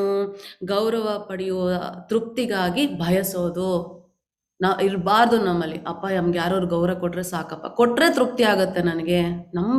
ತುಂಬಾ ನಮ್ರತೆ, ಹಂಬಲಾಗಿರ್ಬೇಕು. ಜಂಬವಿಲ್ಲದಿರುವುದು, ನಂದು ಅಂತ ಏನು ಇಲ್ಲಪ್ಪ, ಎಲ್ಲ ಭಗವಂತಂದೆ. ಹಂಗಿರ್ಬೇಕಾದ್ರೆ ನಮ್ಗೆ ಜಂಬ ಎಲ್ಲಿ ಬರುತ್ತೆ? ಜಂಬ ಕೃಷ್ಣನಿಗೆ ಬಂದಿಲ್ಲ, ಇನ್ನು ನಮ್ಗೆ ಇಲ್ಲಿಂದ ಬರಬೇಕು ಅಂತ ತಿಳ್ಕೊಬೇಕು ನಾವು. ಅಹಿಂಸೆ ಅಂದ್ರೆ ಬೇರೆಯವ್ರಿಗೆ ತೊಂದರೆ ಕೊಡೋದು, ಬೇರೆಯವ್ರಿಗೆ ನೋವು ಮಾಡೋದು ಅಷ್ಟೇ ಅಲ್ಲ. ಯಾಕಂದ್ರೆ ಕ್ಷತ್ರಿಯರಾದ್ಮೇಲೆ ಅವ್ರು ಯುದ್ಧ ಮಾಡಲೇಬೇಕಾಗತ್ತೆ ಅಲ್ವಾ? ಹಾಗಂತ ಅವರು ಅಹಿಂಸೆ ಪಾಲಿಸ್ಬೇಕು ಅಂತಲ್ಲ. ಅಹಿಂಸೆ ಅಂದರೆ ಏನು? ಯಾವಾಗ ಭೌತಿಕ ಜಗತ್ತಲ್ಲಿ ನಾವು ಬರ್ತೀವೋ, ಭಗವಂತ ಹೇಳಿರುವ ಜ್ಞಾನವನ್ನ ಪಡ್ಕೊಂಡಾಗ ಈ ದೇಹದಲ್ಲೇ ನಾವು ಸಂತೋಷವಾಗಿರ್ಬೋದು ಅಲ್ವಾ? ಇದನ್ನ ನಾವು ತಿಳಿದಿರ್ತೀವಿ. ಆದ್ರೆ ಬೇರೆಯವ್ರನ್ನ ನಾವು ನೋಡ್ತಾ ಇರ್ತೀವಿ, ಅವ್ರೇನಾಗ್ತಿರುತ್ತೆ, ಈ ದೇಹದಿಂದ, ಈ ಇಂದ್ರಿಯಗಳಿಂದ, ಈ ಪ್ರಕೃತಿಯ ಕಾರಣ, ಈ ಗುಣಗಳ ಮಧ್ಯೆ ಸಿಕ್ಕಾಕೊಂಡು ಕಷ್ಟಪಡ್ತಾನೇ ಇರ್ತಾರೆ. ನಾನು ಮುಂಚೆನೆ ನಿಮ್ಗೊಂದ್ಸರಿ ಹೇಳಿದೆ, ಒಬ್ಬ ಮನುಷ್ಯನ್ಗೆ ನೀವು ಒಂದು ಊಟ ಕೊಟ್ರಿ ಅಂತ ಅನ್ಕೊಳ್ಳಿ, ಇಷ್ಟು ದಿನ ಊಟ ಕೊಡ್ತೀರಾ, ಅವ್ರಿಗೆ ಮತ್ತೆ ಹೊಟ್ಟೆ ಹಸಿ ಆಗ್ತಾನೆ ಇರುತ್ತೆ. ಒಬ್ಬ ಮನುಷ್ಯನ್ಗೆ ಕಾಯಿಲೆ ವಾಸ ಮಾಡ್ಲಿಕ್ಕೆ ಅಂತ ಹಾಸ್ಪಿಟ್ಲಿಗೆ ಕಳ್ಸಿದ್ರೆ ಮತ್ತೆ ಕಾಯಿಲೆ ಬರ್ತಾನೆ ಇರುತ್ತೆ ಅಲ್ವಾ? ಅಂದ್ರೆ ನೀವೇನೇ ಈ ತರ ಮಾಡಿದ್ರು ಅದು ತಾತ್ಕಾಲಿಕ ಆಗೋಗುತ್ತಷ್ಟೆ. ತಾತ್ಕಾಲಿಕವಾಗಿ ಪರಿಹಾರ ಕೊಡ್ತೀರಾ, ಶಾಶ್ವತವಾದ ಪರಿಹಾರ ಕೊಡಬೇಕು. ಯಾವುದು? ಭಗವಂತನ ಸೇವೆ ಮಾಡಿದಾಗ ಮತ್ತೆ ಅವ್ರು ಹುಟ್ಟೋದೇ ಇಲ್ಲ ಅಲ್ವಾ? ಹುಟ್ಟೋದೇ ಇಲ್ಲ ಅಂದಮೇಲೆ ಹೊಟ್ಟೆ ಹಸು ಎಲ್ಲಿಂದ ಬರುತ್ತೆ ಅಲ್ವಾ? ಕಾಯಿಲೆ ಎಲ್ಲಿಂದ ಬರುತ್ತೆ? ವಯಸ್ಸಾಗೋದೆಲ್ಲಿಂದ? ಜರ ವ್ಯಾಧಿ ಎಲ್ಲೋ ಬರೋದಿಲ್ಲ, ಸಾವು ಬರೋದಿಲ್ಲ. ಯಾಕಂದ್ರೆ ಭಗವಂತನ ಧಾಮಕ್ಕೆ ಹೋದಾಗ ಹುಟ್ಟು ಇಲ್ಲ, ಸಾವು ಇಲ್ಲ. ಅದು ಶಾಶ್ವತವಾದ ಸುಖವನ್ನ ಕೊಡುತ್ತೆ. ಸೊ ಯಾವಾಗ ನಾವು ಬೇರೆಯವರನ್ನ, ಸುತ್ತಮುತ್ತ ಇರುವ ಜನರನ್ನ ಈ ತರ ಹಿಂಸೆ ಪಡ್ತಾ ಇದ್ದಾರೆ ಅದನ್ನ ನೋಡ್ತಾ ಇದೀವೋ, ಅದನ್ನ ನೋಡಿ ನಾವು ಸುಮ್ಮನೆ ಇದ್ರೆ ನಾವು ಹಿಂಸೆಯನ್ನ ಮಾಡ್ತಾ ಇದ್ದೀವಿ. ಅವ್ರಿಗೆ ತಿಳಿಸ್ಬೇಕು ಏನನ್ನ, ಭಗವಂತ ನಮ್ಗೆ ಹೇಗೆ ಸುಖವಾಗಿ ಸಂತೋಷವಾಗಿದ್ದು ಈ ಬಂಧನದಿಂದ ಮುಕ್ತಿ ಪಡ್ಕೊಳ್ಳೋ ದಾರಿ ತಿಳಿಸ್ಕೊಟ್ಟಿದ್ದಾರೋ ಆ ದಾರಿಯನ್ನ ಅವ್ರಿಗೆ ತಿಳಿಸ್ಕೊಟ್ಟಾಗ ನಾವು ಅಹಿಂಸೆಯನ್ನ ಪಾಲಿಸ್ತೇವೆ. ಮತ್ತೆ ತಾಳ್ಮೆ ತುಂಬಾ ಇಂಪಾರ್ಟೆಂಟ್. ಎಲ್ಲ ವಿಷಯದಲ್ಲೂ ತಾಳ್ಮೆ ತುಂಬಾ ಇಂಪಾರ್ಟೆಂಟ್. ಇವತ್ತು ಪೂಜೆ ಮಾಡಿದೆ, ಹರೇ ಕೃಷ್ಣ ಮಹಾಮಂತ್ರ ಹೇಳ್ದೆ, ಕೃಷ್ಣ ಬರಲೇ ಇಲ್ವಲ್ಲ ಅಲ್ವಾ? ಅಯ್ಯೋ ಕಷ್ಟ ಮತ್ತೆ ಹಂಗೆ ಇದೆಯಲ್ವಾ, ನನ್ನ ಜೀವನದಲ್ಲಿ ಏನು ಬದಲಾಗೇ ಇಲ್ವಲ್ಲ. ತಾಳ್ಮೆ ಇರಬೇಕು. ಯಾಕಂದ್ರೆ ಭಗವಂತನಿಗೆ ಗೊತ್ತು ಯಾವುದು ಸರಿ ಯಾವುದು ತಪ್ಪು. ಸೊ ಸ್ವಲ್ಪ ಜನ ಚಾಂಟಿಂಗ್ ಮಾಡ್ತಿರ್ತಾರೆ, ಜಪ ಮಾಡ್ತಿರ್ಬೇಕಾದ್ರೆ ಮನಸ್ಸು ಇನ್ನೂ ಜಾಸ್ತಿ, ಬೇರೆ ಟೈಮೆಲ್ಲಾರು ಮನಸ್ಸು ಅವ್ರ ಕಡೆ ಅಂದರೆ ಅವ್ರ ಮನಸ್ಸಲ್ಲಿ ಬರೋ ವಿಷಯಗಳೆಲ್ಲ ಸ್ವಲ್ಪ ಕಡಿಮೆ ಇರುತ್ತೆ. ಆದರೆ ಯಾವಾಗ ಜಪ ಮಾಡೋಕೆ ಕುತ್ಕೊಂತಿರೋ ಸಿಕ್ಕಾಪಟ್ಟೆ ಯೋಚನೆಗಳು ಒಂದೇ ಸರಿಗೆ. ಜಪದ ಮೇಲೆ ಜ್ಞಾನನೇ ಬರೋದಿಲ್ಲ. ಇಲ್ಲಪ್ಪ ನನ್ನ ಕೈಲಾಗೋದಿಲ್ಲ ಅಂತ ಬಿಟ್ಬಿಡ್ತಾರೆ. ಅಂದರೆ ತಾಳ್ಮೆ ಇರಬೇಕು. ಅಭ್ಯಾಸ ಯುಕ್ತೇನ, ಅಭ್ಯಾಸ ಮಾಡಿದ್ರೆ ಯಾವ್ದು ಬೇಕಾದ್ರೂ ಬರುತ್ತೆ. ಹಾಗೆ ಭಗವಂತನ ಹತ್ರಕ್ಕೆ ಹೋಗ್ಬೇಕಾದ್ರೂ ತಾಳ್ಮೆ ಬೇಕು. ಕಷ್ಟ ಬರುತ್ತೆ, ಸುಖ ಬರುತ್ತೆ, ಎಲ್ಲ ಸಮಯದಲ್ಲೂ ದೃಢವಾಗಿ ಭಗವಂತನ ಮೇಲೆ ಮನ್ಸಿಡ್ಬೇಕು. ಪ್ರಹ್ಲಾದ್ ಮಹಾರಾಜರನ್ನ ತಗೊಳ್ಳಿ, ಇಷ್ಟು ದಿನ ಗೊತ್ತಾ, ಎಂತೆಂಥ ಪರಿಸ್ಥಿತಿ ಬಂದಾಗ್ಲೂ ನಾರಾಯಣ ನಾರಾಯಣ ಅಂತ ದೃಢವಾಗಿ ಅದ್ರ ಮೇಲಿದ್ರು. ಯಾರ ಮೇಲೆ? ಭಗವಂತನನ್ನ ನಂಬಿದ್ರು. ಹಾಗಂತ ಒಂದ್ಸರಿ ನಾರಾಯಣ ಅಂದ ತಕ್ಷಣ ಬಂದ್ಬಿಟ್ರ? ಪುಟ್ಟ ಮಗು ಆದ್ರೂ ಕಾಯಿಸಿದ್ರು ಕೃಷ್ಣ. ನೀವು ನಮ್ಮ ಧ್ರುವ ಮಹಾರಾಜನ ತಗೊಳ್ಳಿ. ಧ್ರುವ ಮಹಾರಾಜ 5 ವರ್ಷದ ಬಾಲಕ, ಕಾಡಿಗೆ ಹೋಗಿ ತಪಸ್ಸನ್ನ ಮಾಡ್ತಿದ್ದಾರೆ. ನಾವೇ ಯಾವ್ದಾರು ಮಗು ಆಚೆ ಎಲ್ಲರೂ ಒಂದೇ ಬಂದ್ಬಿಟ್ರೆ, ಅಯ್ಯೋ ಮಗ್ನೆ ಯಾಕೋ ಆಚೆ ಇದೆಯಾ, ಮನೆಗೆ ಹೋಗೋ ಮಗ್ನೆ ಹುಷಾರಂತ ಕಳಿಸ್ಕೊಡ್ತೀವಿ. ಆದರೆ ಭಗವಂತ ಈ ಧ್ರುವ ಮಹಾರಾಜ ಬಂದು ತಪಸ್ಸು ಮಾಡ್ತಿದ್ರೆ, ಒಂದು ಚಿಕ್ಕ ಮಗು ತಪಸ್ಸು ಮಾಡ್ತಿದ್ದೆ ಅಂತಲ್ಲ ಓಡ್ ಹೋಗಿಲ್ಲ. ಅವರು ನೋಡ್ಬೇಕು, ಅವರು ಶ್ರದ್ಧೆಯಿಂದ ಮಾಡ್ತಾರ, ಭಕ್ತಿಯಿಂದ ತಪಸ್ಸನ್ನ ಮಾಡ್ತಾರ ಅಂತ 6 ತಿಂಗಳು ಕಾದ್ರು. ಅಂದರೆ ತಾಳ್ಮೆ ಇರಬೇಕು ನಮ್ಮಲ್ಲಿ. ಆ ಭೌತಿಕ ಆಸೆ, ಆ ಇಂದ್ರಿಯಗಳ ಸುಖ, ಆ ಬಯಕೆ ಅವೆಲ್ಲ ಕಡಿಮೆ ಆಗಬೇಕು. ಸಮಯ ಹಿಡಿಯುತ್ತೆ ಅಲ್ವಾ? ಜನ್ಮಗಳಿಂದ ಅದಕ್ಕೆ ದಾಸರಾಗಿರ್ತೇವೆ ನಾವು. ಅದರಿಂದ ಆಚೆ ಬರಬೇಕಲ್ವಾ? ತಾಳ್ಮೆ ಇರಬೇಕು ನಮ್ಮಲ್ಲಿ. ಸರಳತೆ ಅಂದರೆ ಹೇಗಿರಬೇಕು ಅಂದರೆ, ಒಬ್ಬ ಶತ್ರುಗೂ ಸಹ ಯಾವುದೇ ಥರದ ಲೌಕಿಕ ಜ್ಞಾನಗಳನ್ನು ಉಪಯೋಗಿಸ್ಕೊಂಡು ಚಾಣಾಕ್ಷತೆಯನ್ನು ತೋರಿಸದೆ ಸತ್ಯವನ್ನು ಧೈರ್ಯವಾಗಿ ಹೇಳುವಷ್ಟು ಸರಳತೆ ಇರಬೇಕು. ನಿಜವಾದ ಆಧ್ಯಾತ್ಮಿಕ ಗುರುವಿನ ಬಳಿಗೆ ಹೋಗುವುದು. ಯಾಕಂದರೆ ನಿಮಗೆ ಜ್ಞಾನ ಬೇಕು ಅಂತ ಅಂದಾಗ ನಿಜವಾದ ಆಧ್ಯಾತ್ಮಿಕ ಗುರುವನ್ನು ಹುಡುಕಿ ಅವ್ರನ್ನ ಆಯ್ಕೆ ಮಾಡಬೇಕು. ಸೊ ಈಗ ನಾವು ಮಾಡಿದಾಗ ಏನಾಗುತ್ತೆ, ನಾವು ಈ 24 ಘಟಕ ಕೋಶಗಳಿಂದ ಮುಕ್ತಿಯನ್ನು ಪಡ್ಕೊಳ್ಳಿಕ್ಕೆ ಸಾಧ್ಯ ಆಗುತ್ತೆ. ಮತ್ತು ಶೌಚ ಶುಚಿಯಾಗಿರಬೇಕು. ಒಳಗಡೆ ಶುಚಿ ಹೇಗೆ? ಹರೇ ಕೃಷ್ಣ ಮಹಾಮಂತ್ರ ಹೇಳಿದ್ರೆ ಒಳಗಡೆ ಇರೋ ಕಲ್ಮಶವೆಲ್ಲ ಖಾಲಿ ಆಗುತ್ತೆ. ಅದಾದ್ಮೇಲೆ ಹೊರಗಡೆಯ ಶೌಚ ಹೇಗೆ? ಸ್ನಾನ ಮಾಡೋದು ಅಲ್ವಾ? ಗಂಗೆ ಸ್ನಾನ ಮಾಡೋದು ಅಥವಾ ದಿನ ಸ್ನಾನ ಮಾಡೋದು ತುಂಬ ಇಂಪಾರ್ಟೆಂಟು. ಸ್ಥೈರ್ಯ ಅಂದರೆ ಏನು? ಮನಸ್ಸನ್ನ ಯಾವುದೇ ಥರ ವಿಷಯದಲ್ಲಿ ಇಡೋಗಿಲ್ಲ. ಭಗವಂತನ ಮೇಲೆ ಭಗವಂತನ ಮೇಲೆ ಇಡೋದು, ಇಟ್ಟು ಜೀವನವನ್ನು ಸಾಗಿಸೋದು. ಆತ್ಮ ಸಂಯಮ. ಅಬ್ಬಾ, ಹೊರಗಡೆಯವರು ಇವತ್ತು ಮೂವಿಗೆ ಹೋಗ್ತಾ ಇದ್ದಾರೆ, ಇವತ್ತೊಂದಿನ ಚಾಂಟಿಂಗ್ ಬಿಟ್ಬಿಡೋಣ, ಮೂವಿಗೆ ಹೋಗಿ ಬರೋಣ ಅಂದರೆ ಏನು ಮಾಡ್ತು, ನಮ್ಮ ಮನಸ್ಸು ಆ ಭೌತಿಕ ಜಗತ್ತಿನ ಮೇಲೆ ಆಕರ್ಷಿತ ಆಗೋಯ್ತು. ಒಂಚೂರಂಗೆ ಅನ್ಕೊಂಡು ಹೋಗ್ತೀವಿ, ಮಾಯಾದೇವಿ ಸೆಳೆದು ಹಾಕ್ಬಿಡ್ತಾರ ನಮ್ಮನ್ನು. ಆತ್ಮ ಸಂಯಮ ಹೋಯ್ತಲ್ಲಿ. ಸೊ ಹಾಗಾಗಿ ಸಂಯಮದಿಂದಿರಬೇಕು, ಆತ್ಮವನ್ನು ಸಂಯಮದಲ್ಲಿ ಇಟ್ಕೋಬೇಕು. ಇಂದ್ರಿಯ ತೃಪ್ತಿಯ ವಸ್ತುಗಳಲ್ಲಿ ವೈರಾಗ್ಯ. ಇಂದ್ರಿಯ ತೃಪ್ತಿ. ಸ್ವಲ್ಪ ಜನ ಇರ್ತಾರೆ ಕಾಫಿ ಟೀ ಕುಡಿತಿರ್ತಾರೆ, ತುಂಬ ಕಷ್ಟ. ನಾನು ಇದ್ದೆ ಹಾಗೇನೆ. ಕಾಫಿ ಇಲ್ಲ ಅಂದರೆ ಆಗ್ತಿರ್ಲಿಲ್ಲ. ಟೀ ಅಂತೂ ಕೇಳಲೇಬೇಡಿ. ಒಂದು ಗ್ಲಾಸ್ ಟೀ ಕುಡಿದು ಮತ್ತೆ ಕಾಫಿ ಕುಡಿತಿದ್ದೆ, ಆ ಥರ ಇದ್ದೆ ನಾನು. ಈಗ ಕಾಫಿ ಟೀ ಕುಡಿಯೋದೇ ಇಲ್ಲ. 6 ವರ್ಷ ಆಯಿತು ಕಾಫಿ ಟೀ ಕುಡಿಯೋದೇ ಇಲ್ಲ. ಏನಾದರೂ ಸಮಸ್ಯೆ ಇದ್ದರೆ ಮುಂಚೆ ಕೋಲ್ಡು ಅದು ಇದು ಇದ್ದಾಗ ಸ್ವಲ್ಪ ಮೆಣಸಿನ ಕಾಫಿ ಅದು ಇದು ಮಾಡ್ಕೊಂಡು ಕುಡಿತಿದ್ವಿ. ಈಗ ಅದೂ ಇಲ್ಲ. ಯಾಕೆ ಹೇಳಿ? ಇಂದ್ರಿಯ ತೃಪ್ತಿಯ ವಸ್ತುಗಳನ್ನು ನಾವು ಒಂದನ್ನೇನಾದರೂ ಅನುಭವಿಸ್ಕೊಂಡು ಹೋದರೆ ನಾವು ಅದಕ್ಕೆ ದಾಸರಾಗಿ ಹೋಗ್ತೀವಿ. ಎಷ್ಟು ಮಟ್ಟಿಗೆ ದಾಸರಾಗ್ಬಿಡ್ತಾರೆ ಸ್ವಲ್ಪ ಜನ ನೋಡ್ಬೋದು. ಕಾಫಿ ಟೀ ಕುಡ್ದಿಲ್ಲ ಅಂದ್ರೆ ದಿನನೇ ಸ್ಟಾರ್ಟ್ ಆಗಲ್ಲ, ಅವ್ರ ಕೆಲಸನೇ ಶುರು ಮಾಡೋದಿಲ್ಲ. ಕಾಫಿ ಟೀ ಇರಲೇಬೇಕು. ಸೊ ಅದೇನಾಗುತ್ತೆ, ನಮ್ಮ ಇಂದ್ರಿಯನ ಕಂಟ್ರೋಲ್ ಮಾಡ್ತಾ ಇದೆ. ಸೊ ಈ ಥರ ಇಂದ್ರಿಯವನ್ನು ತೃಪ್ತಿಯ ವಸ್ತುಗಳಿಂದ ನಾವು ವೈರಾಗ್ಯವನ್ನು ಇಟ್ಕೋಬೇಕು, ತಗೋಬಾರ್ದು ಅದನ್ನು. ಅಹಂಕಾರವಿಲ್ಲದಿರುವುದು, ಇದು ಗೊತ್ತು ನಮಗೆ. ನಮ್ಮದು ಯಾವುದೂ ಇಲ್ಲ, ಹಾಗಾಗಿ ನಮ್ಮದಲ್ಲದೆ ಹೋಗಿರೋದನ್ನು ನಮ್ಮದು ಅಂದ್ಕೊಂಡು ಹುಸಿ ಅಹಂಕಾರ ಬರೋದು ಬೇಡ ನಮಗೆ. ಸೊ ಇಲ್ಲದೆ ಹೋಗಿರೋದು. ಮತ್ತು ಜನ್ಮ, ಸಾವು, ಮುಪ್ಪು ಮತ್ತು ರೋಗಗಳ ದುಷ್ಟ ಗ್ರಹಿಕೆ. ಹುಟ್ಟಿದೀವಿ ಅಂದಮೇಲೆ ನಮಗೆ ವಯಸ್ಸಾಗುತ್ತೆ, ವಯಸ್ಸಾಗ್ತಾ ಕಾಯಿಲೆ ಬರುತ್ತೆ. ವಯಸ್ಸಾಗಲಿಲ್ಲ ಅಂದ್ರೂ ಈಗಿನ ಕಾಲದಲ್ಲಿ ಕಾಯಿಲೆ ಬರುತ್ತೆ, ಸಾವಾಗುತ್ತೆ. ಇದನ್ನು ತಿಳ್ಕೊಬೇಕು, ಅರ್ಥ ಮಾಡ್ಕೋಬೇಕು. ನಾನು ಸಾಯೋದೇ ಇಲ್ಲ, ನನಗೆ ಕಾಯಿಲೆನೇ ಬರೋದಿಲ್ಲ, ನನಗೇನೂ ಆಗೋದೇ ಇಲ್ಲ ಅಂತ ನಾವು ನಿಜವಾಗ್ಲೂ ಹಾಗೇ ಇರೋದು, ನಮ್ಮ ಮನಸ್ಸಲ್ಲಿ ಹಾಗೇ ಇರೋದು. ಯಾಕಂದರೆ ಯಾವಾಗಲೂ ಆದಾಗ್ಲೇ ನಾವು ಎದುರೋದು. ಬೇರೆಯವ್ರಿಗೆ ಎಷ್ಟೋ ಜನ ನಮ್ಮ ಮುಂದೆ ಹೋಗ್ತಾ ಇರ್ತಾರೆ, ಆದರೆ ನಾವು ಬೇಜಾರಾಗಲ್ಲ. ಹೋದ್ರಾ?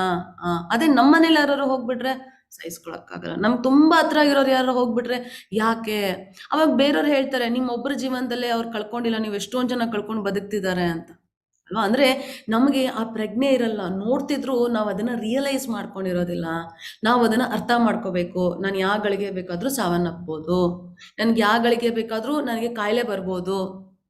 ಇದನ್ನು ನೀವು ರೆಡಿ ಆಗಿರಬೇಕು, ಪ್ರಿಪೇರ್ ಆಗಿರಬೇಕು. ಅದು ನಮ್ಮ ಗ್ರಹಿಕೆ ಇರಬೇಕಾಗ್ಲಿ ಅಂತ ತಿಳಿಸ್ಕೊಡ್ತಾರೆ. ಅನಾಸಕ್ತಿ ಯಾವುದೇ ವಿಷಯದಲ್ಲಾದ್ರೂ ಅನಾಸಕ್ತಿ. ಯಾಕಂದ್ರೆ ಆಸಕ್ತಿ ಬಂದ್ಬಿಡ್ತು ಅಂತ ಅಂದ್ರೆ ನಮ್ಗೆ ಒಂದು ವಿಷಯ ಇಷ್ಟ ಆಗೋಯ್ತು ಅಂದ್ರೆ ಮುಗೀತು, ಅದನ್ನ ಪಡ್ಕೋಬೇಕು, ಅದಿದ್ರೆ ನಮ್ಗೆ ಡಿಸ್ಟರ್ಬೆನ್ಸ್, ಅದಿಲ್ಲ ಅಂದ್ರೆ ನಮಗ್ ಬೇಜಾರು. ಹಾಗಾಗಿ ಅನಾಸಕ್ತಿ ಇರಬೇಕು. ಮತ್ತೆ ಮಕ್ಕಳು, ಹೆಂಡತಿ ಮತ್ತು ಮತ್ತಿತರ ವಿಷಯಗಳಲ್ಲಿ ಸಿಕ್ಕಿಕೊಳ್ಳದೆ ಮುಕ್ತವಾಗಿರುವುದು. ಓ ಮಾತಾಜಿ, ಮಕ್ಕಳು ಹೆಂಡತಿ ಯಾರು ಬೇಡವಾ? ಹಾಗಾದ್ರೆ ಸಂಸಾರ ಎಲ್ಲ ಬೇಡವಾ? ಅದ ಅರ್ಥ ಇದು? ಇಲ್ಲ, ಮಕ್ಕಳು, ಹೆಂಡತಿ, ಮನೆ ಮತ್ತಿತರ ವಿಷಯಗಳಲ್ಲಿ ಸಿಕ್ಕಿಕೊಳ್ಳದೆ ಮುಕ್ತವಾಗಿರುವುದು. ಹೇಗೆ ಅಂದರೆ, ಕಮಲದ ಎಲೆ ಬಗ್ಗೆ ನಿಮ್ಗೆ ಯಾವಾಗಲೂ ಎಕ್ಸಾಂಪಲ್ ಕೊಡ್ತೀವಲ್ವಾ, ಅದು ಹೇಗೆ ನೀರದೊಳಗಡೆ ಇದ್ದು ನೀರಲ್ಲಿದ್ದರೂ ಸಹ ನೀರು ಅದನ್ನು ಸ್ಪರ್ಶಿಸಲ್ವೋ, ಹಾಗೇನೆ ನಾವು ಸಂಸಾರದಲ್ಲೇ ಇರ್ತೇವೆ. ಹೆಂಡತಿ ಮಕ್ಕಳಿರ್ತಾರೆ, ಮನೆ ಇರುತ್ತೆ, ಎಲ್ಲ ಇರುತ್ತೆ. ಎಲ್ಲ ನಮ್ಮ ಕರ್ತವ್ಯವಂತ ಮಾಡೋದು, ಯಾವುದಕ್ಕೂ ಸಹ ನಾವು ಅಂಟ್ಕೊಳ್ಳೋದಿಲ್ಲ ಅಲ್ವಾ? ಯಾವುದ್ರಲ್ಲೂ ನಾವು ತುಂಬ ತುಂಬ ತುಂಬ ಜಾಸ್ತಿ ಆಸೆ ಇಟ್ಕೋಬಾರದು. ಹಾಗಿರಬೇಕು. ಅಕಸ್ಮಾತ್ ನಮ್ಮ ಮನೆಯವರಾಗಲಿ, ನಮ್ಮ ಮನೆ ಪರಿಸ್ಥಿತಿ ಆಗಲಿ, ದೇವರ ಕಾರ್ಯ, ಭಗವಂತನ ಸೇವೆಯಲ್ಲಿ ಅವರು ತೊಡಗಿದ್ರೆ ಸಂತೋಷ. ತೊಡಗ್ಲಿಲ್ವಾ, ಅವ್ರನ್ನ ಆ ಹಾದಿಯಲ್ಲಿ ಕರ್ಕೊಂಡು ಹೋಗೋ ಪ್ರಯತ್ನ ಮಾಡ್ಬೋದು. ನೀವು ದಿನ ಚಾಂಟಿಂಗ್ ಮಾಡಿದಾಗ ನಿಮ್ಮನ್ನು ನೋಡಿ ಅವರು ಹರಿಕೃಷ್ಣ ಮಹಾಮಂತ್ರ ಜಪ ಮಾಡ್ತಾರೆ. ನೀವು ಭಗವದ್ಗೀತೆ ಕ್ಲಾಸಲ್ಲಿ ಕೇಳಿರೋದ್ನೆಲ್ಲ ನೀವು ಅವ್ರ ಹತ್ರ ಮಾತಾಡಿದಾಗ ಅವ್ರಿಗೆ ಇಂಟ್ರೆಸ್ಟ್ ಬರುತ್ತೆ ಅಲ್ವಾ? ನೀವು ಸಾಯಂಕಾಲ ಬೆಳಗ್ಗೆ ಪೂಜೆ ಮಾಡಿದಾಗ ಭಗವಂತನ ಕೀರ್ತನೆಯನ್ನ ಮಾಡಿದಾಗ ಮನೆಯವರೆಲ್ಲ ಒಟ್ಟಿಗೆ ಕುತ್ಕೊಂಡು ಕೀರ್ತನೆ ಮಾಡಿ, ಸಾಯಂಕಾಲದೊತ್ತು ಭಗವದ್ಗೀತೆ ಒಂದು ಶ್ಲೋಕನ ಮನೇಲಿ ಯಾರೋ ಒಬ್ರು ಓದಿ, ಗಂಡನ ಹೆಂಡತಿನೋ ಅಮ್ಮನೋ ಅಪ್ಪನೋ ಅಜ್ಜಿನೋ ತಾತನೋ ಯಾರಿಗೆಲ್ಲಾರು ಓದಿಸಿ ಅರ್ಥ ಮಾಡ್ಕೊಳ್ಳಿಕ್ಕೆ ಪ್ರಯತ್ನ ಪಡಿ. ಒಂದು ದಿನ ಈ ಕಾರ್ಯಕ್ರಮ ಮಾಡಿ. ಎಲ್ಲಾ ಒಟ್ಟಿಗೆ ಕುತ್ಕೊಂಡು ಟಿವಿ ಮುಂದೆ ನೋಡ್ತೀವಲ್ವಾ ಪ್ರೋಗ್ರಾಮ್ನ, ಬನ್ನಿ ಬನ್ನಿ ಬನ್ನಿ ಅಂತ ಎಲ್ಲಾ ಒಟ್ಟಿಗೆ ಕುತ್ಕೊಂಡು ಊಟ ಮಾಡ್ತೀವಲ್ಲ. ಊಟ ಮಾಡೋದು ಸ್ವಲ್ಪ ಡೌಟ್ ಅಲ್ಲ, ಈಗ ಎಲ್ಲ ಯಾವಾಗ ಫ್ರೀ ಆಗ್ತಾರೋ ಅವಾಗ ಊಟ ಮಾಡ್ತಾರಲ್ವ. ಹಾಗೆ ಒಂದು ಹೊತ್ತು ಬೆಳಗ್ಗೆ ಅಥವಾ ಸಾಯಂಕಾಲ ದೇವರ ಮುಂದೆ ಕುತ್ಕೊಂಡು ಭಗವದ್ಗೀತೆ ಒಂದು ಶ್ಲೋಕನೋ, ಇಲ್ಲ ಭಾಗವತಂನಿಂದ ಒಂದು ಶ್ಲೋಕನೋ, ಅಥವಾ ಭಗವಂತನ ಬಗ್ಗೆ ಒಂದು ಲೀಲೆ, ಅದ್ರ ಬಗ್ಗೆ ಏನಾದ್ರು ತಿಳ್ಕೊಳ್ಳೋದು, ಈ ತರ ಚರ್ಚೆ ಮಾಡಿ. ಅವರನ್ನೆಲ್ಲ ಒಂದೇ ಹಾದಿಲಿ, ನೀವೆಲ್ಲರೂ ಒಂದೇ ಹಾದಿಲಿನ ಹೋದಾಗ ಏನಾಗುತ್ತೆ, ಜೀವನ ತುಂಬಾ ಸಂತೋಷವಾಗಿರುತ್ತೆ. ಅಕಸ್ಮಾತ್ ಅವ್ರು ಯಾರು ನಮ್ಗೆ ಸಪೋರ್ಟ್ ಮಾಡ್ತಾ ಇಲ್ಲ, ತೊಂದರೆ ಇಲ್ಲ, ಅವ್ರ ಜೊತೆನೇ ಇರಬೇಕು. ಆದ್ರೆ ಭಕ್ತಿ ಸೇವೆಯಲ್ಲಿ ನಾವು ಮುಂದುವರಿಬೇಕು, ಅವ್ರನ್ನ ಮುಂದುವರಿಸ್ಲಿಕ್ಕೆ ಪ್ರಯತ್ನ ಪಡಬೇಕು. ಬರ್ಲಿಲ್ವಾ, ಯಾವುದೇ ಕಾರಣಕ್ಕೂ ಅವರಲ್ಲಿ ನಾವು ಆಸಕ್ತಿಯನ್ನು ಇಟ್ಕೋಬಾರ್ದು. ಆದ್ರೆ ನಮ್ಮ ಕರ್ತವ್ಯಗಳನ್ನ ಮಾಡ್ಬೇಕು. ಗಂಡ ಆಗಿದ್ದೀರಾ, ಹೆಂಡತಿಗೆ ಏನ್ ಮಾಡ್ಬೇಕು ಮಾಡಿ, ಮಕ್ಳಿಗೆ ಏನ್ ಮಾಡ್ಬೇಕು ಆ ಕರ್ತವ್ಯವನ್ನ ಮಾಡಿ. ಅಪ್ಪ ಅಮ್ಮ ಆದ್ರೆ ಮಕ್ಳಿಗೆ, ಹೆಂಡತಿಗೆ ಇಲ್ಲ, ನಮ್ಮ ಕರ್ತವ್ಯಗಳನ್ನ ನೀವು ಮಾಡೋದಂದ್ರೆ ಯಾವುದೇ ಕಾರಣಕ್ಕೂ ಅವರಲ್ಲೇ ನಾವು ಬಂದಿ ಆಗ್ಬಾರ್ದು, ಬಂಧನಕ್ಕೆ ಒಳಗಾಗಬಾರ್ದು, ಮುಕ್ತವಾಗಿರಬೇಕು ಅಂತ ಅರ್ಥ. ಇಷ್ಟಾನಿಷ್ಟಗಳ ಮಧ್ಯೆ ಸಮಚಿತ್ತತೆ. ನಂಗೆ ಯೆಲ್ಲೋ ಕಲರ್ ಇಷ್ಟ ಇಲ್ಲಪ್ಪ, ನಂಗೆ ಪಿಂಕ್ ಕಲರೇ ಇಷ್ಟ. ಸೊ ಏನಾಗುತ್ತೆ, ನಿಮ್ಗೆ ಇಷ್ಟ ಇರೋ ವಸ್ತು ಏನಾದ್ರೂ ಆ ಕಲರ್ಲಿದ್ರೆ ಅದು ಬೇಡವೇ ಬೇಡ. ಸೊ ಹೀಗೆ ನಾವೇನ್ ಮಾಡ್ತೀವಿ, ನಮ್ಮ ಮನಸ್ಸನ್ನ ಸಿಕ್ಕಾಪಟ್ಟೆ ಕಂಟ್ರೋಲ್ ಮಾಡ್ಕೊಂಡ್ಬಿಡ್ತೀವಿ. ಅಂದ್ರೆ ಮನಸ್ಸನ್ನ ಮಟ್ಟಿಗೆ ಕಂಟ್ರೋಲ್ ಮಾಡ್ತೀವಿ ಅಂದ್ರೆ ಇಂದ್ರಿಯಕ್ಕೆ ಏನ್ ಚೆನ್ನಾಗಿರುತ್ತೋ ಅದನ್ನೇ ಆಯ್ಕೊಂಡು ಮಾಡ್ಕೊಂತೀವಿ. ಸೊ ಹಾಗೇನಾಗುತ್ತೆ, ಮತ್ತೆ ನಾವು ಭೌತಿಕ ಜಗತ್ತಿಗೆ ಬಿದ್ದ್ಬಿಡ್ತೇವೆ. ಸೊ ಇಷ್ಟಾನಿಷ್ಟಗಳ ಮಧ್ಯೆ ಸಮಚಿತ್ತತೆ. ಇಷ್ಟವಾಗಿರೋದಿದ್ರು ನಗ್ನಾಗ್ತಾ ಇರ್ಬೇಕು, ಇಷ್ಟ ಇಲ್ಲದೆ ಹೋಗಿರೋದಿದ್ರು ನಗ್ನಾಗ್ತಾ ಇರ್ಬೇಕು. ಸಮಚಿತ್ತತೆ, ಒಂದೇ ತರ ಇರಬೇಕು. ನನ್ನಲ್ಲಿ ನಿರಂತರವಾದ ಪರಿಶುದ್ಧವಾದ ಭಕ್ತಿ ಇರಬೇಕು. ಅಂದ್ರೆ ಭಗವಂತ ಕೃಷ್ಣನಲ್ಲಿ ಏಕಾಂತ ಪ್ರದೇಶದಲ್ಲಿ ವಾಸ ಮಾಡುವ ಅಭಿಲಾಷೆ. ಏಕಾಂತ ಪ್ರದೇಶದಲ್ಲಿ ವಾಸ ಮಾಡೋದಂದ್ರೆ ಏನು, ಎಲ್ಲವನ್ನ ಬಿಟ್ಟು ಹೋಗೋದು. ಹೌದು, ಮುಂಚೆಲ್ಲ ಆಗಿದೆ. ಸತ್ಯಯುಗದಲ್ಲಿ, ತ್ರೇತಾಯುಗದಲ್ಲೂ ಹೋಗ್ತಾ ಇದ್ರು, ದ್ವಾಪರ ಯುಗದಲ್ಲೂ ಮಾಡ್ತಾ ಇದ್ರು. ಕಲಿಯುಗದಲ್ಲಿ ಕಷ್ಟ ಆಗುತ್ತೆ ಅಲ್ವಾ? ನಮ್ಮ ದೇಹ, ಈ ದೇಹ ಸಿಕ್ಕಿದೆಯಲ್ಲ, ಅದರಲ್ಲೂ ಕಲಿಯುಗದಲ್ಲಿ ಸಿಕ್ಕಿರೋ ದೇಹಕ್ಕೆ ತುಂಬಾ ಕಷ್ಟ. ಅವನ್ನೆಲ್ಲ ನಿಯಂತ್ರಿಸೋದು ತುಂಬಾ ಕಷ್ಟ. ಎಲ್ಲವನ್ನ ಬಿಟ್ಟು ಹೋದಾಗ ಕಷ್ಟ ಆಗುತ್ತೆ. ಸೊ ನೀವೇನ್ ಮಾಡ್ತೀರಾ, ಈಗ ಏನಾದ್ರು ನೀವು ಎಕ್ಸಾಮ್ಗೆ ಓದ್ಕೊಂತಾ ಇದ್ದೀರಾ ಅಂತ ಅನ್ಕೊಳ್ಳಿ, ಅಥವಾ ಆಫೀಸ್ ವರ್ಕ್ ಮಾಡ್ತಾ ಇದ್ದೀರಾ ಅನ್ಕೊಳ್ಳಿ. ಮನೆಯವ್ರ ಮಧ್ಯೆ ಎಲ್ಲ ಕೂತ್ ಮಾಡ್ಲಿಕ್ಕಾಗತ್ತಾ? ಕಷ್ಟ ಆಗುತ್ತೆ, ಡಿಸ್ಟರ್ಬ್ ಮಾಡ್ತಾರಲ್ವಾ? ಏನ್ ಮಾಡ್ತೀರಾ, ಒಂದು ರೂಮ್ಗೆ ಹೋಗ್ತೀರಾ, ಆ ರೂಮ್ ಸೈಲೆಂಟ್ ಆಗಿತ್ತು, ಅಲ್ಲಿ ಯಾರೋ ಬರ್ದೋಗಿರೋ ತರ ಜಾಗದಲ್ಲಿ ಕುತ್ಕೊಂಡು ನಿಮ್ ಕೆಲಸ ಮಾಡ್ಕೊಂತೀರಾ ಅಲ್ವಾ? ಹಾಗೇನೆ ಭಗವಂತನಿಗೋಸ್ಕರ ಅವನ್ ಭಕ್ತಿ ಮಾಡ್ಬೇಕು, ನಾವು ಆ ದಾರಿಲಿ ನಡಿಬೇಕು ಅಂದಾಗ ಏಕಾಂತ ಪ್ರದೇಶದಲ್ಲಿ ವಾಸ ಮಾಡುವ ಅಭಿಲಾಷೆ. ಅಲ್ಲಿದ್ದು ನಿಮ್ಮ ಕರ್ತವ್ಯಗಳನ್ನ ಮಾಡ್ಕೊಂಡು ಹೋಗ್ಬೋದು. ಎಲ್ಲ ಬಿಟ್ಟು ಹೋಗೋದು ಅಂತ ಅರ್ಥ ಅಲ್ಲ. ಜನಸಮೂಹದಲ್ಲಿ ಆಸಕ್ತಿ ಇಲ್ಲದಿರುವುದು. ಎಲ್ಲ ಜನರು ಭಗವಂತನ ಭಕ್ತರಾದ್ರೆ ನಾವೆಲ್ಲ ಅವ್ರ ಜೊತೆಗಿರ್ಬೋದು. ಸ್ವಲ್ಪ ಜನ ಕೆಟ್ಟ ಅಭ್ಯಾಸ ಇರುತ್ತೆ. ನೀವು ಯಾರು ಕೆಟ್ಟೋರಿದ್ರೆ ಅವ್ರ ಜೊತೆ ಫ್ರೆಂಡ್ಸ್ ಆಗ್ತೀರಾ? ಇಲ್ಲ. ಆದ್ರೆ ನೀವು ನೋಡ್ಬೋದು ಭೌತಿಕ ಜಗತ್ತಲ್ಲಿ, ಅದರಲ್ಲೂ ಕಲಿಯುಗದಲ್ಲಿ ಸುತ್ತಮುತ್ತ ಇರುವವರೆಲ್ಲ ಹಾಗೆ, ತುಂಬಾ ಜನ ಹಾಗೆ. ಯಾಕಂದ್ರೆ ನೀವು ಯಾರನ್ನೇ ಒಳ್ಳೆಯವರು ಅನ್ಕೊಂಡ್ರು ಅವ್ರು ಕೆಟ್ಟವರಾಗೇ ಇರ್ತಾರೆ. ಯಾರನ್ನ ನೀವು ಕೆಟ್ಟವ್ರು ಅನ್ಕೊಂತೀರೋ ಒಂದೊಂದ್ಸರಿ ಅವ್ರು ಒಳ್ಳೆಯವರಾಗಿರ್ತಾರೆ. ಅಂದ್ರೆ ನಮ್ಗೆ ಅರ್ಥ ಮಾಡ್ಕೊಳ್ಳೋದು ಕಷ್ಟ ಆಗುತ್ತೆ ಮನುಷ್ಯರನ್ನ. ಸೊ ಏನಾಗುತ್ತೆ, ಈ ತರ ಗುಂಪಿನೊಳಗಡೆ ನಾವು ಸೇರ್ಕೊಂಡಾಗ ನಮ್ಮ ಮನಸ್ಸು ಕಲ್ಕುತ್ತೆ. ನಾವು ಕೆಟ್ಟ ಅಭ್ಯಾಸಗಳನ್ನ ಮಾಡ್ಕೋಬಹುದು, ಅದಕ್ಕೆ ನಾವು ದಾಸರಾಗ್ಬೋದು. ಏನು ಪರಿಸ್ಥಿತಿಗಳು ಹೀಗಿರುತ್ತೆ ಅಲ್ವಾ? ಸೊ ನಾವೇನ್ ಮಾಡ್ಬೇಕು, ಜನಸಮೂಹದಲ್ಲಿ ಆಸಕ್ತಿ ಇಲ್ಲದಿರುವುದು ಬೇಕಿಲ್ಲ. ನಾವು ಯೂಶಲಿ ಅದನ್ನ ಮಾಡ್ತೀವಲ್ವಾ, ಅಪ್ಪ ಅವ್ರು ಕೆಟ್ಟೋರಪ್ಪ, ಅವ್ರ ಸಹವಾಸ ಬೇಡ ಅಂತ ಅಲ್ವಾ? ಸೊ ಏನಾಗುತ್ತೆ, ಸ್ವಲ್ಪ ಜನಕ್ಕೆ ದೃಢ ಮನಸ್ಸಿರುತ್ತೆ. ಹೇಗೆ ಗಂಧದ ಮರ ಅದ್ರ ಗಂಧವನ್ನ ಹಾವಿನ ದೇಹಕ್ಕೆ ಹಾಕ್ತೋ ಆ ತರ ಸ್ವಲ್ಪ ಜನ ತುಂಬಾ ದೃಢವಾಗಿರ್ತಾರೆ. ಸ್ವಲ್ಪ ಜನ ಹಾಗಿರಕ್ ಸಾಧ್ಯ ಇಲ್ಲ. ಒಂದ್ ಸ್ವಲ್ಪ ಡಿಸ್ಟರ್ಬ್ ಆಗ್ಬಿಟ್ರೆ, ಯಾರು ಒಂದು ಹೇಳ್ಬಿಟ್ರೆ ಕೇಳ್ಬಿಟ್ಟು ಮನಸ್ಸು ಬೇಗ ಪರಿವರ್ತನೆ ಆಗ್ಬಿಡುತ್ತೆ. ಹಾಗಾಗಿ ಈ ತರ ಜನ ಸಮೂಹದಲ್ಲಿ ಆಸಕ್ತಿ ಇಲ್ಲದಿರುವುದು ತುಂಬಾ ಒಳ್ಳೆಯದು, ನಮ್ಗೆ ಒಳ್ಳೆಯದು. ಲೈಕ್ ಮೈಂಡೆಡ್ ಪೀಪಲ್, ಒಳ್ಳೆ ಜನ, ನಮ್ಮ ಅನಿಸಿಕೆ ನಮ್ಮ ತತ್ವಗಳಿಗೆ ಹೊಂದ್ಕೊಳ್ಳುವಂತ ಜನದ ಜೊತೆ ಸೇರಿದಾಗ ಏನಾಗುತ್ತೆ, ನಾವು ಬೆಳಿಲಿಕ್ಕೆ ಸುಲಭ ಆಗುತ್ತೆ.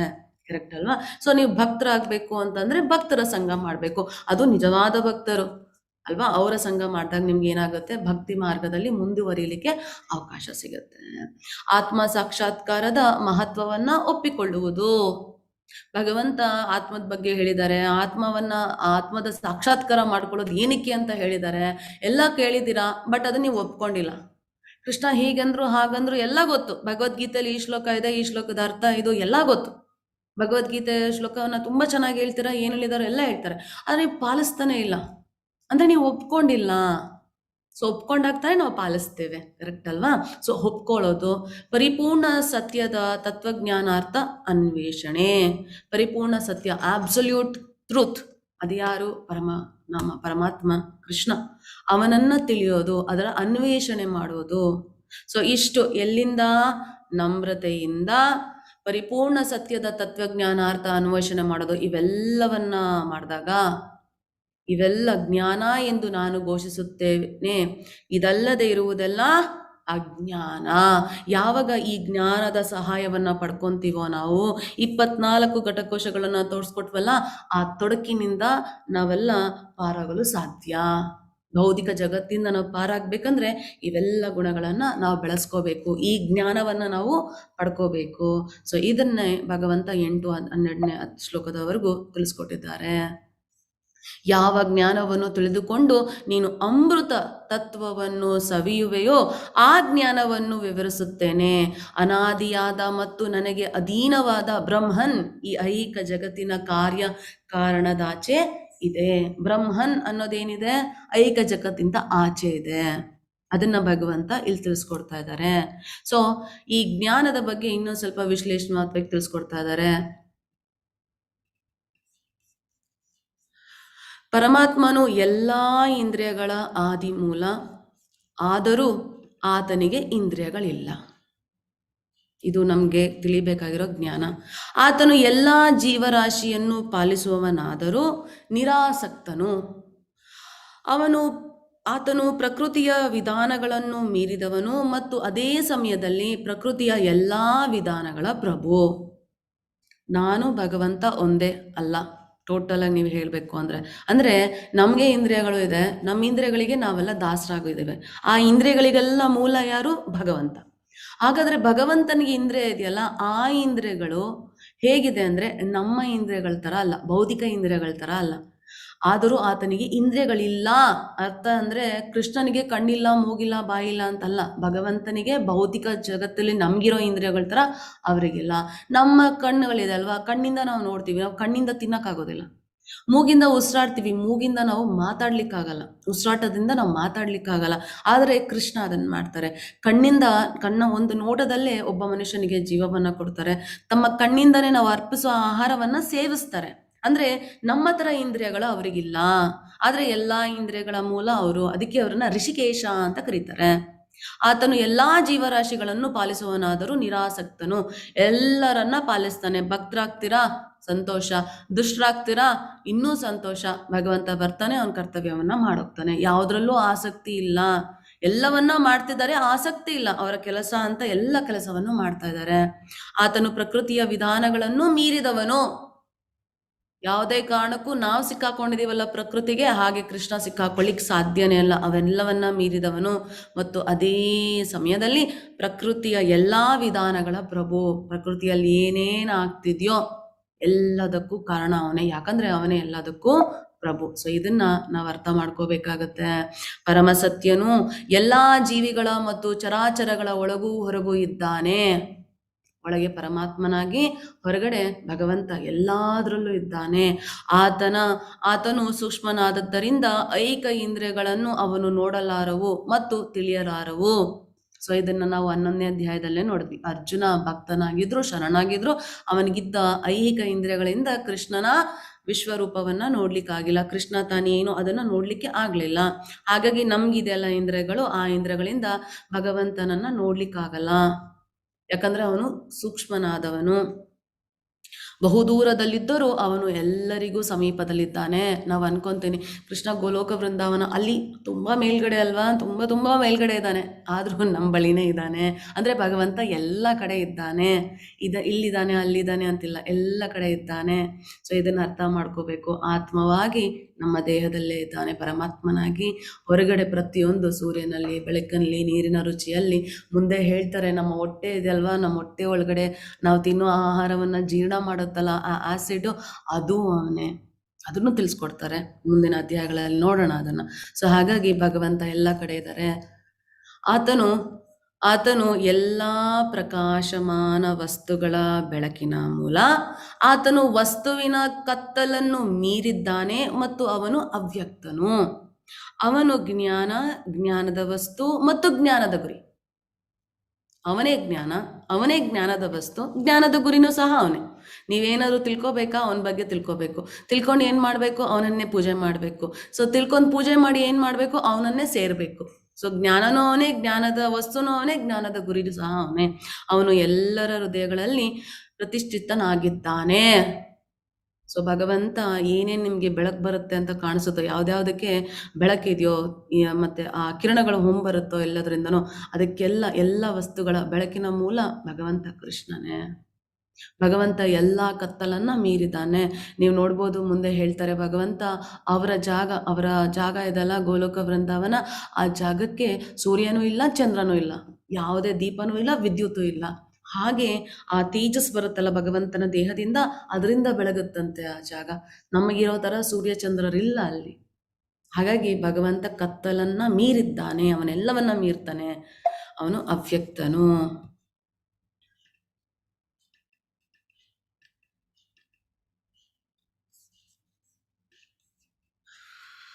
ಪೂಜಾ ಮಾತಾಜಿ. ಹರೇ ಕೃಷ್ಣ ಮಾತಾಜಿ. ಹರೇ ಕೃಷ್ಣ. 19 ಇತಿ ಕ್ಷೇತ್ರಂ ತಥಾ ಜ್ಞಾನಂ ಜ್ಞೇಯಂ ಚೋಕ್ತಂ ಸಮಾಸತಃ ಮದ್ಭಕ್ತ ಏತದ್ವಿಜ್ಞಾಯ ಮದ್ಭಾವಯೋಪಪದ್ಯತೆ.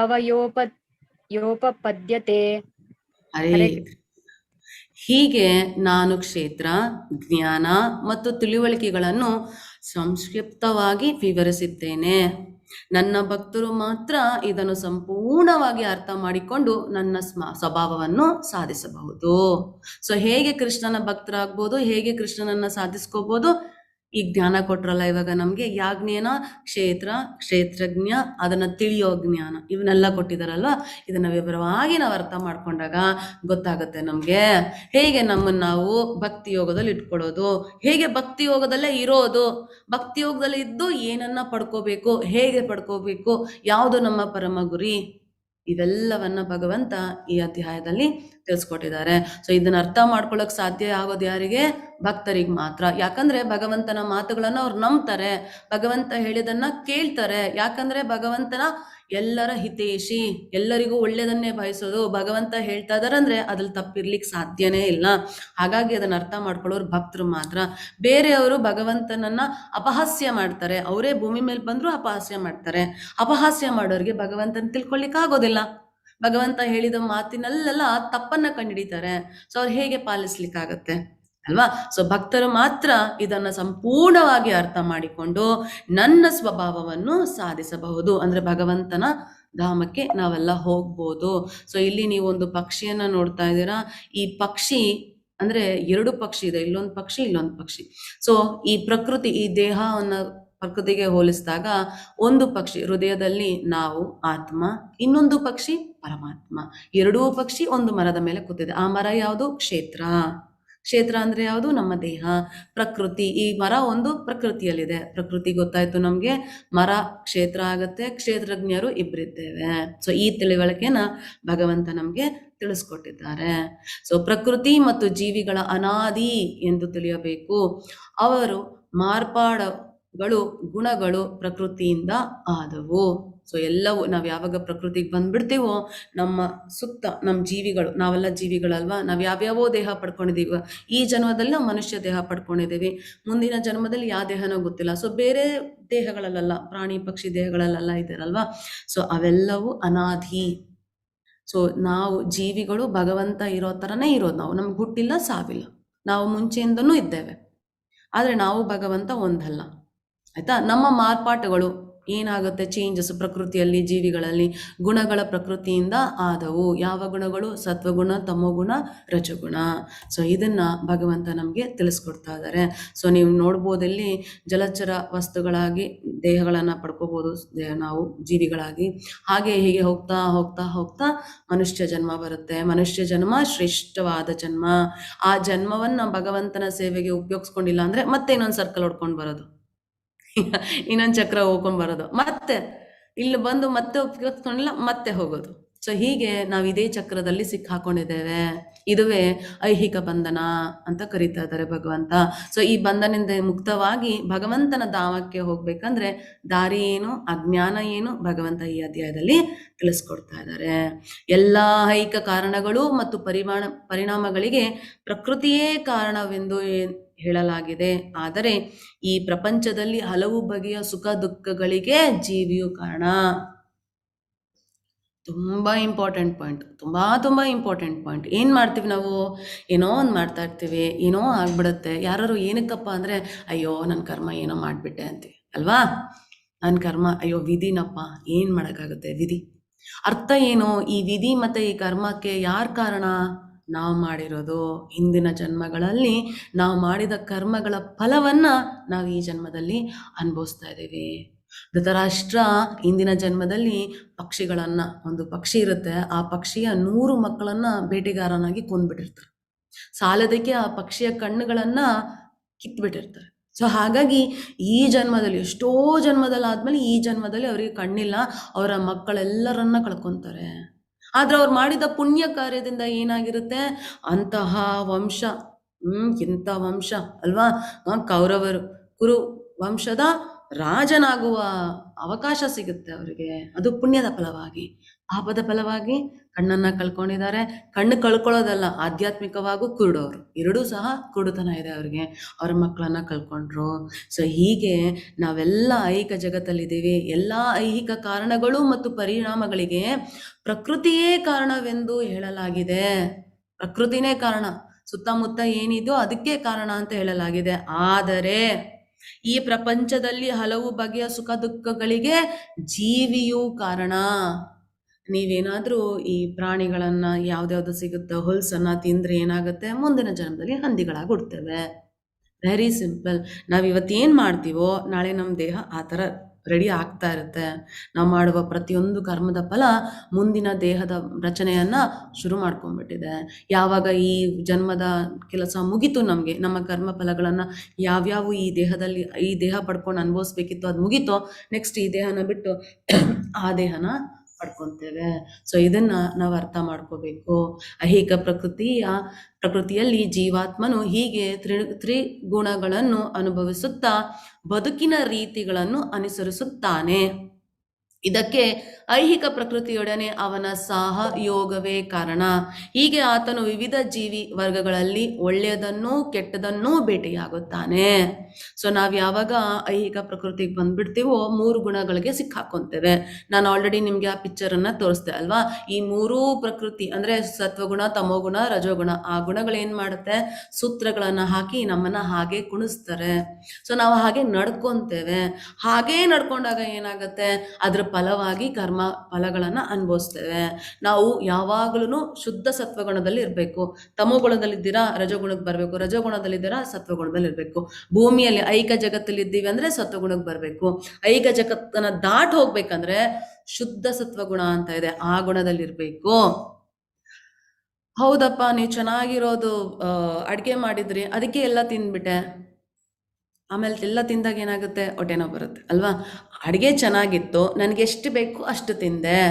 ಅರ್ಥ ಏನು, ನಿಮ್ಮನ್ನು ನೀವು ಕಂಟ್ರೋಲ್ ಮಾಡ್ಕೊಂಡ್ವಿ. ಪರಿಸ್ಥಿತಿ ನಮ್ಮ ಸುತ್ತಮುತ್ತ ಹೇಗೆ ಮಾಡತ್ತಂದ್ರೆ ನಮ್ಮ ಕೈಯಲ್ಲಿ ಕೆಟ್ಟದ್ದು ಮಾಡಿಸೋ ಪರಿಸ್ಥಿತಿ ಬಂದ್ಬಿಡತ್ತೆ. ಮಾಡೋಕ್ಕಿಂತ ಮುಂಚೆ ಇದು ನನಗೆ ಒಳ್ಳೇದಾ, ಮಾಡಬೇಕಾ ಬೇಡವಾ ಯೋಚನೆ ಮಾಡಬೇಕು. ಎಲ್ಲರಿಗೂ ಸಿಕ್ಕಾಪಟ್ಟೆ ಕೋಪ ಬರುತ್ತೆ. ಕೋಪ ಬಂತು ಅಂದಾಗ 1 ನಿಮಿಷ ಬ್ರೇಕ್ ತಗೊಳ್ಳಿ. ಕೋಪ ಇದು ಸರಿನಾ, ಕರೆಕ್ಟಾ ಅಂದಾಗ ನೀವು ಕಂಟ್ರೋಲ್ ಮಾಡ್ಕೋಬೋದು ಅಲ್ವಾ. ಹಾಗೇನೆ ಪ್ರಕೃತಿಗೆ ನಾವು ಯಾವಾಗ ಬಂದ್ಬಿಡ್ತೀವೋ, ಈ ಗುಣಗಳಿಗೆ ಯಾವಾಗ ನಾವು ಅದು ಎಕ್ಸ್ಪೋಸ್ ಆಗ್ಬಿಡ್ತೀವೋ ಏನಾಗುತ್ತೆ, ಅದನ್ನೇ ಅನುಸರಿಸ್ಕೊಂಡು ಹೊಟ್ಟೋಗ್ಬಿಡ್ತೀವಿ. ಹಾಗಾಗಿ ಏನಾಗುತ್ತೆ, ನಾವೆಲ್ಲ ಥರ ಜೀವಿಗಳ ದೇಹವನ್ನು ಪಡ್ಕೊತೀವಿ. ಸಾಲದಕ್ಕೆ ಎಲ್ಲ ಜೀವಿಗಳಲ್ಲೂ ಕೆಟ್ಟದ್ದು ಒಳ್ಳೆಯದು ಅಂದರೆ ಒಂದೊಂದ್ಸರಿ ಇರುತ್ತೆ, ಎದುರುಗಡೆ ಹಾವು ಬಂದ್ಬಿಟ್ಟಿರುತ್ತೆ, ಆ ಹಾವು ಅವ್ರಿಗೆ ಏನೂ ಮಾಡೋದೇ ಇಲ್ಲ, ಸುಮ್ಮನೆ ಅದ್ರ ಪಾಡಿಗೆ ಹೋಗುತ್ತೆ, ನಾವು ನಮ್ಮ ಪಾಡಿಗೆ ಹೋಗ್ತೀವಿ. ಸ್ವಲ್ಪ ಜನಕ್ಕೆ ಪಾಪ ಅವ್ರು ನೋಡೇ ಇರೋದಿಲ್ಲ, ಸುಮ್ಮನೆ ಎಲ್ಲೋ ಹೋಗ್ತಿರುತ್ತೆ, ಅದು ಓಡ್ ಬಂದ್ಬಿಟ್ಟು ಕಚ್ಬಿಟ್ಟು ಹೋಗ್ಬಿಡುತ್ತೆ ಅಲ್ವಾ. ಒಳ್ಳೇದು ಕೆಟ್ಟದ್ದು ಈ ಥರ ಎಲ್ಲವನ್ನ ನಾವು ಭೇಟಿಯಾಗುತ್ತೇವೆ. ಯಾರು ಕೈ ಎತ್ತಿದಾರಾ? ಜಯಲಕ್ಷ್ಮಿ ಮಾತಾಜಿ ಹೇಳಿ. ಹರೇ ಕೃಷ್ಣ ಮಾತಾಜಿ. ಹರೇ ಕೃಷ್ಣ. ಉಪದ್ರಷ್ಟಾನುಮತಾಚ ಭರ್ತಾ ಭೋಕ್ತಾ ಮಹೇಶ್ವರಃ ಪರಮಾತ್ಮೇತಿ ಚಾಪ್ಯುಕ್ತೋ ದೇಹೇ ಸ್ಮಿ ಪುರುಷಃ ಪರಃ. ಹರೇ ಕೃಷ್ಣ ಮಾತಾಜಿ. ಹರೇ ಕೃಷ್ಣ. ಆದರೂ ಈ ದೇಹದಲ್ಲಿ ಇನ್ನೊಬ್ಬನಿದ್ದಾನೆ, ಅವನು ದಿವ್ಯಾನುಭವಿ, ಅವನು ಪ್ರಭು ಮತ್ತು ಪರಮಸ್ವಾಮಿ, ಅವನ ಮೇಲ್ವಿಚಾರಕನಾಗಿ ಮತ್ತು ಅಪ್ಪಣೆ ಕೊಡುವವನಾಗಿ ಇರುತ್ತಾನೆ. ಅವನಿಗೆ ಪರಮಾತ್ಮನೆಂದು ಕರೆಯಲಾಗುತ್ತದೆ. ನೀವು ನೋಡ್ಬೋದು ಒಂದೊಂದ್ಸರಿ ನಿಮ್ಮ ಮನಸ್ಸು ನಿಮಗೆ ಮಾಡಬೇಡ, ತಪ್ಪು ಕೆಲಸ ಮಾಡಬೇಡ ಅಂತ ಹೇಳ್ತಿರುತ್ತೆ. ಅದು ಯಾರು? ನಮ್ಮಲ್ಲಿರುವ ಪರಮಾತ್ಮ ನಮಗೆ ನಿರ್ದೇಶನವನ್ನು ಮೇಲ್ವಿಚಾರಕನಾಗಿದ್ದು ನಮಗೆ ಅಪ್ಪಣೆ ಕೊಡ್ತಾ ಇರ್ತಾರೆ, ಈಗ ಮಾಡಿ ಹಾಗೆ ಮಾಡಿ. ಅದಕ್ಕೆ ಹೇಳೋದು ಆತ್ಮ ಸಾಕ್ಷಾತ್ಕಾರ. ನಾವು ಯಾರು ಅಂತ ತಿಳ್ಕೊಂಡಾಗ ಪರಮಾತ್ಮ ತಿಳ್ಕೊಳ್ತೀವಿ. ಪರಮಾತ್ಮ ನಮ್ಮ ಹೃದಯದಲ್ಲಿದ್ದಾನೆ ಅಂತ ಗೊತ್ತಾದಾಗ, ನೋಡ್ತಿದ್ದಾನೆ, ಸುತ್ತಮುತ್ತ ಇದ್ದಾನೆ ಅಂದಾಗ ನಾವು ತಪ್ಪು ಕೆಲಸ ಮಾಡೋದಿಲ್ಲ. ಸೊ ಇದನ್ನ ನಾವು ಅರ್ಥ ಮಾಡ್ಕೋಬೇಕು. ನಾನೊಬ್ಳೇ ಇಲ್ಲ ಈ ದೇಹದಲ್ಲಿ, ಪರಮಾತ್ಮ ನನ್ನ ಜೊತೆ ಇದ್ದಾನೆ. ಸೊ ಅವನನ್ನ ನಾವು ಅರ್ಥ ಮಾಡ್ಕೊಳ್ಳೋದು ತುಂಬ ಮುಖ್ಯ ಆಗತ್ತೆ. ಪ್ರಕೃತಿಯು ಜೀವಿಯು ಮತ್ತು ಗುಣಗಳ ಪರಸ್ಪರ ಪ್ರಕ್ರಿಯೆಯನ್ನು ಕುರಿತು ಈ ತತ್ವಜ್ಞಾನವನ್ನು ಅರ್ಥ ಮಾಡಿಕೊಂಡವನು. ಇಲ್ಲಿವರೆಗೂ ಕೃಷ್ಣ ಹೇಳಿದ್ರಲ್ವಾ, ಪ್ರಕೃತಿ ಅಂದ್ರೆ ಏನು, ಪ್ರಕೃತಿ ಸುತ್ತಮುತ್ತ ಇರೋ ಗುಣಗಳು ಏನು, ಅದನ್ನೆಲ್ಲ ಹೇಗೆ ಕಂಟ್ರೋಲ್ ಮಾಡೋದು. ಆ ಪೂರ್ತಿ ಲಿಸ್ಟ್ ಕೊಟ್ರ, ನಮ್ರತೆಯಿಂದ ಶುರು ಆಯ್ತಲ್ಲ 8ರಿಂದ 12, ಅದನ್ನೆಲ್ಲ ನಾವು ಪಾಲಿಸ್ಬೇಕು. ಅವಾಗ ಪಾಲಿಸಿದಾಗ ಏನಾಗುತ್ತೆ, ಮುಕ್ತಿಯನ್ನು ಪಡೆಯುವುದು ನಿಶ್ಚಯ. ಅವನು ಪ್ರಸ್ತುತ ಸ್ಥಿತಿ ಏನೇ ಆಗಿರಲಿ, ನೀವೇನೇ ಆಗಿರಿ, ನೀವೆಂಥ ಪರಿಸ್ಥಿತಿಲಾರು ಇರಿ, ನೀವು ತುಂಬ ಕೆಟ್ಟೋರ, ತುಂಬ ಪಾಪ ಮಾಡಿದ್ದೀರಾ, ಸಿಕ್ಕಾಪಟ್ಟೆ ನಿಮಗೆ ನೀವೇ ಕ್ಷಮಿಸ್ಕೊಳಕ್ಕಾಗೋದಿಲ್ವಾ, ನೀವೆಂಥ ಪರಿಸ್ಥಿತಿಲಾರು ಇರಿ, ನೀವಿನ್ನೇನು ನಮ್ಮ ಜೀವ ಹೋಗ್ತಾ ಇದೆಯಾ ಆ ಪರಿಸ್ಥಿತಿಯಲ್ಲಿ ಇದ್ರೂ ಸಹ ನೀವು ಇವನ್ನೆಲ್ಲ ಅರ್ಥ ಮಾಡಿಕೊಂಡ್ರೆ ಅವನು ಇಲ್ಲಿ ಮತ್ತೆ ಹುಟ್ಟುವುದಿಲ್ಲ. ತುಂಬ ಶ್ರೇಷ್ಠವಾದ ಜ್ಞಾನ. ಈ ಜ್ಞಾನವನ್ನು ಪಡ್ಕೊಂಡು ಅದನ್ನು ಪಾಲಿಸಿದ್ರೆ ಎಂಥ ಸ್ಥಿತಿಲಿದ್ರೂ ಸಹ ನಮಗೆ ಮುಕ್ತಿ ಗ್ಯಾರಂಟಿ. ಇವರಿಗೆ ಅವರಿಗೆ ಅಂತಲ್ಲ, ಎಲ್ಲರಿಗೂ ಸಹ ಅದನ್ನು ಭಗವಂತ 24ನೇ ಶ್ಲೋಕದಲ್ಲಿ ತಿಳಿಸ್ಕೊಡ್ತಾ ಇದ್ದಾರೆ. 25ರಲ್ಲಿ ಕೆಲವರು ಧ್ಯಾನದಿಂದ, ಮತ್ತೆ ಕೆಲವರು ಜ್ಞಾನವನ್ನು ಬೆಳೆಸಿಕೊಂಡು ಇನ್ನು ನಿಷ್ಕಾಮ ಕರ್ಮದಿಂದ ತಮ್ಮೊಳಗಿರುವ ಪರಮಾತ್ಮನನ್ನು ಕಾಣುತ್ತಾರೆ ಅಲ್ವಾ. ನಿನ್ನೆ ನಾವು ಇದ್ರ ಬಗ್ಗೆ ತಿಳ್ಕೊಂಡ್ವಿ ಅಲ್ವಾ. ಧ್ಯಾನದಿಂದ ಸ್ವಲ್ಪ ಜನ ಜ್ಞಾನವನ್ನು ಪಡ್ಕೊಂಡು, ಸ್ವಲ್ಪ ಜನ ನಿಷ್ಕಾಮ ಕರ್ಮಗಳನ್ನು ಮಾಡಿಕೊಂಡು ಭಗವಂತನನ್ನ ಅರ್ಥ ಮಾಡ್ಕೊತಾರೆ, ಪರಮಾತ್ಮ ನಮ್ಮ ಹೃದಯದಲ್ಲಿದ್ದಾನೆ ಅಂತ ಅರ್ಥ ಮಾಡ್ಕೊತಾರೆ. ಇನ್ನೂ ಕೆಲವರಿದ್ದಾರೆ, ಅವರಿಗೆ ಹೆಚ್ಚು ಆಧ್ಯಾತ್ಮಿಕ ಜ್ಞಾನವಿರುವುದಿಲ್ಲ, ತುಂಬ ಕಷ್ಟ, ಜ್ಞಾನ ಸಿಗೋದಿಲ್ಲ. ಹೇಳ್ತಾರಲ್ವಾ, ಮಾತಾಜಿನ ಮನೇಲಿ ಯಾರೂ ಭಗವದ್ಗೀತೆನೇ ಓದ್ತಿಲ್ಲ, ಯಾರೂ ತಿಳಿಸ್ಕೊಟ್ಟೇ ಇಲ್ಲ ಅಲ್ವಾ. ಈ ಥರ ಕಷ್ಟ ಆಗುತ್ತೆ ಸ್ವಲ್ಪ ಜನಕ್ಕೆ. ಆದರೂ ಪರಮಪುರುಷನ ವಿಷಯವನ್ನು ಇತರರಿಂದ ಕೇಳಿ ಅವನನ್ನು ಪೂಜಿಸಲು ಪ್ರಾರಂಭಿಸುತ್ತಾರೆ. ನಿಮ್ಮಲ್ಲಿ ಜ್ಞಾನ ಇಲ್ವಾ, ಗುರುಗಳ ಹತ್ರ ಹೋಗಬೇಕು. ಗುರುಗಳ ಹತ್ರ ಹೋಗಿ, ಅವರ ಹತ್ರ ಹೋಗಿ ಪರಮಪುರುಷನ ಬಗ್ಗೆ ತಿಳಿಸ್ಕೋಬೇಕು. ತುಂಬ ಮುಖ್ಯ ಆಗತ್ತೆ. ತುಂಬ ಮುಖ್ಯ ಆಗತ್ತೆ. ಸೊ ಯಾವಾಗ ನಾವು ಅವರಲ್ಲಿ ತಿಳ್ಕೊಂತೀವೋ ಆವಾಗ ನಾವು ಭಗವಂತನನ್ನು ಪೂಜಿಸಲು ಪ್ರಾರಂಭಿಸ್ತೇವೆ. ಆಚಾರ್ಯರಿಂದ ಕೇಳಿ ತಿಳಿದುಕೊಳ್ಳುವ ಪ್ರವೃತ್ತಿಯಿಂದ ಅವರು ಹುಟ್ಟು ಸಾವುಗಳನ್ನು ದಾಟುತ್ತಾರೆ. ನಿಮಗೆ ತಿಳಿತಾ ನೀವೇ ಓದ್ತೀರಾ, ನೀವೇ ಧ್ಯಾನ ಮಾಡ್ತೀರಾ, ನೀವೇ ನಿಷ್ಕಾಮ ಕರ್ಮ ಮಾಡಿ ಭಗವಂತನ ತಿಳ್ಕೊತೀರಾ, ಸಂತೋಷ. ಆಗ್ಲಿಲ್ವಾ ಆಚಾರ್ಯರ ಬಳಿಗೆ ಹೋಗಿ, ಅವ್ರಿಗೆ ಗೊತ್ತು ಪರಮಪುರುಷ ಯಾರು ಅಂತ ತಿಳಿಸ್ಕೊಡ್ತಾರೆ. ತಿಳಿಸ್ಕೊಂಡು ನೀವು ಅರ್ಥ ಮಾಡಿಕೊಂಡು ನೀವು ಪೂಜೆಯನ್ನು ಮಾಡಿದಾಗ ನೀವೂ ಸಹ ಹುಟ್ಟು ಸಾವನ್ನ ದಾಟಬಹುದು. ಇವರು ಕಪಿಲ ಮುನಿ ತನ್ನ ತಾಯಿಗೆನೆ ಗುರುಗಳಾದ್ರು. ತನ್ನ ತಾಯಿ ತನ್ನ ಮಗನಿಂದನೇ ಎಲ್ಲವನ್ನ ಕೇಳಿದ್ರು. ಸೊ ಇದನ್ನ ನಾವು ಅರ್ಥ ಮಾಡ್ಕೋಬೇಕು. ಭರತರಲ್ಲಿ ಶ್ರೇಷ್ಠನಾದ ಅರ್ಜುನನೇ, ಚರಾಚರಗಳಾಗಲಿ ಅಸ್ತಿತ್ವದಲ್ಲಿರುವ ಏನನ್ನೇ ನೀನು ಕಂಡರೂ ಅದು ಕ್ಷೇತ್ರ ಮತ್ತು ಕ್ಷೇತ್ರಜ್ಞರ ಸಂಯೋಗ ಎಂದು ತಿಳಿದುಕೋ. ಏನೇ ಇರಲಿ, ಚರಾಚರಗಳಲ್ಲಿ ಏನೇ ಇದ್ರು, ಕ್ಷೇತ್ರ ಒಂದು ಬಾಡಿ ಇದೆ, ಅದರೊಳಗಡೆ ಕ್ಷೇತ್ರಜ್ಞ ಭಗವಂತ ಇದ್ದೇ ಇದ್ದಾನೆ. Very simple. ಎಲ್ಲವೂ ಸಂಯೋಗ, ಕ್ಷೇತ್ರ ಮತ್ತು ಕ್ಷೇತ್ರಜ್ಞರ ಸಂಯೋಗ ಎಂದು ತಿಳಿದುಕೋ. ಭಗವಂತ ಇಲ್ದೋಗಿರೋ ಜಾಗ ಯಾವುದೂ ಇಲ್ಲ, ಎಲ್ಲ ಕಡೆ ಭಗವಂತನಿದ್ದಾನೆ. ಮತ್ತೆ 28ನೇ ಶ್ಲೋಕ, ಎಲ್ಲ ದೇಹಗಳಲ್ಲಿ ಜೀವಾತ್ಮನ ಜೊತೆಗಿರುವ ಪರಮಾತ್ಮನನ್ನು ಕಂಡುಕೊಂಡು ನಾಶವಾಗುವ ದೇಹದಲ್ಲಿರುವ ಜೀವಾತ್ಮನಾಗಲಿ ಪರಮಾತ್ಮನನ್ನಾಗಲಿ ಎಂದಿಗೂ ಅಳಿಯುವುದಿಲ್ಲ ಎನ್ನುವುದನ್ನು ಅರ್ಥ ಮಾಡಿಕೊಳ್ಳುವವನೇ ನಿಜವಾಗಿ ನೋಡುತ್ತಾನೆ. ತುಂಬ ಮುಖ್ಯ ನಮಗೆ. ಈ ದೇಹ ಹೋಗ್ಬಿಡುತ್ತೆ. ಈ ದೇಹ ನಾವು ಬಿಟ್ಟು ಹೋದಾಗ ಈ ದೇಹವನ್ನು ಸುಟ್ಟು ಹಾಕ್ತಾರೆ, ಇಲ್ಲ ಮಣ್ಣಿಗೆ ಹಾಕ್ತಾರೆ. ಸೊ ಈ ದೇಹ ಪಂಚಭೂತಗಳಲ್ಲಿ ಲೀನವಾಗೋಗುತ್ತೆ. ಆದರೆ ಈ ದೇಹದ ಒಳಗೆ ಇದೆ ಅಲ್ವಾ ಆತ್ಮ ಮತ್ತೆ ಪರಮಾತ್ಮ. ಆತ್ಮ ಅಂದ್ರೆ ಜೀವಾತ್ಮ, ಪರಮಾತ್ಮ ಅಂದ್ರೆ ಭಗವಂತ. ಇವೆರಡಕ್ಕೂ ನಾಶ ಇಲ್ಲ, ಅಳಿಯುವುದಿಲ್ಲ. ಇದನ್ನ ಯಾರು ಅರ್ಥ ಮಾಡ್ಕೊಂತಾರೋ, ದೇಹಕ್ಕೆ ನಾಶ ಇದೆ, ಆತ್ಮಕ್ಕೆ ಮತ್ತೆ ಪರಮಾತ್ಮನಿಗೆ ನಾಶ ಇಲ್ಲ. ಇದನ್ನ ಅರ್ಥ ಮಾಡ್ಕೊಂಡವರು ನಿಜವಾಗ್ಲೂ ನೋಡ್ತಾ ಇದ್ದಾರೆ. ದೇಹ ಹೋಯ್ತು, ನಾನು ಹೋಯ್ತು, ದೇಹ ಬಿಟ್ಟು ಹೋಗ್ಬಿಟ್ರು, ನಮ್ಮವ್ರು ಹೋಗ್ಬಿಟ್ರು, ಇಲ್ಲ, ಅವ್ರು ಇನ್ನೊಂದು ದೇಹ ಪಡ್ಕೊತಾರೆ ಅಥವಾ ಭಗವಂತನ ಹತ್ರ ಇರ್ತಾರೆ. ಆ ಥರ ನಿಜವಾಗ್ಲೂ ಯಾರು ನೋಡ್ತಾರೋ ಅದು ನಿಜವಾದ ನೋಟ. ಅವಾಗ ಅವ್ರು ನೋಡ್ತಿದ್ದಾರೆ ಅಂತ ಅರ್ಥ. ಇಲ್ಲ ಅಂದ್ರೆ ಅವರು ಕಲ್ಪನೆ ಮಾಡ್ಕೊತಾ ಇದ್ದಾರೆ ಅಂತ. ಚಂದ್ರಶೇಖರ್ ಪ್ರಭುಜಿ. ಹರೇ ಕೃಷ್ಣ ಮಾತಾಜಿ. ಹರೇ ಕೃಷ್ಣ.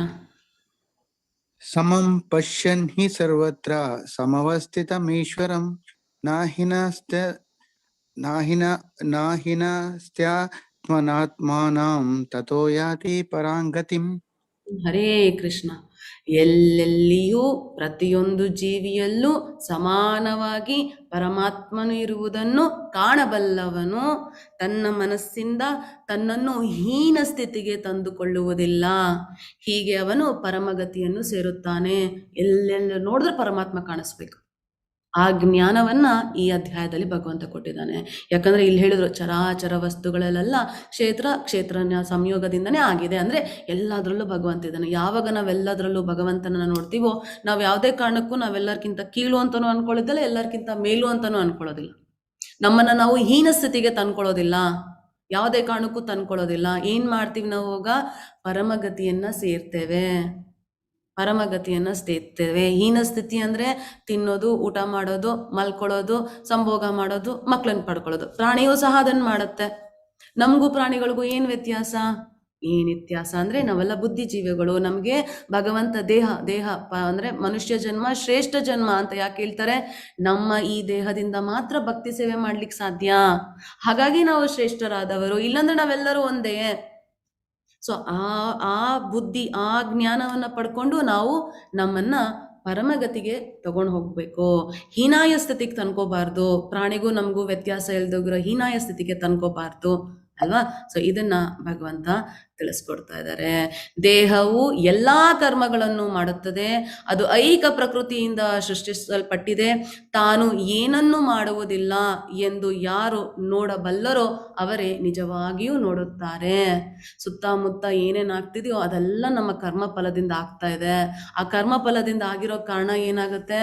ಅದನ್ನೆಲ್ಲ ನಾವು ಅನುಭವಿಸ್ತಾ ಇದೀವಿ, ಅನುಭವಿಸ್ಲೇಬೇಕು. ನೀವು ತಡೆಯೋದಕ್ಕೆ ಆಗೋದೇ ಇಲ್ಲ. ಪಾಪ ಮಾಡ್ಬಿಟ್ಟಿದೀವ, ಪಾಪ ಅನುಭವಿಸ್ಲೇಬೇಕು. ಪುಣ್ಯ ಮಾಡಿದೀವ, ಜೀವನದಲ್ಲಿ ನಮ್ಗೆ ಬಯಸೇ ಇರಲ್ಲ, ಅವೆಲ್ಲ ಬಂದ್ಬಿಡುತ್ತೆ. ಯಾವುದನ್ನು ತಡೆಯಕ್ಕಾಗೋದಿಲ್ಲ. ಇವೆಲ್ಲ ದೇಹದ ಕರ್ಮ ಫಲದಿಂದ ಆಗಿದೆ, ಪ್ರಕೃತಿಯಲ್ಲಿ ಸೃಷ್ಟಿಸಲ್ಪಟ್ಟಿದೆ. ಆಗ್ತಿದ್ಯಾ? ಆಗ್ಲಿ. ಆ ಥರ ಯಾರು ನೋಡ್ತಾರೋ ಅವರೇ ನಿಜವಾಗ್ಲೂ ನೋಡುತ್ತಿದ್ದಾರೆ. ಆಕಾಶವು ತನ್ನ ಸೂಕ್ಷ್ಮ ಸ್ವರೂಪದಿಂದಾಗಿ ಎಲ್ಲೆಲ್ಲಿಯೂ ಹರಡಿಕೊಂಡಿರುವ ಹಾಗೆ ಅದು ಯಾವುದರೊಂದಿಗೂ ಬೆರೆಯುವುದಿಲ್ಲ. ಹಾಗೆಯೇ ಬ್ರಹ್ಮನ್ ದೃಷ್ಟಿಯ ಸ್ಥಿತನಾಗಿರುವ ಆತ್ಮನು ಎಲ್ಲ ಆ ದೇಹದ ಜೊತೆಗೆ ಬೆರೆಯುವುದಿಲ್ಲ. ತುಂಬಾ ಇಂಪಾರ್ಟೆಂಟ್ ಇದು. ನಾವೇನ್ ಮಾಡ್ತೀವಿ, ಸೂರ್ಯ ಇದಾನಲ್ಲ, ಸೂರ್ಯ ಎಲ್ಲ ಕಡೆ ಬೆಳಕನ್ನ ಹರಿಸ್ತಾನೆ. ಆದ್ರೆ ನಾವೇನ್ ಮಾಡ್ತೀವಿ, ಸೂರ್ಯ ಒಂದೊಂದ್ರೊಳಗಡೆ ಇದ್ದಾನೆ ಅಂತ ಅರ್ಥ ಅಲ್ಲ, ಎಲ್ಲ ಕಡೆ ಇದ್ದಾನೆ. ಆದ್ರೆ ಸೂರ್ಯ ಭೂಮಿ ಮೇಲೆ ಇಲ್ಲ ಅಲ್ವಾ? ಹಾಗೇನೆ ನಾವು ಬ್ರಹ್ಮನ್ ದೃಷ್ಟಿಯಲ್ಲಿ ಸ್ಥಿತನಾದವನು. ನಮ್ಗೆ ಗೊತ್ತು, ನಾವು ಪರಮಾತ್ಮ ನಮ್ ಜೊತೆಗಿದ್ದಾನೆ, ನಾನು ಆತ್ಮ ಇದ್ದೇನೆ. ಬ್ರಹ್ಮನ್ ಸ್ಥಿತಿಗೆ ಹೋಗ್ತೀವಿ. ನಾವು ಬ್ರಹ್ಮನ್ ಸ್ಥಿತಿಗೆ ಹೋಗ್ತೀವಂದ್ರೆ ನಾವು ಆತ್ಮ ದೇಹವಲ್ಲ ಅನ್ನೋ ಗುಣ. ಸೊ ನಾವೇನ್ ಮಾಡ್ತೀವಿ ಅವಾಗ, ದೇಹದಲ್ಲಿರುವ ದೇಹದ ಜೊತೆಗೆ ಬೆರೆಯುವುದಿಲ್ಲ. ದೇಹದೊಳಗಡೆನೆ ಇದೀವಿ, ಇದು ನನ್ನ ಕೈ, ಇದು ನನ್ನ ಕಣ್ಣು, ಇದು ನನ್ನ ದೇಹ ಅಂತ ವ್ಯಾಮೋಹಕ್ಕೆ ಸಿಕ್ಕಾಕೊಳ್ಳೋದಿಲ್ಲ. ಆ ಬಂಧನಕ್ಕೆ ನಾವು ಸಿಕ್ಕಾಕೊಳ್ಳೋದಿಲ್ಲ. ಅಂದ್ರೆ ನಾವು ಬೆರೆಯೋದಿಲ್ಲ ದೇಹ ಜೊತೆಗೆ. ನಾನ್ ಬೇರೆ, ದೇಹ ಬೇರೆ. ಆ ಸಂಬಂಧ ನಾವು ಯಾವಾಗ ಅರ್ಥ ಮಾಡ್ಕೊಂತೀವಿ, ಬ್ರಹ್ಮನ್ ದೃಷ್ಟಿಯನ್ನ ಪಡ್ಕೊಂಡಾಗ. ಅದನ್ನ ಭಗವಂತ ತಿಳಿಸ್ಕೊಡ್ತಾರೆ. ಭರತ ವಂಶಜ ಅರ್ಜುನನೇ, ಒಬ್ಬ ಸೂರ್ಯನು ಇಡೀ ವಿಶ್ವವನ್ನು ಹೇಗೆ ಬೆಳಗ್ತಾನೋ ಹಾಗೆಯೇ ದೇಹದೊಳಗಿರೋ ಜೀವಿಯು ಪ್ರಜ್ಞೆಯಿಂದ ಇಡೀ ದೇಹವನ್ನು ಬೆಳಗಿಸುತ್ತದೆ. ದೇಹದೊಳಗಡೆ ಆತ್ಮ ಇದೆಯಾ, ಪ್ರಜ್ಞೆ ಇರುತ್ತೆ. ಆತ್ಮ ಬಿಟ್ಟು ಹೋಯ್ತಾ, ಆ ದೇಹ ನಿಷ್ಕ್ರಿಯ, ಏನೂ ಮಾಡೋದಿಲ್ಲ. ಅಂದ್ರೆ ಇಡೀ ದೇಹಕ್ಕೆ ಚೇತನ ಶಕ್ತಿ ಇಲ್ಲಿಂದ ಬರ್ತಾ ಇದೆ, ಆತ್ಮನಿಂದ. ಆ ಪ್ರಜ್ಞೆ ಎಲ್ಲಿಂದ ಬರ್ತದೆ, ಆತ್ಮನಿಂದ. ಸೊ ಹೇಗೆ ಸೂರ್ಯ ಇಡೀ ವಿಶ್ವವನ್ನ ಬೆಳಗುತ್ತೋ ಹಾಗೆ ಆ ಆತ್ಮ ದೇಹಕ್ಕೆ ಸೇರ್ಕೊಂಡಾಗ ಇಡೀ ದೇಹವನ್ನ ಬೆಳಗಿಸುತ್ತದೆ. ಸೊ ಇದನ್ನ ಅರ್ಥ ಮಾಡ್ಕೊಳ್ಬೇಕು. ಹಾಗಾಗಿ ಕೊನೆಯ ಶ್ಲೋಕ, ಜ್ಞಾನದ ಕಣ್ಣುಗಳಿಂದ ಕ್ಷೇತ್ರ ಮತ್ತು ಕ್ಷೇತ್ರಜ್ಞನ ನಡುವಣ ವ್ಯತ್ಯಾಸವನ್ನು ಕಾಣಬಲ್ಲವರು ಮತ್ತು ಐಹಿಕ ಪ್ರಕೃತಿಯ ಬಂಧನದಿಂದ ಮೋಕ್ಷ ಪಡೆಯುವ ಪ್ರಕ್ರಿಯೆಯನ್ನು ಅರ್ಥ ಮಾಡಿಕೊಳ್ಳಬಲ್ಲವರು ಪರಮ ಗುರಿಯನ್ನು ಮುಟ್ಟುತ್ತಾರೆ. ಸೊ ನಾವು ಇದನ್ನ ಕ್ಲೀನಾಗಿ ಅರ್ಥ ಮಾಡ್ಕೋಬೇಕು. ಎಲ್ಲ ತಿಳಿದಿದ್ದೀವಿ, ನನ್ನ ದೇಹನೇ ನಾನು ಅಂತ ಅನ್ಕೊಂಡು ದೇಹ ಹೇಳಿದ್ನೆಲ್ಲ ಮಾಡಿಬಿಟ್ರೆ ಏನಾಗುತ್ತೆ, ನಾವು ಪ್ರಕೃತಿಯ ಬಂಧನಕ್ಕೆ ಸಿಕ್ಕಾಕೊಂತೇವೆ. ಹಾಗಾಗಿ ನಮಗೆ ಕ್ಷೇತ್ರ ದೇಹ, ಕ್ಷೇತ್ರಜ್ಞ ನಾವು ಆತ್ಮ, ಮತ್ತೆ ಪರಮಾತ್ಮ, ಇವೆರಡರ ವ್ಯತ್ಯಾಸ ಯಾರು ಕಾಣಬಲ್ಲರೋ ಮತ್ತು ಐಹಿಕ ಪ್ರಕೃತಿಯ ಬಂಧನದಿಂದ ಮೋಕ್ಷ ಪಡೆಯುವ ಪ್ರಕ್ರಿಯೆಯನ್ನು ಅರ್ಥ ಮಾಡಿಕೊಳ್ಳಬಲ್ಲರು. ಅವಾಗ ಅವ್ರು ಅರ್ಥ ಮಾಡ್ಕೊಂತಾರೆ, ಏನಕ್ಕೆ ನಾನು ಭಕ್ತಿ ಸೇವೆ ಮಾಡಬೇಕು, ಏನಕ್ಕೆ ನಾನು ಮಾಡೋ ಕೆಲಸ ಎಲ್ಲ ಭಗವಂತನ ಸೇವೆ ಅಂತ ಮಾಡಬೇಕು, ಏನಕ್ಕೆ ನನ್ನ ಮನಸ್ಸು ಇಂದ್ರಿಯಗಳನ್ನ ಭೌತಿಕ ವಸ್ತು ಮೇಲೆ ಇಡಬಾರ್ದು, ಏನಕ್ಕೆ ಆಸೆ ಪಡಬಾರ್ದು, ಏನಕ್ಕೆ ದುರಾಸೆ ಪಡಬಾರ್ದು, ಏನಕ್ಕೆ ಅಹಂಕಾರ ಪಡಬಾರ್ದು, ಎಲ್ಲವನ್ನ ಅರ್ಥ ಮಾಡ್ಕೊತಾರೆ. ಯಾವಾಗ ಈಗ ಅರ್ಥ ಮಾಡ್ಕೊತೀವೋ ನಾವು ಪರಮ ಗುರಿಯನ್ನ ಮುಟ್ತೇವೆ. ಎಲ್ಲಿ? ಕೃಷ್ಣನ ಧಾಮಕ್ಕೆ ನಾವೆಲ್ಲ ಹೋಗ್ತೇವೆ. ಸೊ ಇದನ್ನ ಹೇಳ್ತಾ ಇವತ್ತಿನ ಅಧ್ಯಾಯವನ್ನ ಮುಗಿಸ್ತೇನೆ. ಸೊ ಅರ್ಜುನ 6 ಪ್ರಶ್ನೆಯನ್ನ ಕೇಳ್ತಾರೆ, ಅದಕ್ಕೆಲ್ಲ ಭಗವಂತ ಉತ್ತರವನ್ನ ಕೊಡ್ತಾರೆ. ಆ ಭಗವಂತ ಉತ್ತರ ಕೊಟ್ಟು ಜ್ಞಾನವನ್ನ ಪಡೆಯುವ ಪ್ರಕ್ರಿಯೆ ಬಗ್ಗೆ ತಿಳಿಸ್ಕೊಡ್ತಾರೆ. ಜ್ಞಾನದ ಗುರಿ ಜ್ಞೇಯಂ, ಅದು ಭಗವಂತ ಅಂತ ತಿಳಿಸ್ಕೊಡ್ತಾರೆ. ಜ್ಞಾನದ ವಸ್ತುನೂ ಅವನೇ. ಪ್ರಕೃತಿ ಮತ್ತು ಪುರುಷರ ಮಧ್ಯೆ ವ್ಯತ್ಯಾಸ ತಿಳಿಸ್ಕೊಟ್ರು. ಮತ್ತು ಜ್ಞಾನದ ದೃಷ್ಟಿಯಿಂದ ನಾವೇನ್ ಪಡ್ಕೋಬಹುದು, ಪರಮ ಗುರಿಯನ್ನ ಪಡ್ಕೋಬಹುದು ಅಂತನೂ ಸಹ ಭಗವಂತ ತಿಳಿಸ್ಕೊಟ್ರು. ಸೊ ಇದನ್ನು ಹೇಳ್ತಾ ಇವತ್ತಿನ ಅಧ್ಯಾಯವನ್ನ ಮುಗಿಸ್ತೇನೆ. ಅನನ್ಯ ಅಲ್ಲ,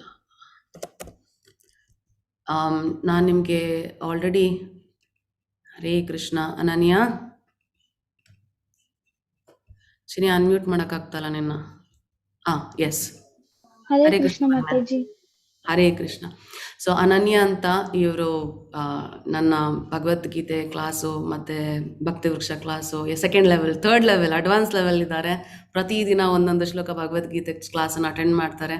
ಅವ್ರು ಇವತ್ತು ನಮಗೋಸ್ಕರ ಈ ಚೈತನ್ಯ ಚರಿತಾಮೃತ, ಚೈತನ್ಯ ಮಹಾಪ್ರಭುಗಳು ಚೈತನ್ಯ ಚರಿತಾಮೃತ ಅಂದರೆ ಚೈತನ್ಯ ಪ್ರಭುಗಳ ಬಗ್ಗೆ ತಿಳ್ಕೊಳ್ಳೋ ಅಂತಹ ಪುಸ್ತಕ ಅದು ಚೈತನ್ಯ ಚರಿತಾಮೃತ. ಆದರೆ ನಮಗೆ ಇಲ್ಲಿ ಚೈತನ್ಯ ಮಹಾಪ್ರಭುಗಳು ಮಹಾ ಮಹಾ ಮಹಾ ಅಂದರೆ ನೀವು ಯೋಚನೆ ಮಾಡೋಕ್ಕಾಗಲ್ಲ, ಅಂಥ ದೊಡ್ಡ ವಿದ್ವಾಂಸರು. ಅಷ್ಟು ದೊಡ್ಡ ವಿದ್ವಾಂಸರು ನಮಗೆ ಯಾವುದೇ ಥರದ ಗ್ರಂಥಗಳನ್ನು ಉಳಿಸ್ಲಿಲ್ಲ.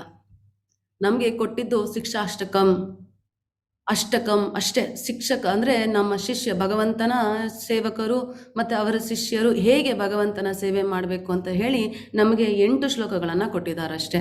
ಆ 8 ಶ್ಲೋಕಗಳನ್ನು ನಾವು ತಿಳ್ಕೊಬೇಕಾಗತ್ತೆ. ಸೊ ಈಗ ನಮಗೋಸ್ಕರ ಅನನ್ಯ ಓದ್ತಾರೆ ಅದನ್ನು. ಅನನ್ಯ ಹೇಳ್ತೀಯ ಮಗ್ನೆ?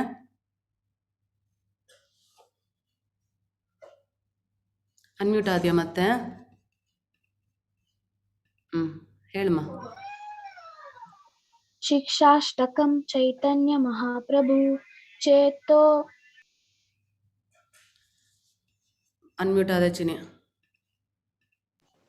ಚೇತೋ ದರ್ಪಣ ಮಾರ್ಜನಂ ಭವ ಮಹಾದವಗ್ನಿ ನಿರ್ವಾಣಪಣಂ ಶ್ರೇಯ ಕೈರವ ಚಂದ್ರಿಕಾ ವಿತರಣಂ ವಧು ಜೀವನಂ ಆನಂದ ಅಂಬುಧಿ.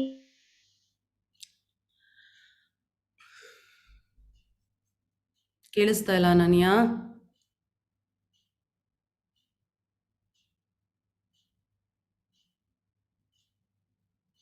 ಕ್ಷಮಿಸಿ. ಅನೇಕ ವರ್ಷಗಳಿಂದ ಹೃದಯದಲ್ಲಿ ಸಂಗ್ರಹವಾದ ಎಲ್ಲ ಮಾಲಿನ್ಯವನ್ನು ತೊಳೆಯುವ ಮತ್ತು ಜನನ ಮರಣಗಳ ಪುನರುತ್ತಿಯ ಬದ್ಧ ಜೀವನದ ಬೆಂಕಿಯನ್ನು ನಂದಿಸುವ ಶ್ರೀಕೃಷ್ಣ ಆಗಲಿ. ಈ ಸಂಕೀರ್ತನ ಆಂದೋಲನವು ಇಡೀ ಮಾನವ ಕುಲಕ್ಕೆ ಪ್ರಧಾನ ಅನುಗ್ರಹವಾಗಿದೆ, ಏಕೆಂದರೆ ಇದು ಅನುಗ್ರಹ ಚಂದನ ಬೆಳದಿಂಗಳನ್ನು ಹರಡುತ್ತದೆ. ಸದಾ ಆಧ್ಯಾತ್ಮಿಕ ಜ್ಞಾನದ ಜೀವಾಳವಾಗಿದೆ. ಆಧ್ಯಾತ್ಮಿಕ ಆನಂದದ ಸಾಗರವನ್ನು ಮತ್ತು ನಾವು ಆಗಾಧಿಸಲು ಸದಾ ಕಾತರರಾಗಿರುವ ಅಮೃತವನ್ನು ಸವಿ ನಮ್ಮನ್ನು ಸಮರ್ಥನಾಗಿ ಮಾಡುತ್ತದೆ. ಹರೇ ಕೃಷ್ಣ. ಅನನ್ಯ, ನೆಟ್ವರ್ಕ್ ಸರಿಗಿಲ್ಲ ಮಗ್ನೆ ನಿಂದು, ಮಧ್ಯದಲ್ಲಿ ಕೇಳಿಸ್ಲಿಲ್ಲ ನಮ್ಗೆ. ದಯವಿಟ್ಟು ನೆಟ್ವರ್ಕ್ ಸರಿಗಿದೆ ನೋಡ್ತೀನಿ, ಹೇಳಮ್ಮ.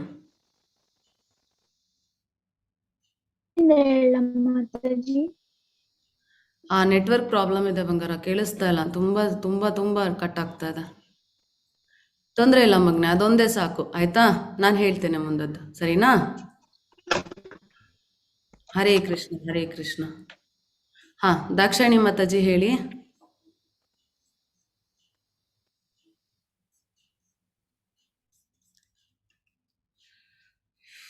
ಹರೇ ಕೃಷ್ಣ ಮಾತಾಜಿ. ಹರೇ ಕೃಷ್ಣ ಮಾತಾಜಿ. ನಮ್ನಾಂ ಅಕಾರಿ ಬಹುಧಾ ನಿಜ ಸರ್ವಶಕ್ತಿಃ ತತ್ರಾರ್ಪಿತ ನಿಯಮಿತಃ ಸ್ಮರಣೇನ ಕಾಲಃ ಏತದೃಶಿ ತವ ಕೃಪಾ ಭಗವನ್ ಮಮಾಪಿ ದುರ್ದೈವಂ ಈದೃಶಂ ಇಹ ಜನನಿ ಅನುರಾಗಃ. ಹೇ ನನ್ನ ಸ್ವಾಮಿಯೇ, ಜೀವಿಗಳಿಗೆ ಎಲ್ಲಾ ಅನುಗ್ರಹಗಳನ್ನು ನೀಡಬಲ್ಲದ್ದು ನಿನ್ನ ಪವಿತ್ರ ನಾಮವೊಂದೇ. ಹಾಗೆಂದೇ ನಿನಗೆ ಕೃಷ್ಣ, ಗೋವಿಂದ ಮುಂತಾದ ಲಕ್ಷಾಂತರ ಹೆಸರುಗಳಿವೆ. ಈ ಆಧ್ಯಾತ್ಮಿಕ ಹೆಸರುಗಳಲ್ಲಿ ನೀನು ನಿನ್ನೆಲ್ಲ ಆಧ್ಯಾತ್ಮಿಕ ಶಕ್ತಿಗಳನ್ನು ಹೂಡಿದ್ದೀಯೆ. ಈ ಹೆಸರುಗಳನ್ನು ಪಠಿಸಲು ಕಠಿಣ ನಿಯಮಗಳೂ ಸಹ ಇಲ್ಲ. ಹೇ ನನ್ನ ಸ್ವಾಮಿಯೇ, ನಿನ್ನ ಪವಿತ್ರ ನಾಮಗಳನ್ನು ಸ್ಮರಿಸಿ ನಿನ್ನನ್ನು ಸುಲಭವಾಗಿ ಸಮೀಪಿಸುವ ಸಾಮರ್ಥ್ಯವನ್ನು ನೀನು ಕರುಣೆಯಿಂದ ನಮಗೆ ಅನುಗ್ರಹಿಸಿದ್ದೀಯೆ. ಆದರೆ ನಾನೆಂತಹ ಅದೃಷ್ಟಹೀನನೆಂದರೆ ನನಗೆ ಅವುಗಳಲ್ಲಿ ಆಕರ್ಷಣೆ ಇಲ್ಲ. ಹರೇ ಕೃಷ್ಣ. ಹರೇ ಕೃಷ್ಣ ಮಾತಾಜಿ. ಹರೇ ಕೃಷ್ಣ. ಸೊ ಹೀಗೆ ಭಗವಂತನ ಬಗ್ಗೆ ಈಗ ಸರಿಗಿದೆ ಅಮ್ಮ ಅನನ್ಯ. ಸೊ ಭಗವಂತನ ಬಗ್ಗೆ ತಿಳ್ಕೋಬೇಕು, ಭಗವಂತನ ಭಕ್ತರಾಗಬೇಕು ಅಂದ್ರೆ ನಮ್ಮ ಗುಣಗಳು ಹೇಗಿರ್ಬೇಕು ಅಂತ ಹೇಳಿ ನಮ್ಗೆ ಇಲ್ಲಿ ಚೈತನ್ಯ ಮಹಾಪ್ರಭುಗಳು ತಿಳಿಸ್ಕೊಡ್ತಾ ಇದ್ದಾರೆ. ಹೀಗೆ ಹೇಳುಚಿನಿ ಅನನ್ಯ. ಹಾ ಮಾತಾಜಿ. ತೃಣಾಧಪಿ ಸುನಿಚೇನ ತರೋರಾಪಿ ಸಹಿಷ್ಣುನಾ ಅಮಾನೀನಾಮನದ್ದೇನ ಕೀರ್ತನೀಯ ಸದಾ ಹರಿ. ಒಬ್ಬನು ತಾನು ಬೀದಿಯಲ್ಲಿನ ಒಂದು ಹುಲ್ಲು ಕಡ್ಡಿಗಿಂತಲೂ ಕನಿಷ್ಠನೆಂಬ ಭಾವನೆಯಿಂದ ವಿನಯಶೀಲನಾಗಿ ಭಗವಂತನ ಪವಿತ್ರ ನಾಮವನ್ನು ಪಠಿಸಬೇಕು. ಎಲ್ಲಾ ಸುಳ್ಳು ಪ್ರತಿಷ್ಠೆಗಳನ್ನು ಬದಿಗಿಟ್ಟು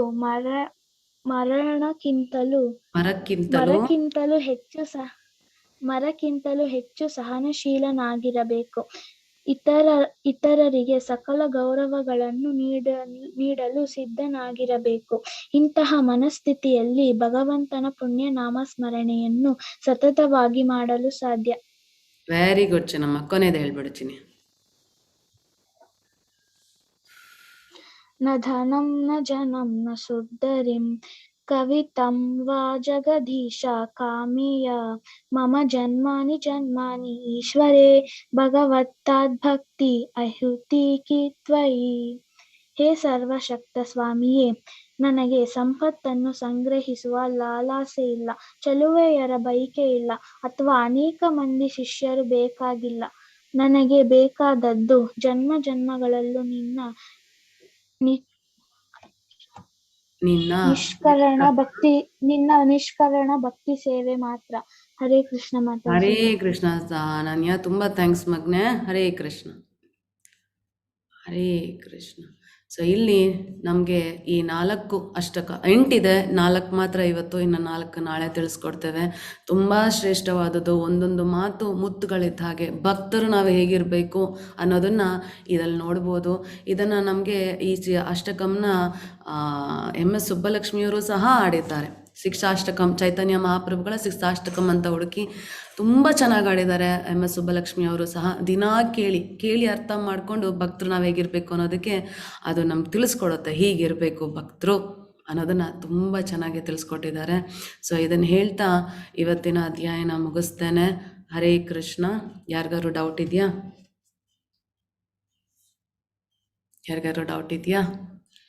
ಡೌಟ್ ಇಲ್ವಾ? ಸಂತೋಷ. ಸೊ ಎಲ್ಲರೂ ದಯವಿಟ್ಟು ಭಗವಂತ ಜ್ಞಾನವನ್ನು ಕೊಟ್ಟಿದ್ದಾರೆ. ನಮಗೆ ಈ ಜ್ಞಾನ ತುಂಬ ಮುಖ್ಯ. ನಾವು ಯಾರು ಅಂತ ಫಸ್ಟ್ ತಿಳ್ಕೊಬೇಕಲ್ವಾ? ಆ ಜ್ಞಾನನ ತುಂಬ ಚೆನ್ನಾಗಿ ತಿಳಿಸ್ಕೊಟ್ಟಿದ್ದಾರೆ. ಹಿಂದಿನ ಅಧ್ಯಾಯದವರೆಗೆ ಅವ್ರು ಯಾರು ಅಂತ ನಮಗೆ ಡೀಟೇಲಾಗಿ ತಿಳಿಸ್ಕೊಟ್ರು. ಈಗ ನಾವ್ಯಾರು, ನಾವು ಹೇಗಿರಬೇಕು, ನಾವು ಹೇಗಿದ್ರೆ ಏನಾಗುತ್ತೆ ಅಂತ ಮುಂದಿನ ಒಂದೊಂದು ಅಧ್ಯಾಯದಲ್ಲೂ ನಮ್ಮನ್ನು ನಾವು ಪ್ರಶ್ನೆ ಮಾಡಿಕೊಂಡು ನಾವು ಯಾವ ಪರಿಸ್ಥಿತಿಲಿ ಇದ್ದೀವಿ ಅಂತ ನಮ್ಮನ್ನು ನಾವು ಪರಿವರ್ತನೆ ಮಾಡ್ಕೊಳ್ಳೋ ಥರ ಜೀವನವನ್ನು ಸಾಗಿಸೋದಕ್ಕೆ ಸಹಾಯ ಮಾಡುವಂತಹ ಜ್ಞಾನವನ್ನು ಕೊಡ್ತಾರೆ. ಸೊ ಮುಂದಿನ ಅಧ್ಯಾಯಗಳು ನಮಗೆ ತುಂಬ ಇಂಪಾರ್ಟೆಂಟ್ ಆಗುತ್ತೆ. ನಾವು ಯಾವ ಲೆವೆಲ್ ಇದ್ದೀವಿ, ನಾವು ಯಾವ ಲೆವೆಲ್ಗೆ ಹೋಗಬೇಕು. ನಾವು ಅನ್ನಕೋಶ ಲೆವೆಲ್ ಇದ್ದೀವ, ಪ್ರಾಣಮಯ ಕೋಶದಲ್ಲಿದ್ದೀವ, ಅಥವಾ ಜ್ಞಾನಮಯ ಕೋಶದಿಲ್ಲ, ವಿಜ್ಞಾನಮಯ ಕೋಶದಲ್ಲಿದ್ದೀವ, ಅಥವಾ ಆನಂದಮಯ ಕೋಶದಲ್ಲಿದ್ದೀವ. ಇವನ್ನೆಲ್ಲ ತಿಳ್ಕೊಬೇಕು ಅಂದರೆ ಮುಂದಿನ ಅಧ್ಯಾಯಗಳೆಲ್ಲ ನೀವು ಅಟೆಂಡ್ ಆಗಲೇಬೇಕು. ಇವತ್ತು 8ರಿಂದ 12ನೇ ಶ್ಲೋಕ ಭಗವಂತ ಕೊಟ್ಟಿದ್ದಾರಲ್ಲ, ದಯವಿಟ್ಟು ಅದನ್ನು ಒಂದು ಕಡೆ ಬರ್ಕೊಳ್ಳಿ. ಬರೆದಿಟ್ಕೊಂಡು ಆ ಥರ ನಿಮ್ಮ ಜೀವನ, ನಿಮ್ಮ ಗುಣಗಳನ್ನು ಚೇಂಜ್ ಮಾಡ್ಕೋಬೇಕು ನೀವೆಲ್ಲ ಅಲ್ವಾ. ನಾವೆಲ್ಲ ಪ್ರಯತ್ನ ಪಡೋಣ. ಒಂದೇ ಸರಿ ಆಗಲ್ಲ, ಯಾಕಂದರೆ ಹೀಗೆ ಇದ್ಬಿಟ್ಟಿದ್ದೀವಿ ತುಂಬ ವರ್ಷಗಳಿಂದ, ಜನ್ಮಗಳಿಂದ. ಒಂದೇ ಸರಿ ಅಭ್ಯಾಸ ಆಗಬೇಕು, ವ್ಯತ್ಯಾಸ ಆಗಬೇಕು, ಚೇಂಜಸ್ ನೋಡಬೇಕು, ಕಷ್ಟ ಆಗುತ್ತೆ. ಒಂದೊಂದೇ ಪುಟ್ಟ ಹೆಜ್ಜೆ ಇಟ್ಕೊಂಡು ನಮ್ಮಲ್ಲಿ ನಾವು ಆ ಪ್ರಯತ್ನ ಮಾಡುವ ಆಸೆನಾರು ಬೆಳೆಸ್ಕೊಳ್ಳೋಣ. ಪ್ರಯತ್ನ ಮಾಡೋಣ. ಸೊ ಕೃಷ್ಣ ಹೇಳಿದ್ದಾರೆ, ಪ್ರಯತ್ನ ಪಟ್ಟರೆ ಸಾಕು, ಒಂದು ಹೆಜ್ಜೆ ಇಟ್ಟರೆ ಸಾಕು, ಭಗವಂತ ಕೈ ಹಿಡಿದು ನಮ್ಮನ್ನ ಕರ್ಕೊಂಡು ಹೋಗ್ತಾರೆ ಅಲ್ವಾ. ಅವರೇ ನಮ್ಗೆ ಆ ಬುದ್ಧಿಯನ್ನು ಕೊಡ್ತಾರೆ. ಸೊ ನಾವೇನು ಮಾಡಬೇಕು? ಮನಸ್ಸು ಮಾಡಬೇಕು. ಕೃಷ್ಣ ಇಷ್ಟೆಲ್ಲ ಹೇಳಿದ್ಯಾ ತಂದೆ, ನನ್ನ ಕೈಲಿ ಆಗುತ್ತೋ ಇಲ್ವೋ, ನಾನು ಮಾಡ್ತೀನಿ, ಪ್ರಯತ್ನ ಮಾಡ್ತೀನಿ ಅಂತ ಅಷ್ಟು ಅಂದ್ಕೊಂಡು ಶುರು ಮಾಡಿ ಸಾಕು. ಭಗವಂತ ನಿಮಗೆ ಆ ಭಗವಂತನ ದಾರಿಯಲ್ಲಿ ನಡೆಯೋಕ್ಕೆ ಬೇಕಾಗಿರೋ ಬುದ್ಧಿಯನ್ನು, ಜ್ಞಾನವನ್ನು, ಬೆಳಕನ್ನು ಸಹ ಕೊಟ್ಟು, ದೈವಿಕ ರಕ್ಷಣೆಯನ್ನೂ ಸಹ ಕೊಟ್ಟು ಅವನ ಬಳಿಗೆ ಕರ್ಕೊಂಡು ಹೋಗ್ತಾರೆ. ಹಾಗಾಗಿ ಈ ಅಧ್ಯಾಯ ನಮಗೆ ತುಂಬ ಮುಖ್ಯ ಆಗುತ್ತೆ. ಸೊ ನಿಮ್ಮನ್ನು ನೀವು ಪರೀಕ್ಷೆ ಮಾಡ್ಕೊಳ್ಳೋಕ್ಕೆ ಮುಂದಿನ ಅಧ್ಯಾಯಗಳು ಸಹಾಯ ಮಾಡುತ್ತೆ ಅಂತ ಹೇಳ್ತಾ, ನಾಳೆ ನಾವು 14ನೇ ಅಧ್ಯಾಯದಲ್ಲಿ ಭಗವಂತ ನಮ್ಗೆ ಏನು ತಿಳಿಸ್ಕೊಡ್ತಾರೆ ಅಂತ ನೋಡೋಣ.